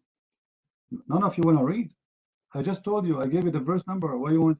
Chapter 6, verse number 45. Allah is saying to destroy all the people who they are unjust, which means they are not Muslims. And thanks to Allah, the Lord of the world. Isn't it this is what you got, Allah saying? Huh? Chapter 8, verse number 7. Allah will destroy the lineage of all those people who they are against him, who don't refuse the word of the truth. This is Quran, my friend. Chapter 8, verse number 7. So, you know, obviously you are trying to avoid. Now, regarding what you are saying in the Bible, I say to you, you don't understand what happened there, and you don't understand that you are talking about a vision. You can quote for me the verses you want as much as you want, but obviously you're trying to run away from the problem. And when your prophet, he slaughtered the people of Qurayza, they are people who surrender, and they gave down their weapon. They don't want to fight no more. What Muhammad did? What Muhammad did? He killed them after they dropped down their weapon. You said to us a second ago that if you put down your weapon in Islam, we should not kill you. And this is absolutely a false lie. You're mine.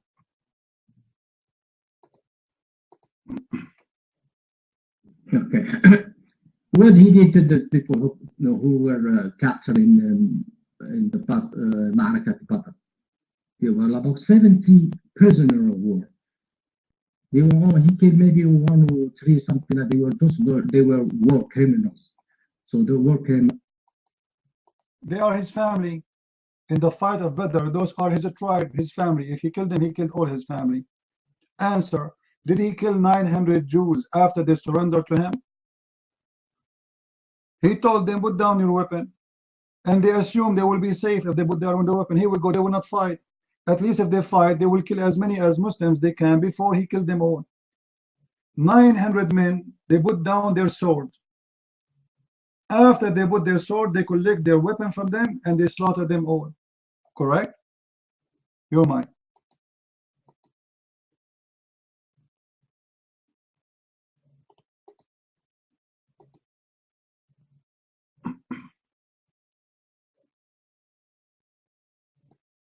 Take the mic, Nightmare. And Classic, you are jumping. Go ahead. Okay. After the Prophet invaded Khaybar, the Khaybarites also were Jews. He didn't kill people. They were taken as a prisoner of war. Maybe they killed maybe 2 or 3 for, you know. It's time for a spanking. No, he killed all the men. You are a liar. You are a liar. You know, you have to admit that you are a liar. All right, let me get you busted. Here we go. Maybe he killed 2 or 3. Good one, good one.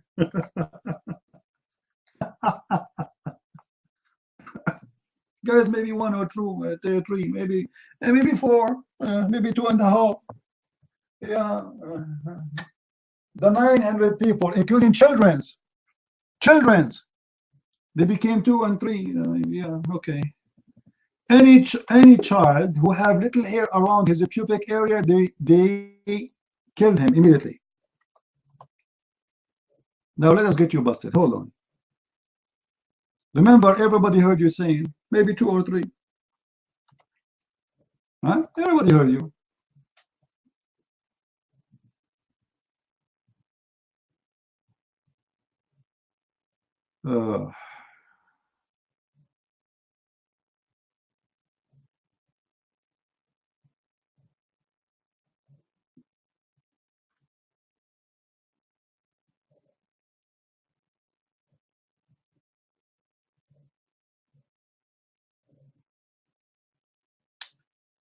Let us see.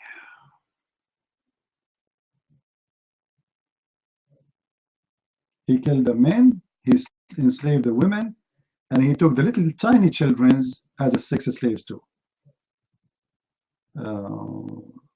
Here we go. Look what this guy he said.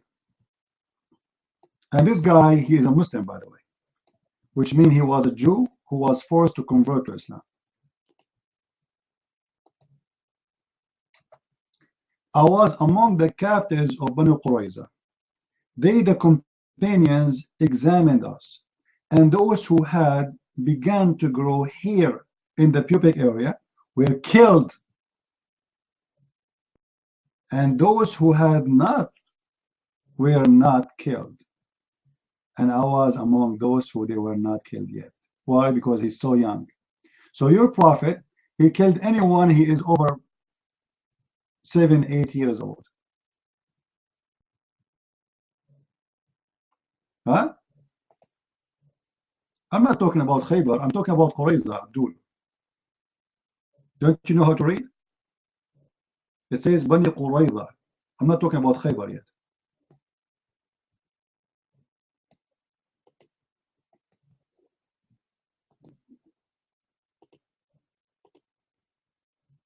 Don't you see it?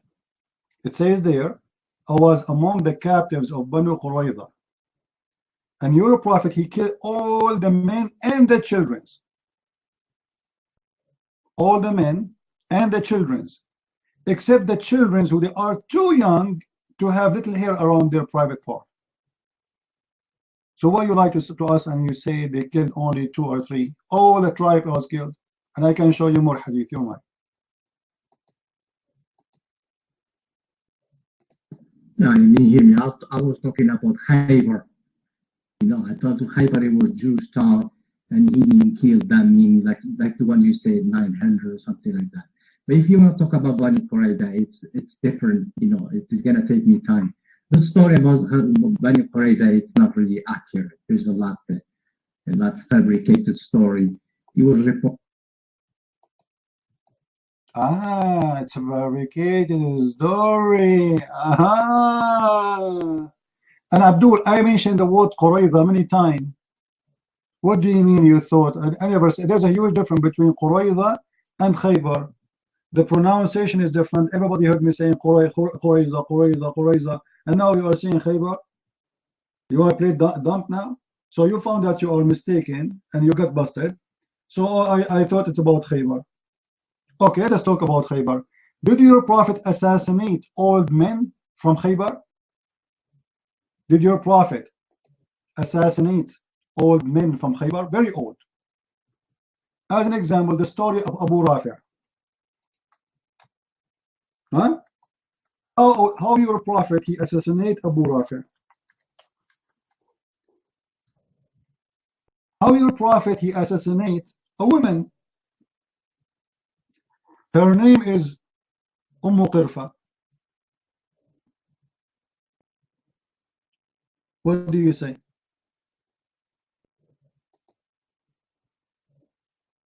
Abu Rafi' is a guy, he is over 100 years old. Qirfa is an old woman. Both of them, they are assassinated by your prophet. Qirfa, your prophet, he tied her legs to 2 different camels, and he ordered the camels to run in 2 different directions, and he split her 2 pieces when she was alive. Am I lying right now? Am I? Okay, let me talk until I finish my point, okay? Because I told you in the Badr, Ma'arakat Badr, he didn't kill prisoners. He told me, oh, they were his family. That's why. Then I told you, Khaybar. What? Nightmare, you are a liar by birth. I never mentioned the word Badr at all in the whole conversation since you came here. I mentioned it after you said Badr, and this is later, now, just a second ago. I never mentioned that. It's recorded, it's in YouTube. Yeah, so why you are talking about Badr? I said Bani Qurayza. What do you mean I thought Badr? I said Bani Qurayza. What Bani Qurayza have to do with Badr? Do you understand Arabic? In Arabic, I said to you, Qurayza. Are you deaf? I did not say Badr. I said Qurayza. So you are the one who have a problem, Mr. Abdul. But because you got busted, you are trying to avoid the lie you made. You said only maybe he killed one or two. Now let us talk about Bani Khaybar. Bani Khaybar, no problem. How many your prophet he killed from Khaybar? How many? You said 2 or 3? Are you sure? Am I? 2 or 3. Man, I told you don't take the mic from me because you take the mic, you screw up the whole thing. You told me Muhammad killed people even after they surrendered to him, blah, blah. I told you in Ma'arakat al-Badr, me who mentioned Ma'arakat al-Badr, they were prisoners of war and he didn't kill them. He told me, oh, because they were his family. And I told you, okay, Khaybar, they were Jews, they were not his family. And he didn't kill people who surrendered. Do you understand English or not? People that your followers, they understand English better than you. This is what I was trying to say. I was trying to tell you, Khaybar, they were also not his family, but he did not kill them. For Bani Qurayza, most of the scholars. Okay, give me a reference that Muhammad, he did not kill Bani Khaybar. Give me a reference that Muhammad, he killed only 3 or 4 from Bani Khaybar, as you said, you might.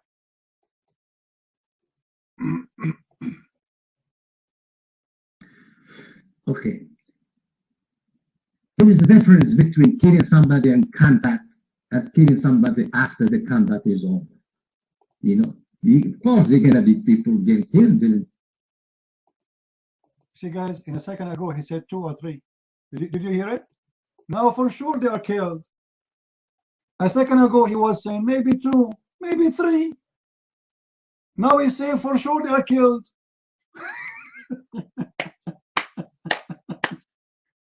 You are the one who said maybe 2, maybe 3, and that's it. And now you are saying for sure they'll get killed. For sure, after the compact, he killed them all. He attacked them. What do you mean? He attacked them, my friend. You did lie. You said he killed only 2 or 3. You are a liar. You Muslims are officially liars. You have no shame. You said killed 2 or 3 when he killed them all. And the successful one is the one who ran for his life. How many he killed? 1,000? 2,000? And the rest they ran away? So why you lie? You say he killed only 2. No, I don't understand English. You said, guys, did this guy, he said maybe he killed 1, 2, 3. Did he say that? Did he say that? It's recorded. And now you are saying he killed them. This is why I say Muslims are, you know, professional liars with no shame. So why he killed them? Guys, this is more ugly. After the compact is over, he killed them. Not only this, he burned their houses. He burned their trees. He digged their graves. Nightmare, is that true? That your prophet, he digged their graves? Is that true? Even the graves? Your prophet, he wanna kill the crops? The dead one? Why he dig the graves? You're mine.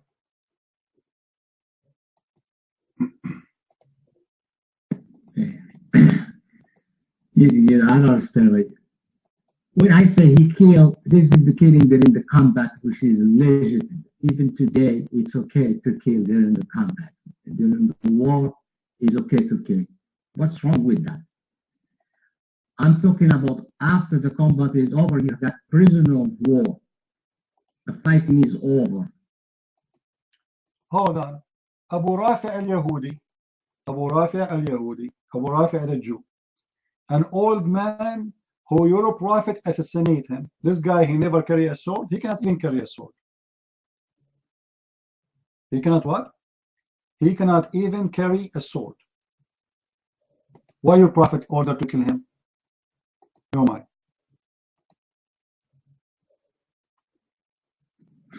Right.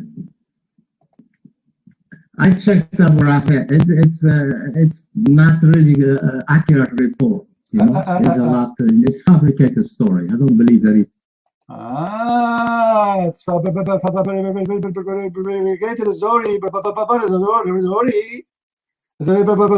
So any story you don't like in your Islamic books, it's a fabricated story. Here we go. This is your scholar Al-Urayfi, huh? Speaking about the killing of guys. If you open this link, this is YouTube. This is a scholar there. He is teaching how beautiful was the assassination of this old man.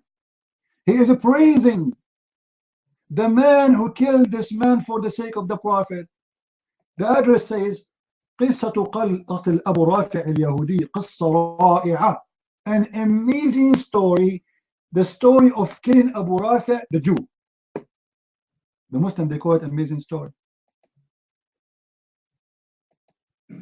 أن أبا رافع اليهودي كان في حصن له منيع، وكان يؤذي النبي صلى الله عليه وسلم بأنواع الأذى.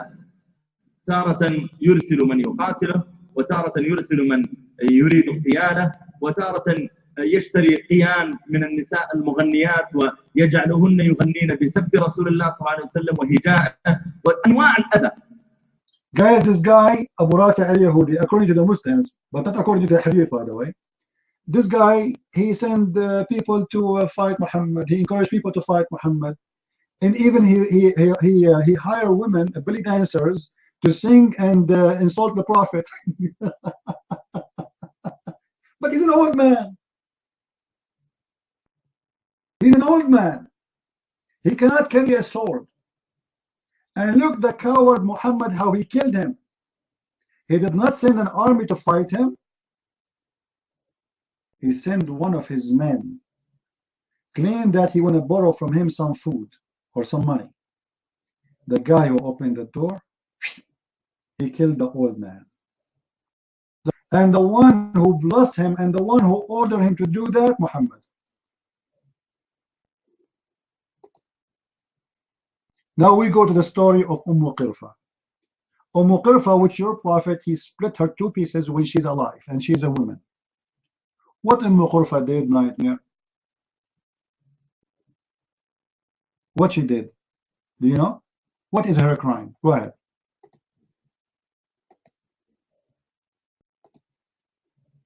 I just all weak narrations, you know. That is naive. I don't believe that story, you know. It's a da'if, guys. It's a da'if. I don't believe in a story. It's a da'if. Okay. So any story will make your prophet look as a scumbag, and your God Allah as a Dracula. You say it's a da'if.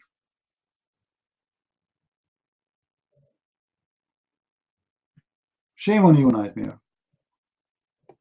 He killed this woman, guys. He killed this woman. And by the way, the story of Abu Rafi is not da'if too. And the story of Qirfa is not da'if. And you are lying again.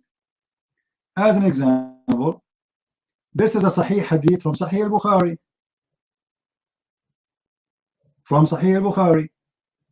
The man, he asked Muhammad, can you allow me to go and lie so I can kill this guy? And this is a proof that this guy is not fighting the Muslims. Because he knew that this guy is a Muslim. So how a Muslim want to borrow money from him and you want to help him? How the Muslim is asking him for food and when he want to give him food?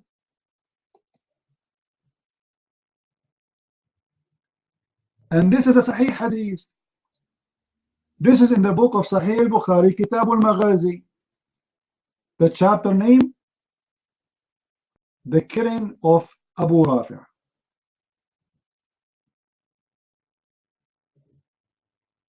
If this guy, he is really fighting the Muslim, he will not open the door for the Muslims because he knew he is a Muslim.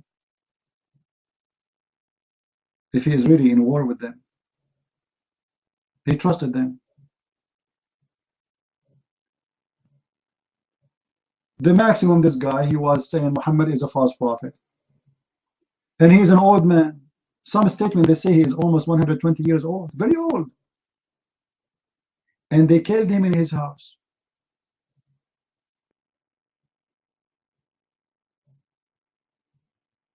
By the approval of Muhammad. So Muhammad is the same as the CIA.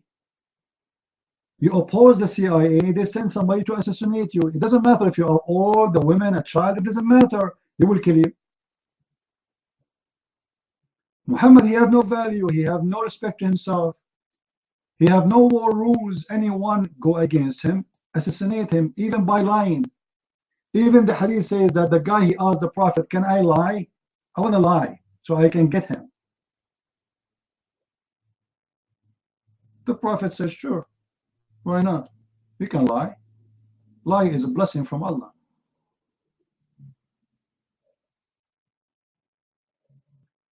And he did not even send one guy. He sent a bunch of guys. One he watched around. You know, it's like it's a team of assassination. They knock at his door. The poor guy, he opened, he trusted them. They said to him, I want to borrow some food from you. And then right away they assassinate him. That is Islam, my friend. This is why you cannot trust Muslims, because you cannot trust, if Muhammad himself cannot be trusted with an old man. An old man, he killed him.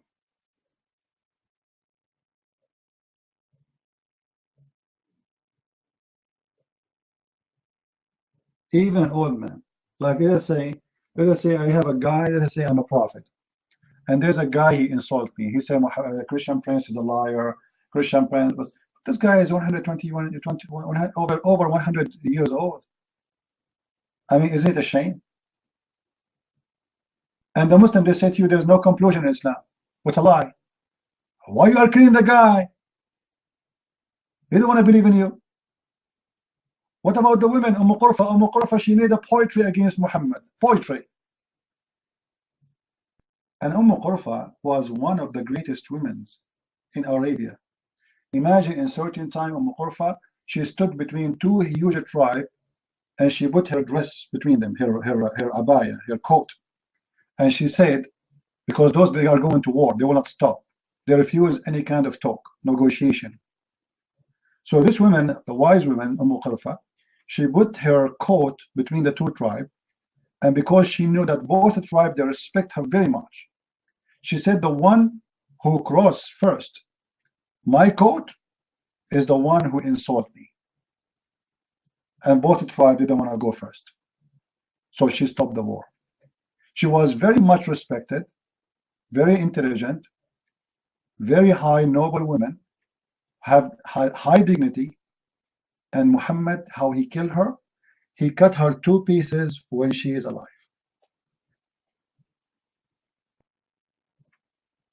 This is a very disgusting behavior from a man he claimed to be the prophet of mercy. And you know, the funny Muhammad, he says, I was sent by sword as a mercy to the world. Is that correct, Nightmare? Is that correct? I was sent by the sword as mercy? How he sent by the sword as mercy? How he can be sent by sword as a mercy? What do you think?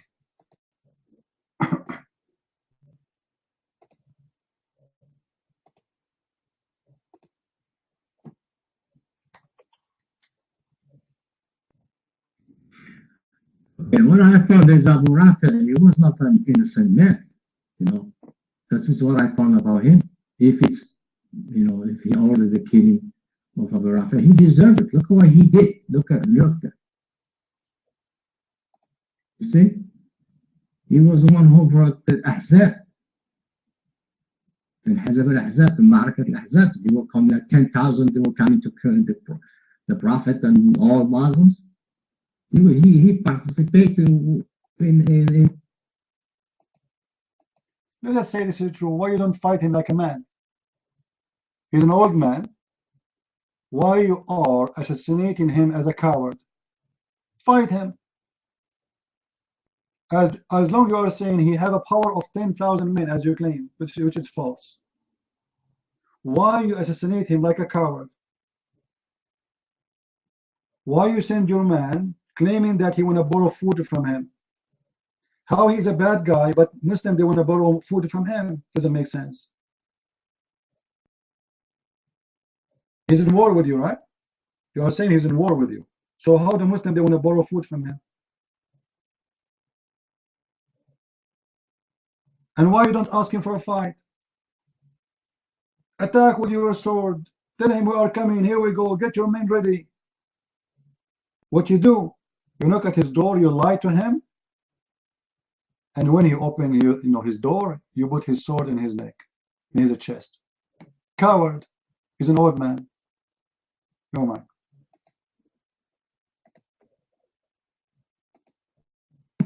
Man, this is war. You use all sort of tactics in the war. You lie, you deceive, you strategy. Everything is permitted when you fight. Everybody does that. You're not gonna. Oh, I'm gonna kill you. You don't. You say that to your enemy. I just done or what? You're mine. So you assassinate him by looking at his door, telling him we want to borrow food from you, and then he opened the door and you put a sword in his neck. Is that what honorable people do? Guys, did you see it? You don't tell your enemy I want to kill you. No, you kill them when they are not aware. You go to an old man, you look at his door, you say to him, I need food. Please, I'm hungry. I need the food. You open the door for him to feed him, he kill you. Coward, deceiver, lying, and the excuse, he is my enemy, even though he's an old man. All what you said is a lie about this man, because if he isn't your enemy, he will not open his door. If he is your enemy, he will not open the door for a Muslim. He know that they hate him, they want to kill him. But obviously this guy, he is not accepting anyone to kill him. He have no enemies. And he is not accepting even the Muslims to kill him, because he did not do anything wrong.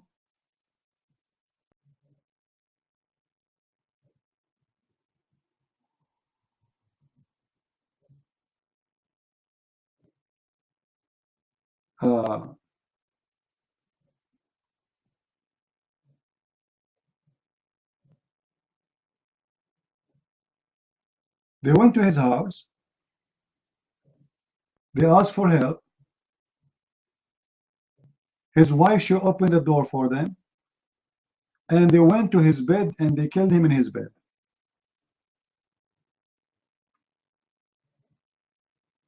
Coward.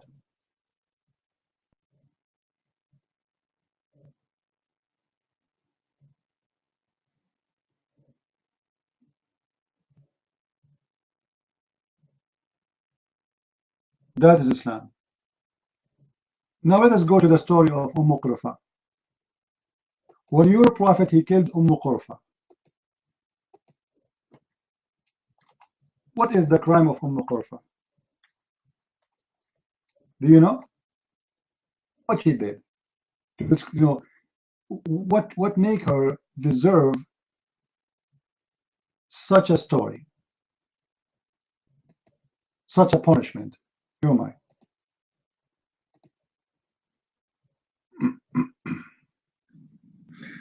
Okay, did you read what I put there about Muratha? He's not a nice guy, man. All those Jewish people, they're like Jews of today, They start wars, send people to fight, proxy wars. They were doing that since the beginning of time.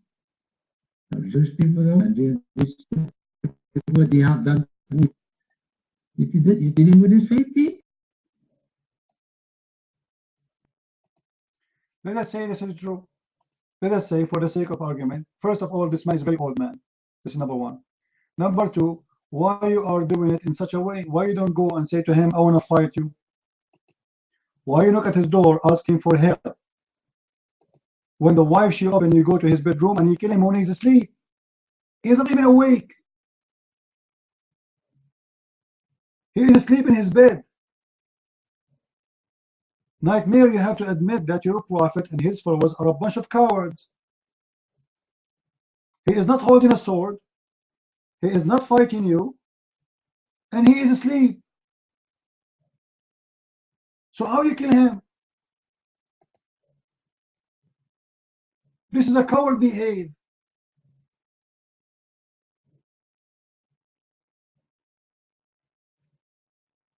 Very disgusting.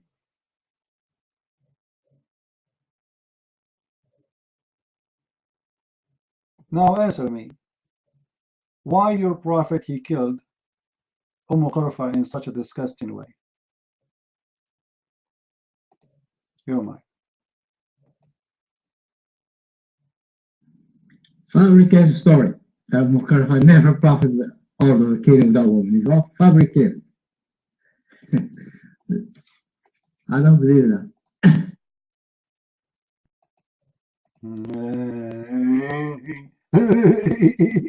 You know, Nightmare, it doesn't matter how much your internet is strong, you still are very weak. Here we go. This is the book of At-Tabari.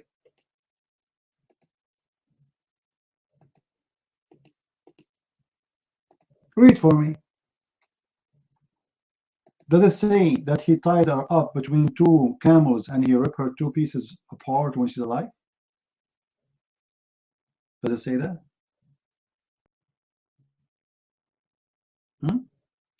فأمر زيد بن حارثة أن يقتل أم قرفة فقتلها قتلا عنيفا ربط برجليها حبلين ثم ربطهما إلى بعيرين حتى شقها ثم قدموا على رسول etc. and we told him that we killed her, so he was so happy. So what do you mean this is a lie? And this is the story in front of your eyes.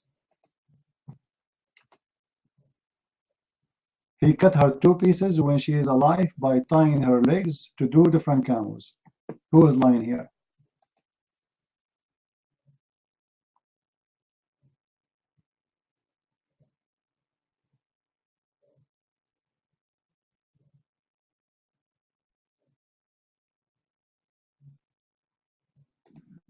You want to show you what the Tabari said about his book?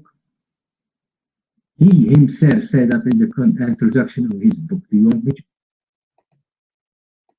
Guys, At-Tabari is stupid. Okay, forget about At-Tabari. Forget about At-Tabari.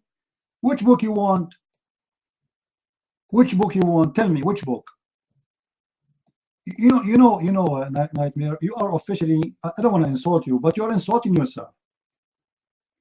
I mean, this story is mentioned all kind of books.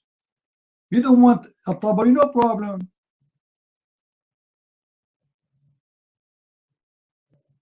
But do you Muslims even have a brain? You are the one who kept mentioning for me the book of Ibn Hisham, As-Sira Nabawiyya, right? Here we go. This is As-Sira Nabawiyya. The same story is there. And this is the link. As-Sira Nabawiyya is garbage too. You mind?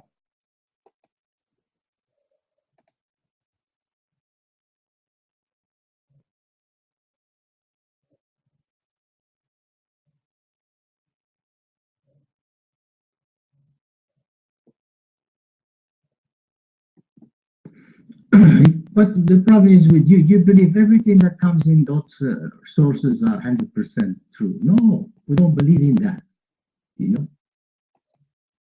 My friend, don't believe in Islamic books. Islamic books are a bunch of scumbag who wrote it.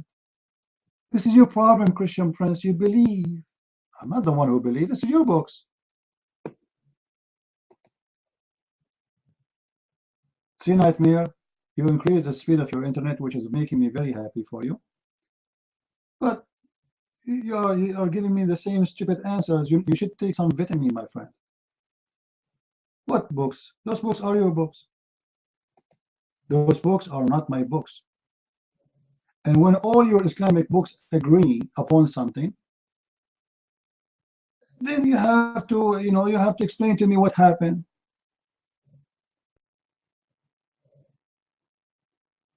And nobody even says that this story is not true. Where do you get this from? I can show you the stories from tons of books. And all of them, they confirm it.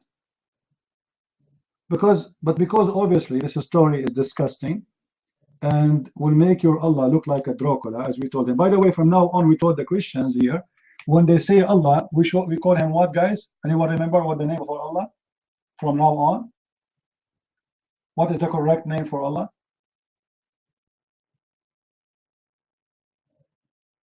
Dracula, Dracula, Dracula. This God, he loves a bloodshed. Even a woman, she is an old woman. Ajuzun kabira, very old woman. You cut her to pieces when she is alive by tying her legs to 2 camels. Guys, by the way, there's a video in the internet in YouTube. ISIS, they split a human being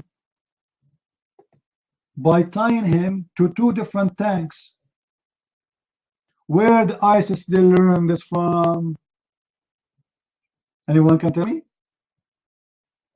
From the prophet of Dracula, Allah, Draco Allah. The Prophet Muhammad is the first one who practiced such a disgusting, ugly torture, because this is not just killing. This is not killing. This is torture, and very ugly torture. Like, can you imagine how much pain this woman she was going through until she died?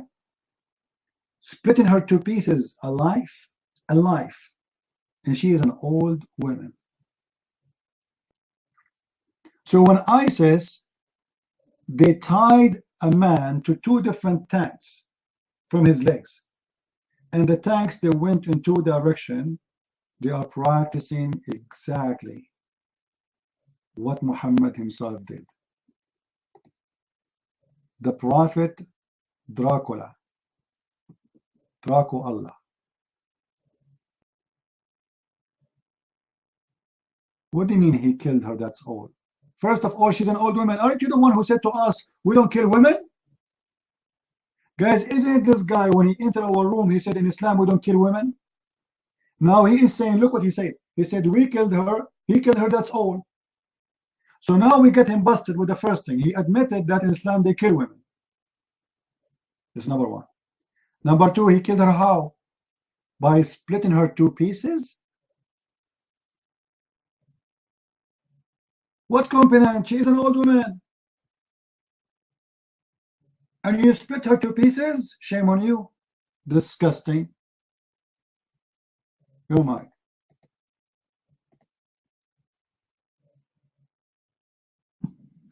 No. He split her in half. That's wrong.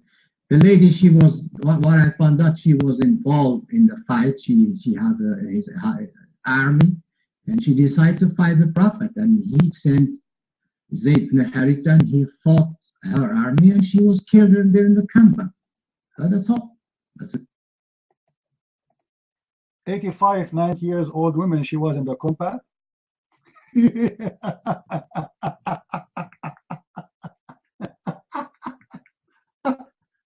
This woman, how did she can move her ass? You're a nightmare. Shame on you to lie. Okay, you know what? I want you to show me that this guy from the reference you have, that she was going in war and she have a sword in her hand. I want to see that. You're mine. Show me the story. Which book is saying that? Go ahead. The one I show you, the Aisha is saying that كانت أم قريش, she was, and she prepared 40 men from her children, and she wanted to fight the Prophet. She wanted to fight, which means she did not fight yet. A second ago you said she is fighting. Now you are saying she wanted to fight? So she never fought. She wanted, right? Show me the reference. Let us laugh at you. Let us get you busted more.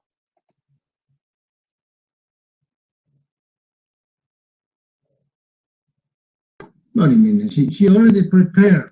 You know, you prepare a foreign man to come and fight me, and still the one who fight you, fight him. She's a woman. She's a woman. Take her a prisoner. Aren't you the one who said, if you surrender, we take you as a prisoner and we don't kill you? Correct, guys? Is it this guy who was lying to us saying, if you surrender, if you give up, we don't kill you? Now, she is not a fighter, and she is very old, and she is a woman. So she have many reasons not to be killed. Take her a prisoner, if the story is true. In the top of that, your prophet, he not only he killed her, he split her two pieces when she's alive. How old was Qurfa nightmare? How was her age? How old she was?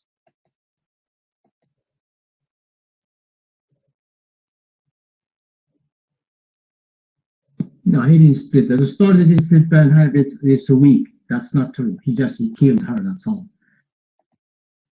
Show me the reference. It says it's weak. Show me your mind.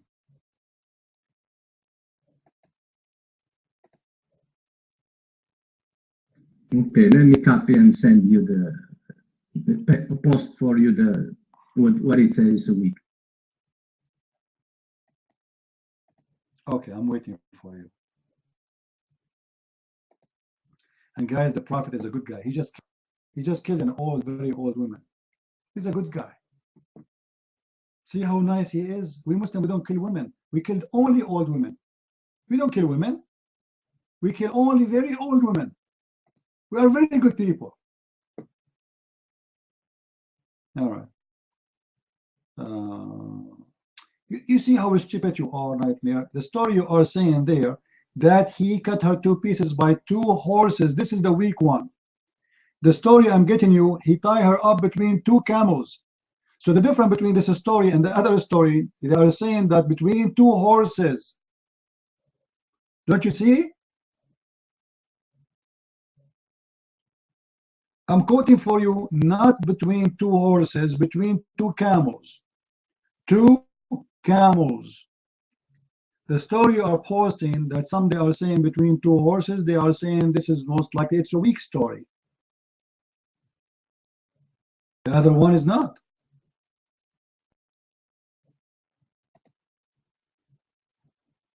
Is that all what you have? That's it? Are you done? So you admitted that your prophet, he killed only very old women. He don't kill only women, he killed only very old women because they are not very good to rape. If she is beautiful, he will not kill her. He will rape her. He will open her legs. He will not rip her to pieces, but he will open her legs. He will tie up her legs to two walls and he will rape her. Nice prophet. I mean, come on. Beautiful. Who can do such a thing unless he is a merciful prophet like Muhammad? Very beautiful, my friend. Actually, I feel like crying from the mercy of the prophet.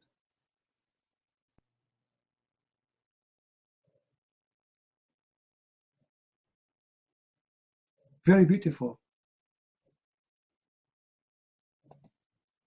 Who can resist how noble Muhammad is? He don't kill only women, he kill old women. And not only old women, my friend, very old women. She is over 80, 90. Beautiful. This is the prophet you want. And then the prophet, he don't like just to kill. He like to enjoy the killing. So how we can kill her? How we can kill her? How we can kill her? Oh, okay. Let us tie her up between two camels and then we rip her off two parts. That's beautiful. Very touchy. A lot of mercy. Well, Nightmare, you're a liar. Give me a proof that he did not. I gave you a proof. It says it clearly there that he cut her two pieces when she's alive between two camels. You told me there is somebody said that they did not cut her, not true that he cut her between two horses. I did not mention the horses story. The true story says between two camels.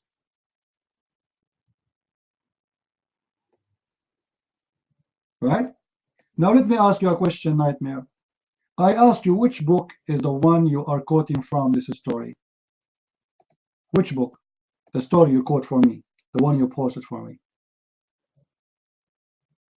Which one? Your mic.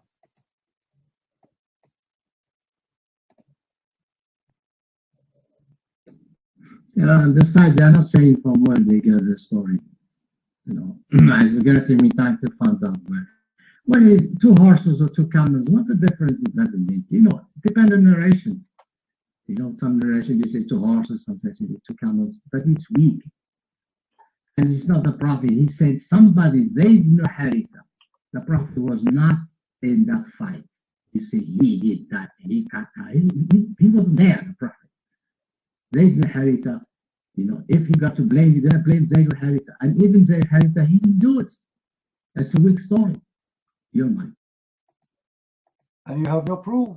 Secondly, when your prophet, he sent his man to do something, obviously he got the order from his prophet. Did your prophet order him? Did your prophet punish him for killing this woman? No. Did he say to him, shame on you? No. So this is what your prophet did.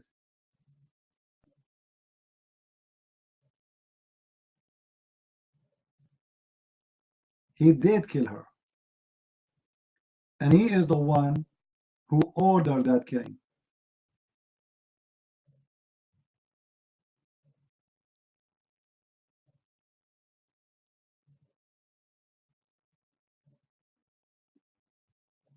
And the story you mentioned to me, until now you give me no proof that the story that he cut her two pieces between two camels is a weak story. I challenge you. You fail.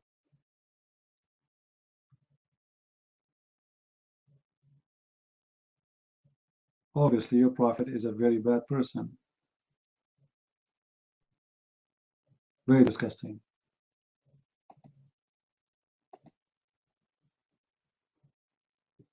Nightmare.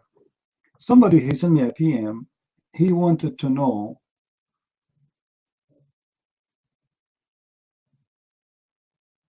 about the Quran. You know, the Quran is kind of somehow is a book of mystery. Have a lot of mystery in it. So the guy is asking that somebody told him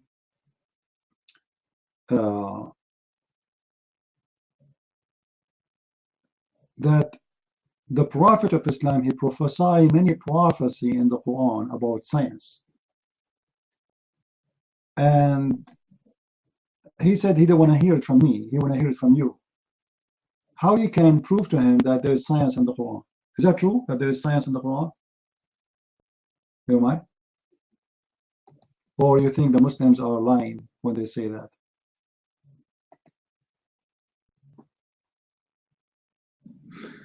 No, I'm not a scientific person. I don't know if there is science. Some people they say there is science. I know some Arabs like what you call Najjar. They say there is miracles, scientific miracles in the Quran.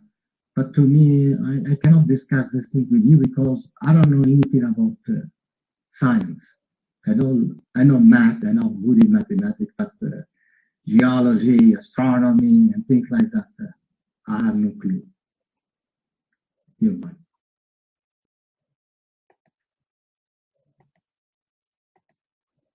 I don't like to ask private questions, but let me ask you, Nightmare, what is the highest education you have? I'm not a scientist too, I'm not a doctor. What is the highest education you have? You have high school? Do you have high school?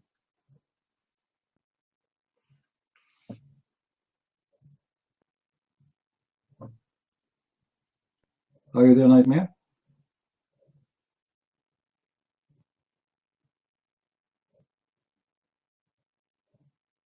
Go ahead.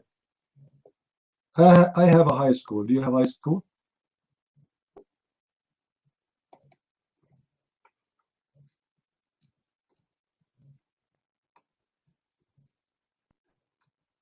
Yeah, I have a high school in Canada, and I studied in college in the United States University.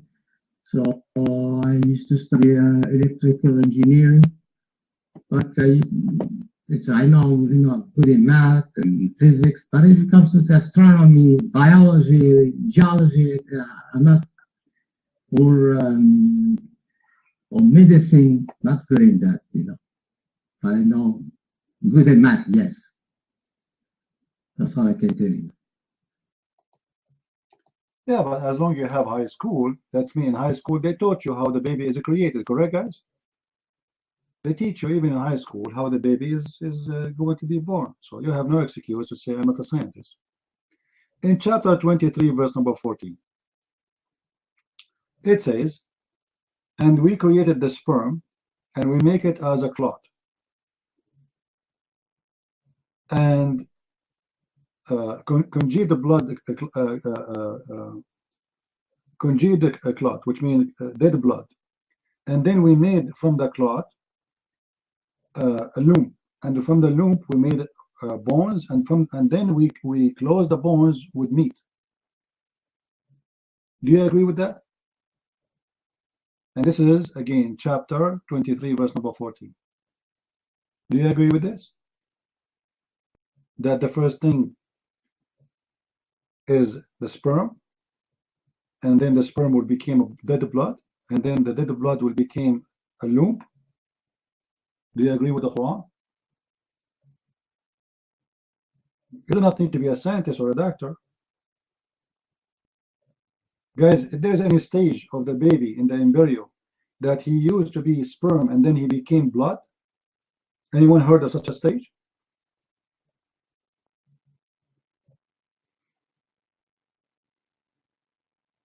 So what do you think about this? Can't you tell that this is a very clear mistake? This guy, he claimed that he is God, but yet he is saying such a thing. It's obvious.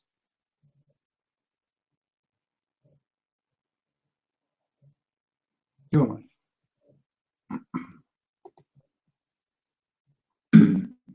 This is a human reproduction. I'm not good at that. I cannot talk to you. I saw some Muslims, they know human reproduction, and they explain that verse and everything. Even I read that stuff. I didn't understand what they were talking about. I'm not good in human reproduction. Even I read their rebuttal of the verse. The Rad al-Shubuhat. I still didn't get it, because let's talk about science, human reproduction. I don't know what the word modha mean. This is complicated stuff for me. See, I got no clue. That's why I don't pay attention to these things. They say there is a miracle, scientific miracle in the Quran. I don't pay attention to that. To be honest with you, I don't.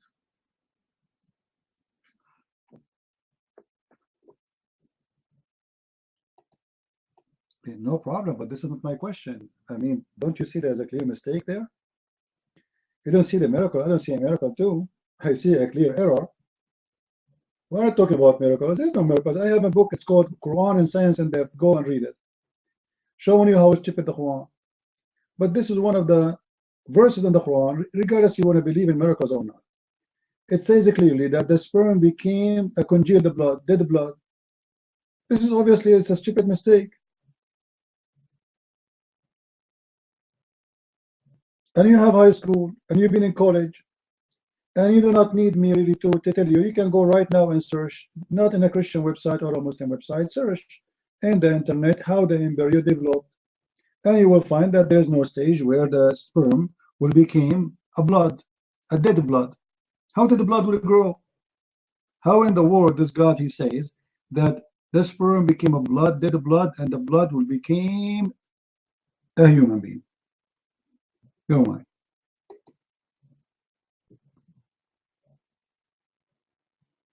Whether there's blood, because that's, you know, you're expert in certain words in the verses and in hadith. You always do that. You see dead blood, I don't see that dead blood there. You put it there. You're not supposed to do that. You leave the things as they are. You don't put your words in the hadith or in the verse. You're right.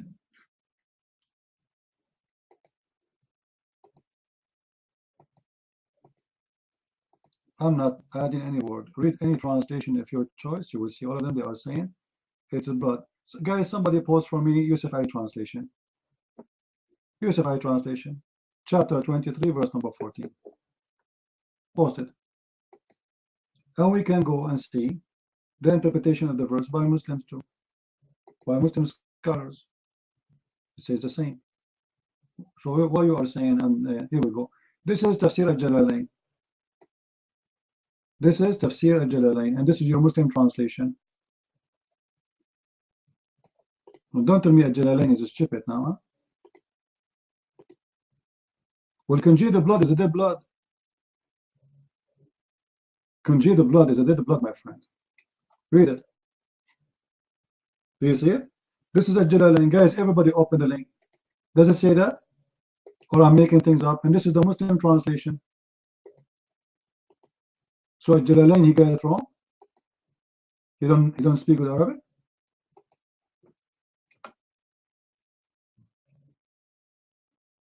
So the sperm transform to be a dead blood, and that dead blood will become a human.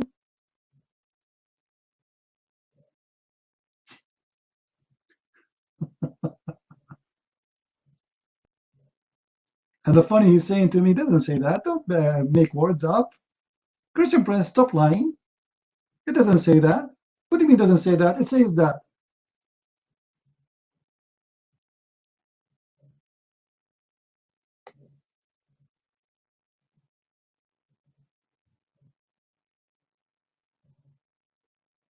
You know, Mike.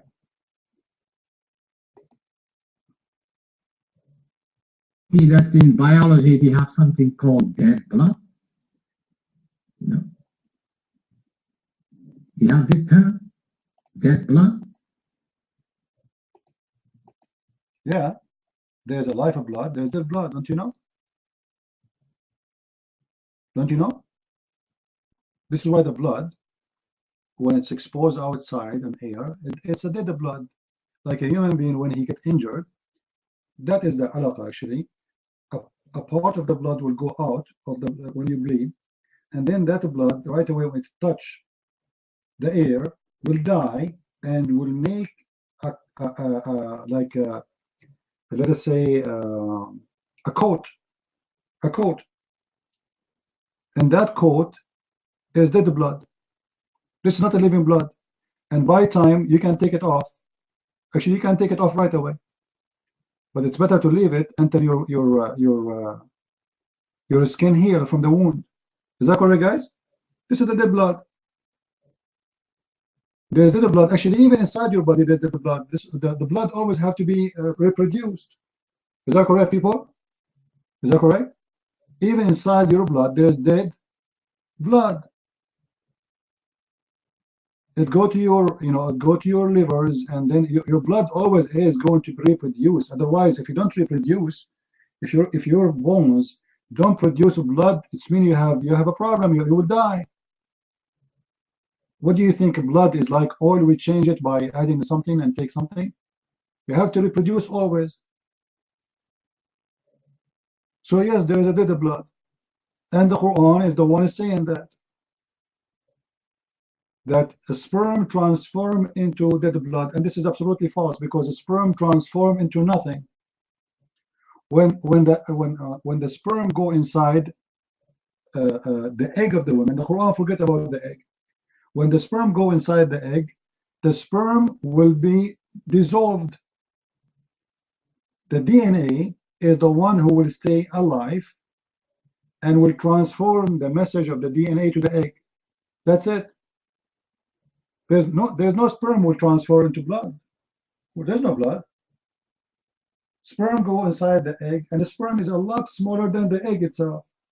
According to the Quran, the sperm itself will transform into a human. And this is absolutely false. And before he transformed into a human, he will become a blood, a dead blood. And that's again a very false statement.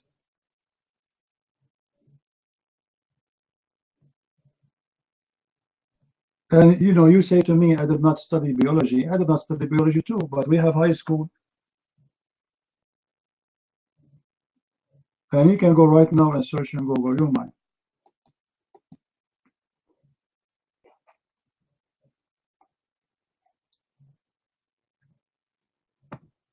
Okay, this is what I found about congregated blood. It's a demo munchater.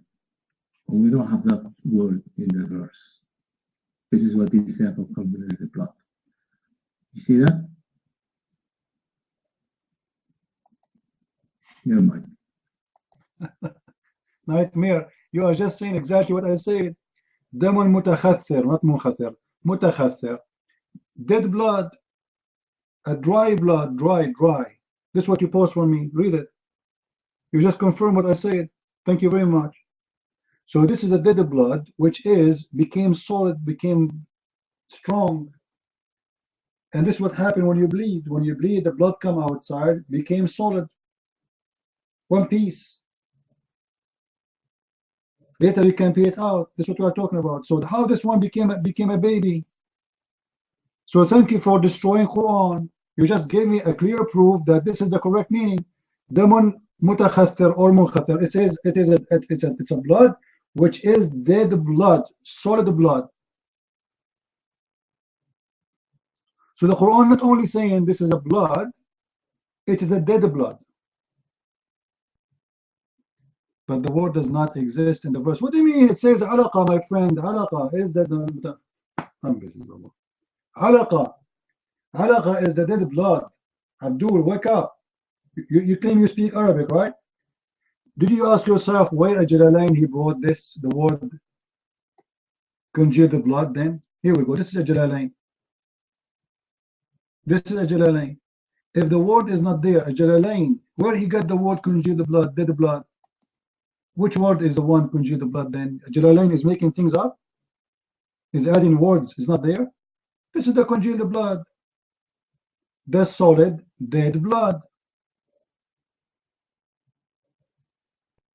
Well, Jalalain don't speak Arabic, don't speak English. This is a translation, my friend. In Arabic, it says clearly that dead blood.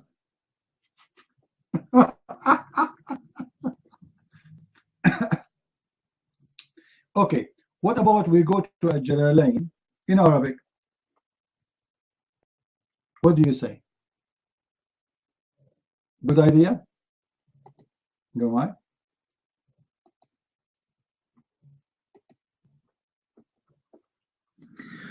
Okay, are you going to give me time? You want to go and check all the Tabari and Qurtubi and see what the Ibn Abbas say, what the Ibn Dahak and all those, what they say about the word alaqa. You just don't. What you do, you go for one interpretation, and that's it. But when you have to check meaning and see what they say about the word alaqa. You know? All they say the same. And here we go, I'm here and you are here. All of them, they say the same. Oh, what do you say now? You are out of excuses. Let me give you one by one. Stop wasting my time.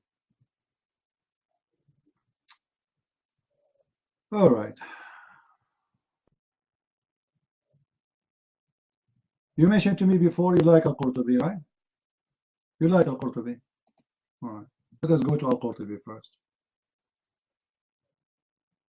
Or you don't like Al-Qurtubi no more? Tell me, please. We are here just to serve, my friend. Do you like Al-Qurtubi or you hate him after what happened last time? If you hate him, we can shoot him. You know, we can send somebody to assassinate him. What do you say?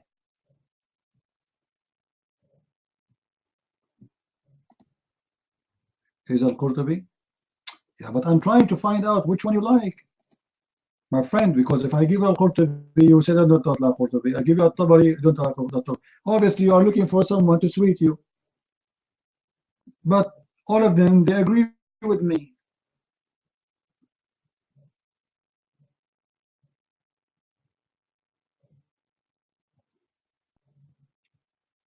So which one you want? I know what you want to do. You want to search for someone you like, right? Someone will cover the problem. That's why you don't want to tell me, right? You're very cute. Very, very cute. Very cute kid. Unbelievable. I'm sure your mom is so happy to have you. Like you make her laugh all day, don't you? I don't know what to say to those Abduls. It doesn't matter what you show them, man. If you show them all the reference in the world, still they will say to you, it's weak. Or you are showing me this guy. Oh, I don't agree with this guy.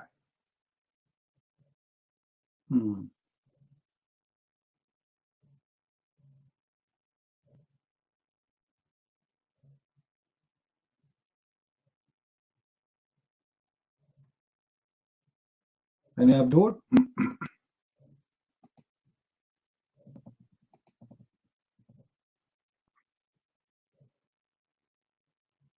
Obviously, Muhammad, by making this statement, he tried to make himself like a doctor, a scientist, as someone he knows the unseen, but the more he talked, the more he exposed himself. Yeah, of course, Zakir Naik. Zakir Naik is a doctor. I'm sure Zakir Naik, he have an answer. Yeah, he's a doctor. Don't you know that? Zakir Naik is a doctor. Come on. Brother Twitter, Written Prince attacking question. In the Quran, in chapter 30, it says that Allah, he created the term, and the term became blood. First of all, the blood is different blood. This is a very, very expensive blood. There is cheap blood, there is so blood, and there is very expensive blood. The blood Allah is talking about is very, very expensive.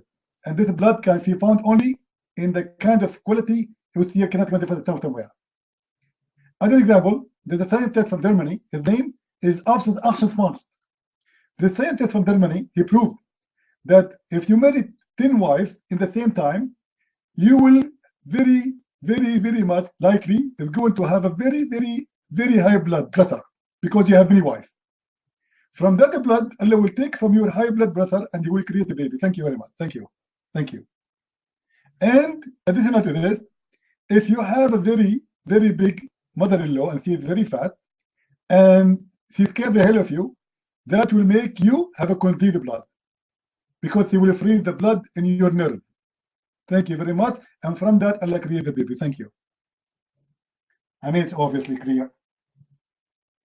What do you want? What do you want more clear explanation? I am very convinced that this is a very great religion from Allah. Draco Allah. Oh boy. And not only this, guys, even Muhammad, he gave us more details. By the way, Muhammad is the biggest, highest scientist ever. You can imagine.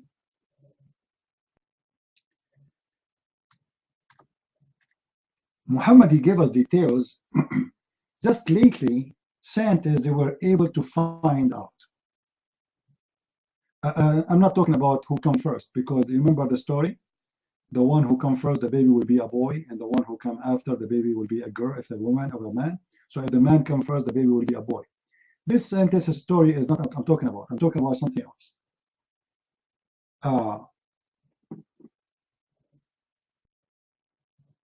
According to Muhammad, when a sperm enter into a woman, he stay as a sperm for how many days? Anyone knows? 40 days.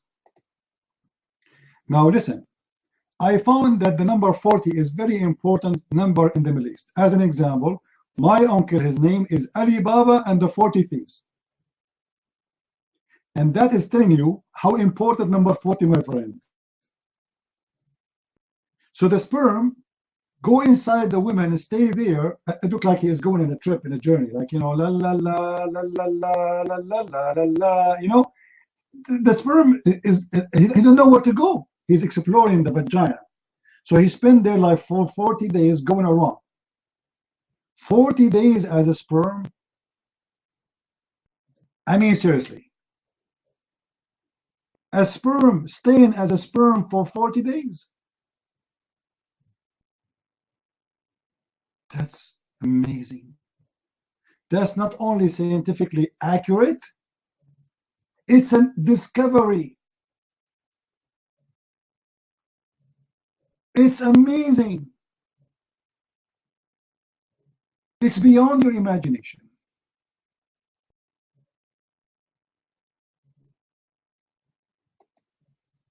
And the scientist, the Japanese scientist, who his name is Yama Aidu Lai Yama, he agreed that this is astonishing discovery.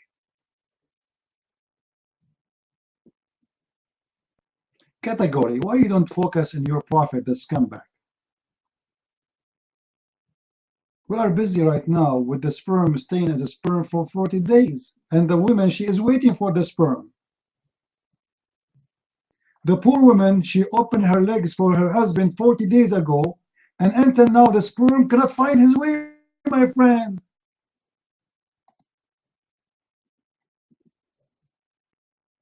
I mean, can't you say how bad? Get him a GPS. This sperm, he took the wrong exit in the highway. 40 days, the sperm cannot find his way to the egg. And by the way, the Quran forget to mention the egg. 40 days walking down the street looking for the egg, la la la la, and the sperm is looking. And the woman, the woman, she had sex 40 days ago, and she's calling, ta-da-dun, ta-da-dun. Sperm, where are you? My egg is waiting. Okay, I'm coming. I was doing camping in the side of your vagina. Can't I take a break? I mean, come on. Don't you have a feeling for us? Do you know how much suffering we suffer until we go there, going inside your private part, which smells very bad? I have to take my trip 40 days. It's my vacation.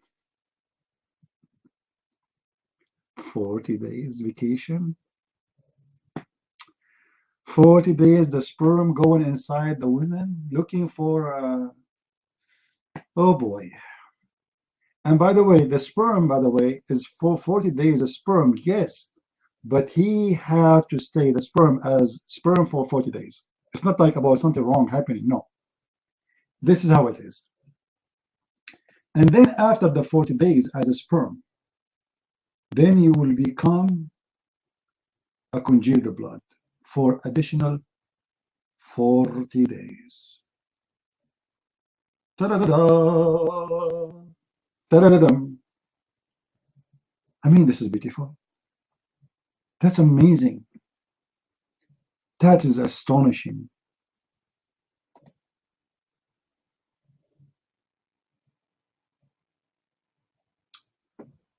You know what? As long sperm can stay alive for 40 days, what about you put some sperm by mail and send it to someone she want to have a baby? It doesn't matter how long it's going to take, a month, as long as it's not more than 40 days. And maybe she opened the envelope, she will find the sperm became a baby. If the envelope is late more than 40 days.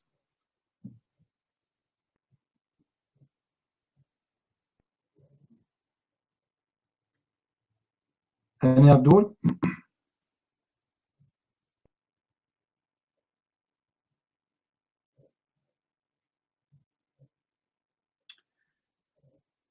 We have on YouTube someone, his name is Bill. How are you, Bill? Bill, I think you are one of those sperm who lost his way and you arrive in YouTube so late. Bill, be honest with me. Aren't you one of those sperm who stay there for 40 days? This guy is insulting everybody in YouTube. Oh boy, Nightmare, his hand is up. That means there's a disaster is going to happen. Oh boy. Your mic, Nightmare. Okay, this is what I found about the word alaqa in Lisan al-Arab. See? Al-alaq is not the blood. Alaqa. It's warm for alaq, as you mentioned in the Lisan al-Arab. Al-alaq is black, warm in the water, and you know one is going to be called alaqa, is mutanna, and it's like a blood, and the plural is alaqa. This is Lisan al-Arab. So you're wrong. You were wrong when you say it's congregation blood.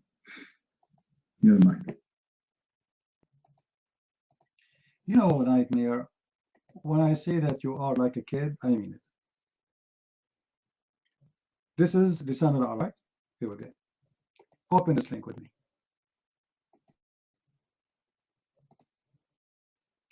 There's al-alaqa.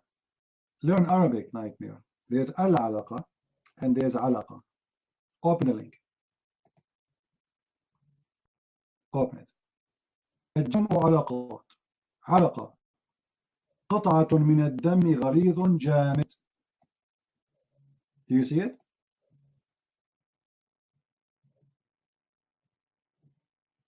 قطعة من الدم غليظ جامد.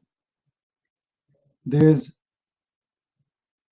al-alaq and there's al-alaqa and there is alaqa. Learn Arabic, Nightmare. I mean, come on. The Quran mentioned alaqa, and that is the dead blood. So how come you went to the dictionary, you did not see it? That make you fishy for me. Well, this is have all the dictionaries. Okay, hold on. This is not Lisan Arab. Let me show you Lisan Arab. Hold on. Unbelievable. Supposedly now we found a solution. This is not Lisan al-Arab.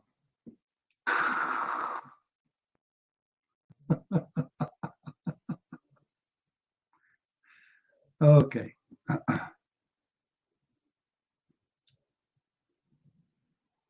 All right.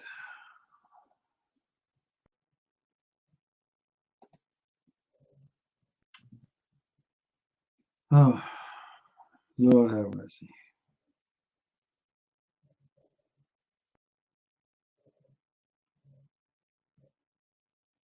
I'm opening the dictionary for you. Because the link I gave you, it have all the dictionaries actually, not only Lisan Arab, it has all of them. But anyway, let us go with you.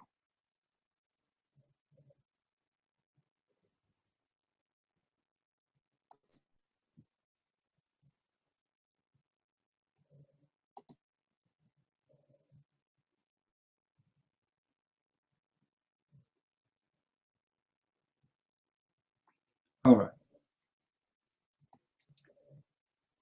Open this link with me. And this link have all the meaning for the word, including Lisan al-Arab.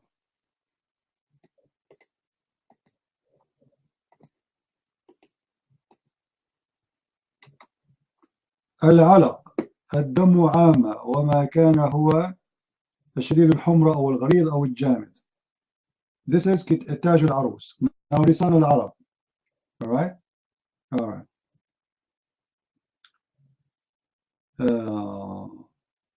لسان العرب. علقة etc. وهتك حجابة etc. This is all what لسان العرب saying.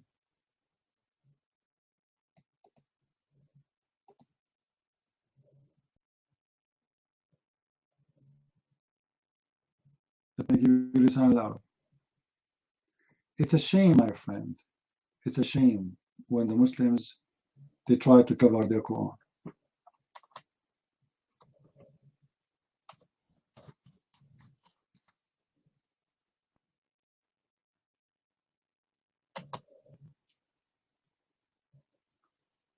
All right.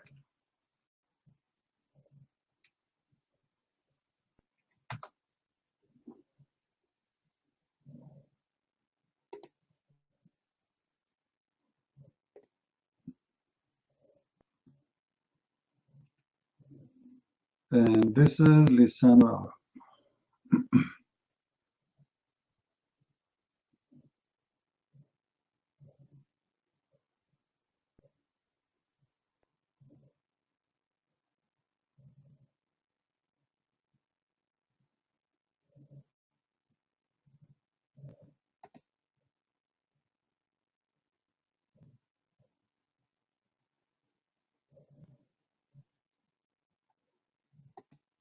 You know, the Muslims are so desperate to find the solution, but what you can do? It doesn't help. I think because I have many web browser open, it's very slow. All right.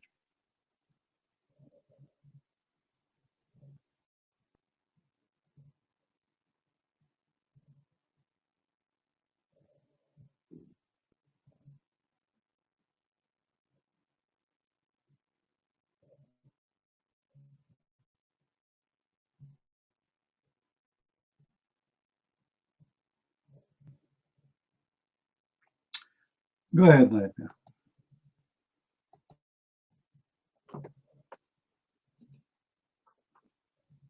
Okay, what you put right there, you just pick one. It says, you know, it says it could be blood in general.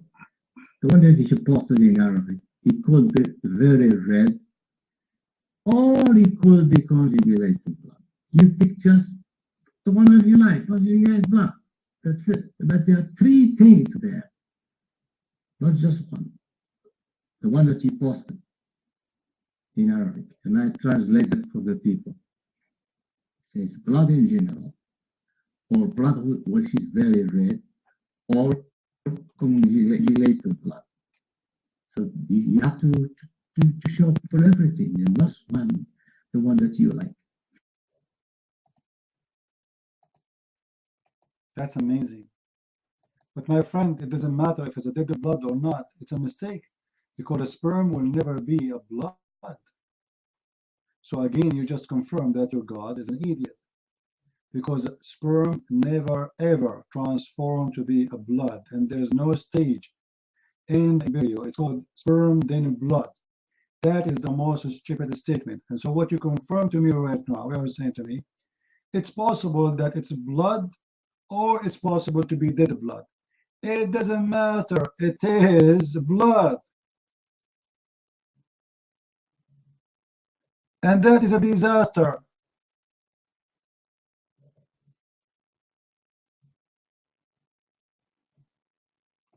That is a disaster, my friend.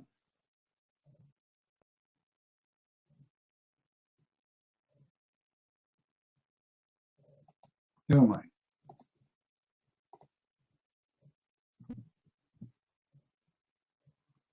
In dictionary that you tell me has everything. It says علق دود أسود يمتص الدم يكون في الماء الآسن إذا شربته الدابة علق بحلقها واحدة. You know, Nightmare, obviously, I don't know how stupid you are. Are you saying your God, he created the sperm and he made it a worm? That is a different creature, my friend, and different word. There's an insect, it's called al-alaqa, and there is the alaqa, which is the blood. Both of them, they call them the same, almost the same name. Why? Because the first one suck the blood, attach itself to your skin and suck the blood. And the other one is a bit of blood in your skin. Both of them, they are alaqa. So there is an insect, and obviously Allah is not saying the sperm will become an insect, correct? So don't be stupid.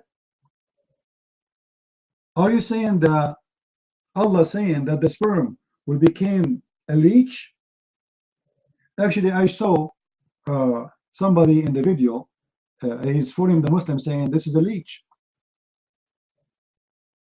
No, it doesn't talk about the shape. You see, it says, and we made it a alaqa. And we made it a alaqa. Alaqa is a dead blood. As simple as that. So which one you want to take? You want to take the worm? Are you saying that it became a worm? Secondly, the sperm is not going to be anything. The sperm have to go inside the egg. The Quran says, ثم خلقنا النطفة علقة فخلقنا العلقة مضغة, and we transform the sperm to be a alaqa. According to science, sperm transform into nothing. Nothing. Sperm go inside the egg and activate the egg and deliver the DNA, and that's all the mission of the sperm. Sperm itself will not be transformed to something else. According to your Quran, the sperm will transform into a blood. And that's absolutely false. And as you see, Jalalain is agreeing with me. Al-Qurtubi is saying with me, yeah, red blood. Do you have a blue blood? This is what it says there. Extreme red blood. No, there's no blood. You see, let me show you. Just to show you how stupid Abdul when they talk.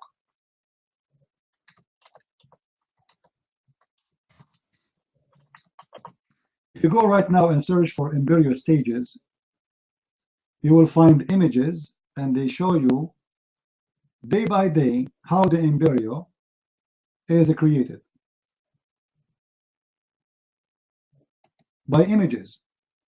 And you will see not even any stage of them saying that a sperm became a blood. That's stupid. At that time, there's no blood at all. That's very stupid. What blood? In this stage, after the sperm go inside the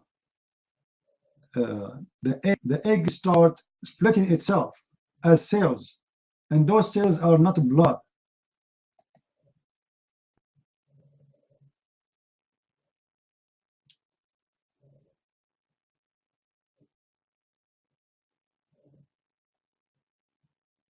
This is, guys, this is the link, can show you the stages of the embryo.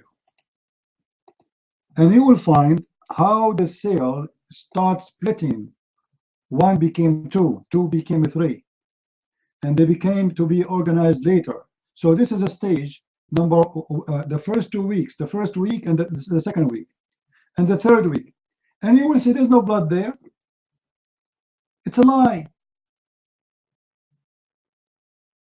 There is tons of websites. Let me show you the front one.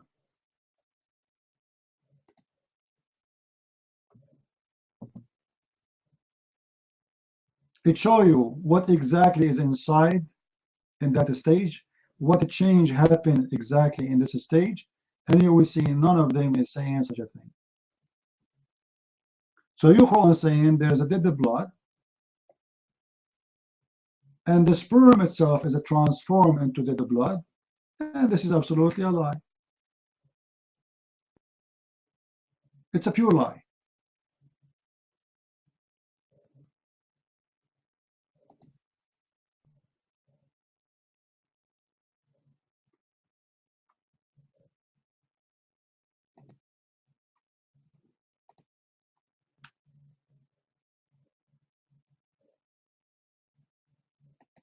So obviously, Muhammad, by making such a statement, he tried to make himself like, God is teaching him, and he is giving him information which nobody knows, etc. But obviously, he exposed himself.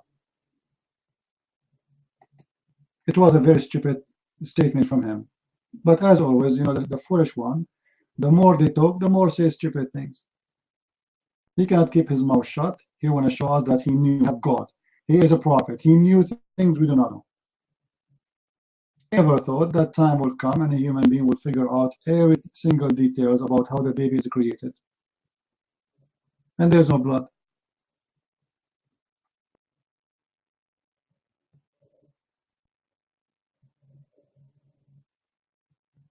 Here we go. This is a website giving you exactly what happened in those stages. You can open this link. It show you the details, it show you the images, and it show you the text exactly in every stage what exactly is happening. Where is the blood? And this is not a website for the Christian or the Jew. This is science, pure science. I mean, it's not meant really for this topic, right? What eggs? Where's the eggs?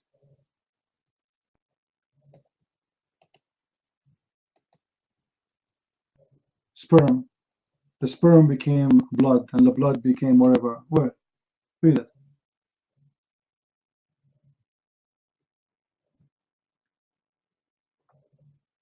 The egg divides repeatedly. Correct, guys? Does it say that? Does it say that?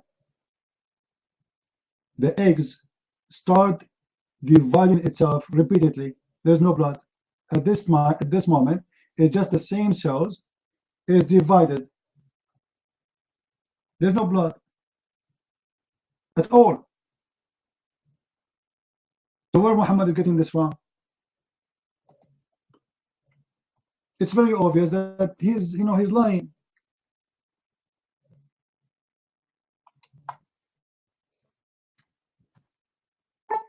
Actually, if you search the whole page, you will not find the word blood exist.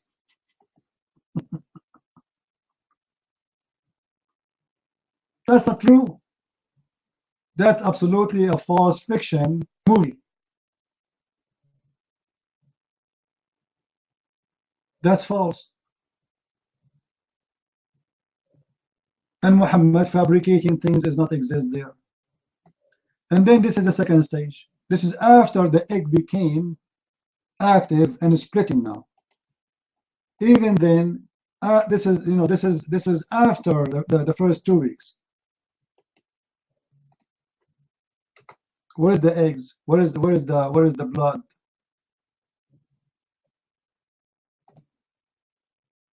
Five and 10 days after fertilization, let me post. It's not coming all of it one piece. And yeah, where is the 40 days?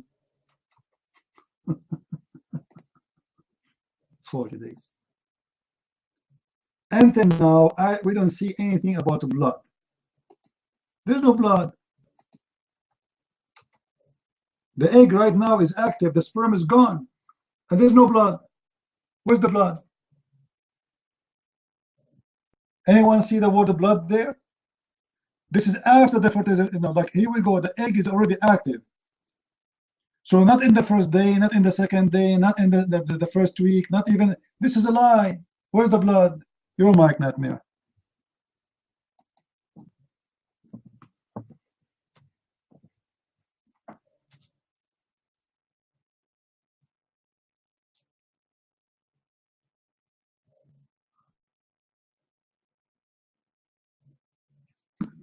Okay, it's called the alaqa because it sucks the blood.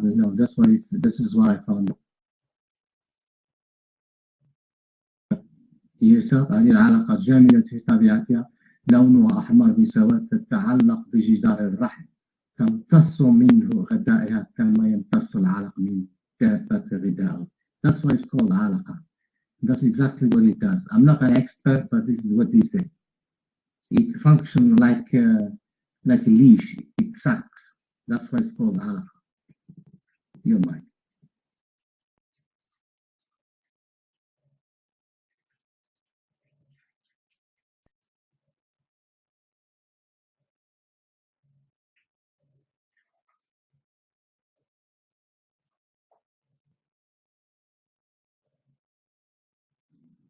Did you hear what I said? Did you know why it's called alaqa? Because it functions like a leash. It says it sucks nutrition from the womb. So what do you have to say about that? Your mind. And Nightmare, who is the one who said what you just said to me? Who is the one who come with this interpretation? You mind?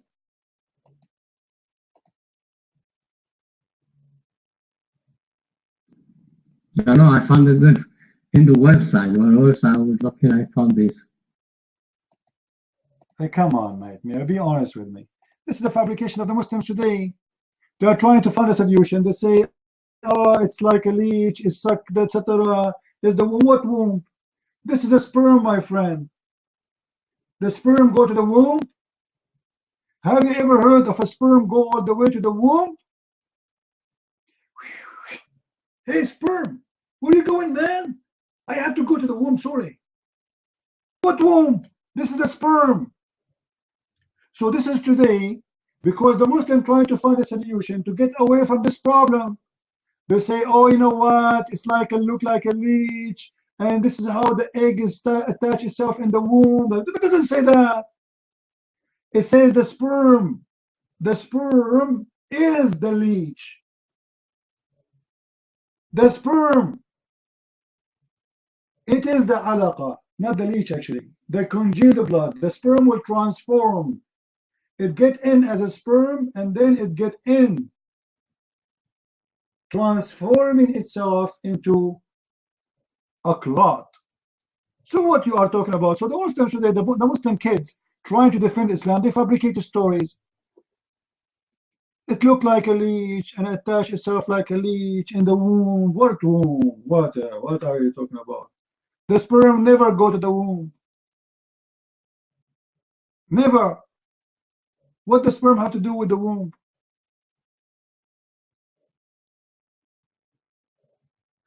And Muhammad explained it for us. Muhammad says the sperm stay as for 40 days as a sperm. 40 days. And then the sperm will become a clot. Let me show you what your prophet said. Now don't tell me this is weak, this is strong. All right? And this is your translation. Read for us, Nightmare.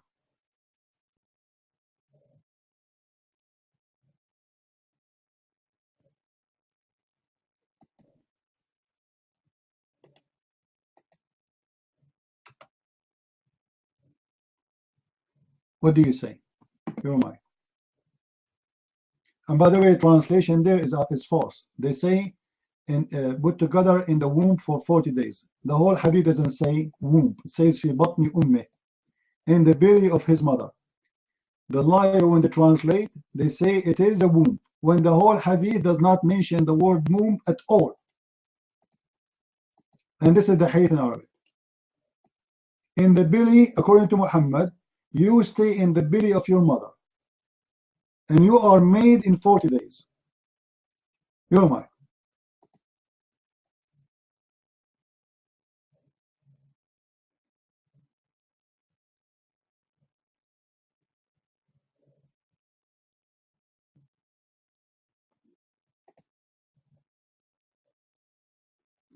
I don't know what he meant by يجمع في أمي 40 يوما. No clue. What did he mean by that? You know. You are asking me? This is what your prophet said. Your prophet, he's saying, you are put together inside your mother in 40 days. Yujma'u. Your pieces. Allah put you together in 40 days. Don't you read? I thought you know Arabic. Inna ahadakum yujma'u khalqahu fi batni ummih 40 yawman. Allah put you together in the belly of his mother, in the mother, in 40 days. And then 40 days as alaqa. So the first one is about the sperm. The second one, you became a alaqa. You became a blood, a clot. And then 40 days as a loom. The total is what? 40 for you as a sperm. And then 40 as alaqa. And 40 as a loom. Total is 120 days. According to Muhammad, a baby only needs 140 days to be a human being. Do you see it?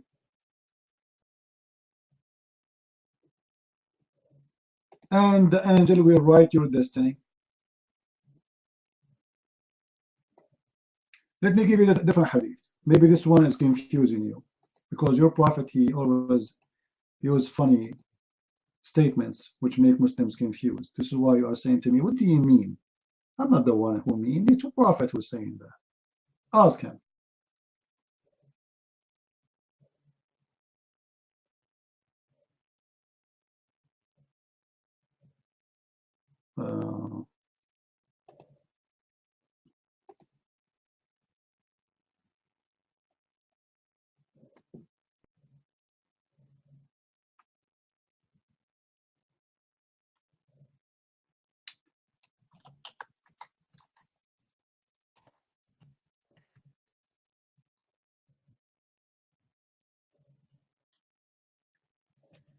Oh boy.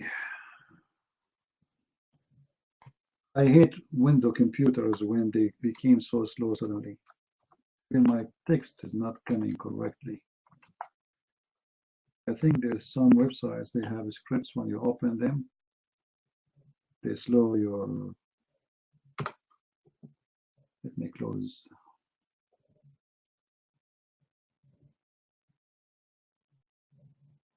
After I finish this one. Let us see.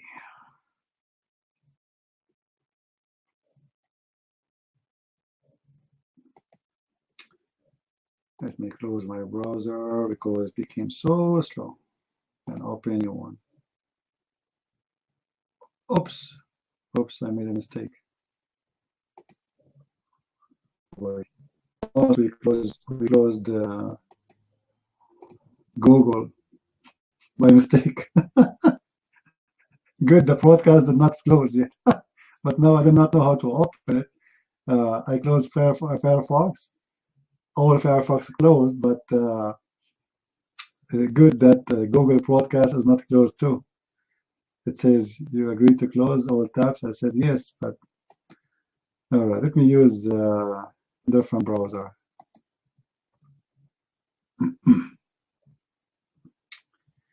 Anyway, do we have a new Muslim here? When I help Mr. Nightmare? Mr. Nightmare, he's trying his best to help Allah, but obviously it's not working. He didn't want to admit that this is obvious, is a very clear mistake. It's very obvious. All right, let's see. We'll use Google Chrome. Maybe this one will be faster. All right.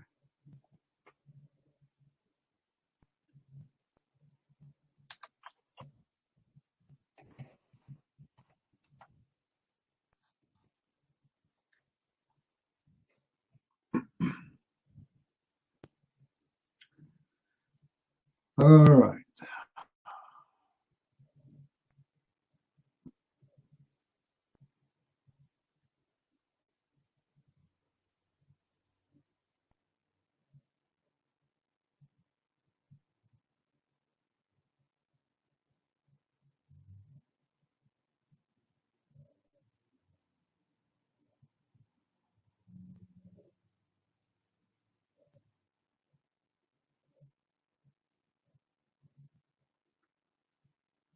Okay, let's see here. Here we go. Nightmare. This is the hadith, this is Sahih Bukhari, and this is the Muslim translation, not my translation.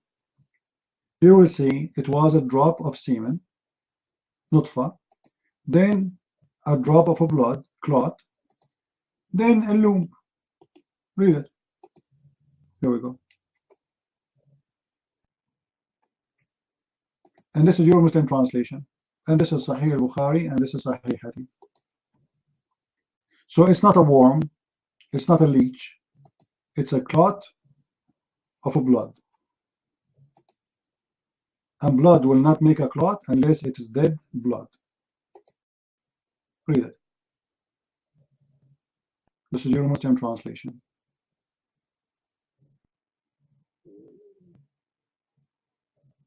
But you know, I don't blame him. This guy, you know, he want to defend his religion, trying hard to find a way. to get away with this cult teaching. You know what he can do.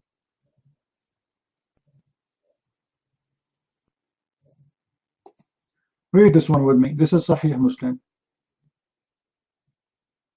And this is again the Muslim translation. And don't tell me why all the Muslims translation is agreeing with me that this is a congealed blood, dead blood. Here we go. This is Sahih Muslim. Read with me. It is now a drop of semen, my Lord. It is now a clot of a blood. Guys, does it say that? Does it say that? It's a blood, and it's a clot. So it is what? Clot of a blood. And what a clot mean of a blood? It's mean a dead blood.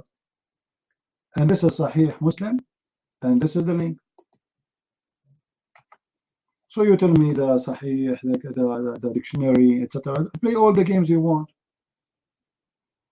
This is your website. This is your Muslim translation. It's in Arabic and English. So it mentioned there, it's a blood, and this blood is a clot. So the sperm is going to be a dead blood. And that's absolutely false.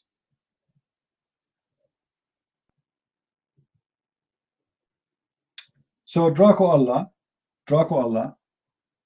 for those who do not know who is Dracula, Dracula simply is the short name of Draco Allah.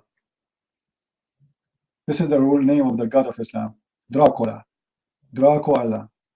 So Draco Allah, he wanted to teach us about blood, and he said that he created you from the beginning from a sperm, and that sperm became a dead blood. And I find this is a very enough reason for me to believe that Muhammad is a false prophet, and he is making a false statement.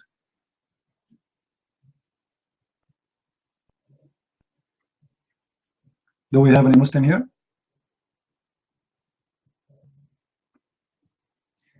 All right, guys, we are here for many hours, so I wanna ask you to excuse me because I have to work still in my book, the German book. How many of you here speak Swedish? Anyone here speak Swedish? Who's a Swedish here? Anyone? No Swedish here? I am the only blonde guy here? I don't believe it. I am the only redhead here? I thought there's many Swedish like me here. Unbelievable. Oh boy. Look like I am the only blonde here. I feel alone now. I feel lonely. Anyway, we finish our Swedish book, and now soon we will have it posted in Amazon for people to purchase it. So if you have a friend who speaks Swedish, they can have it. And after I finish this room today, I will take a break and I will eat halal pork.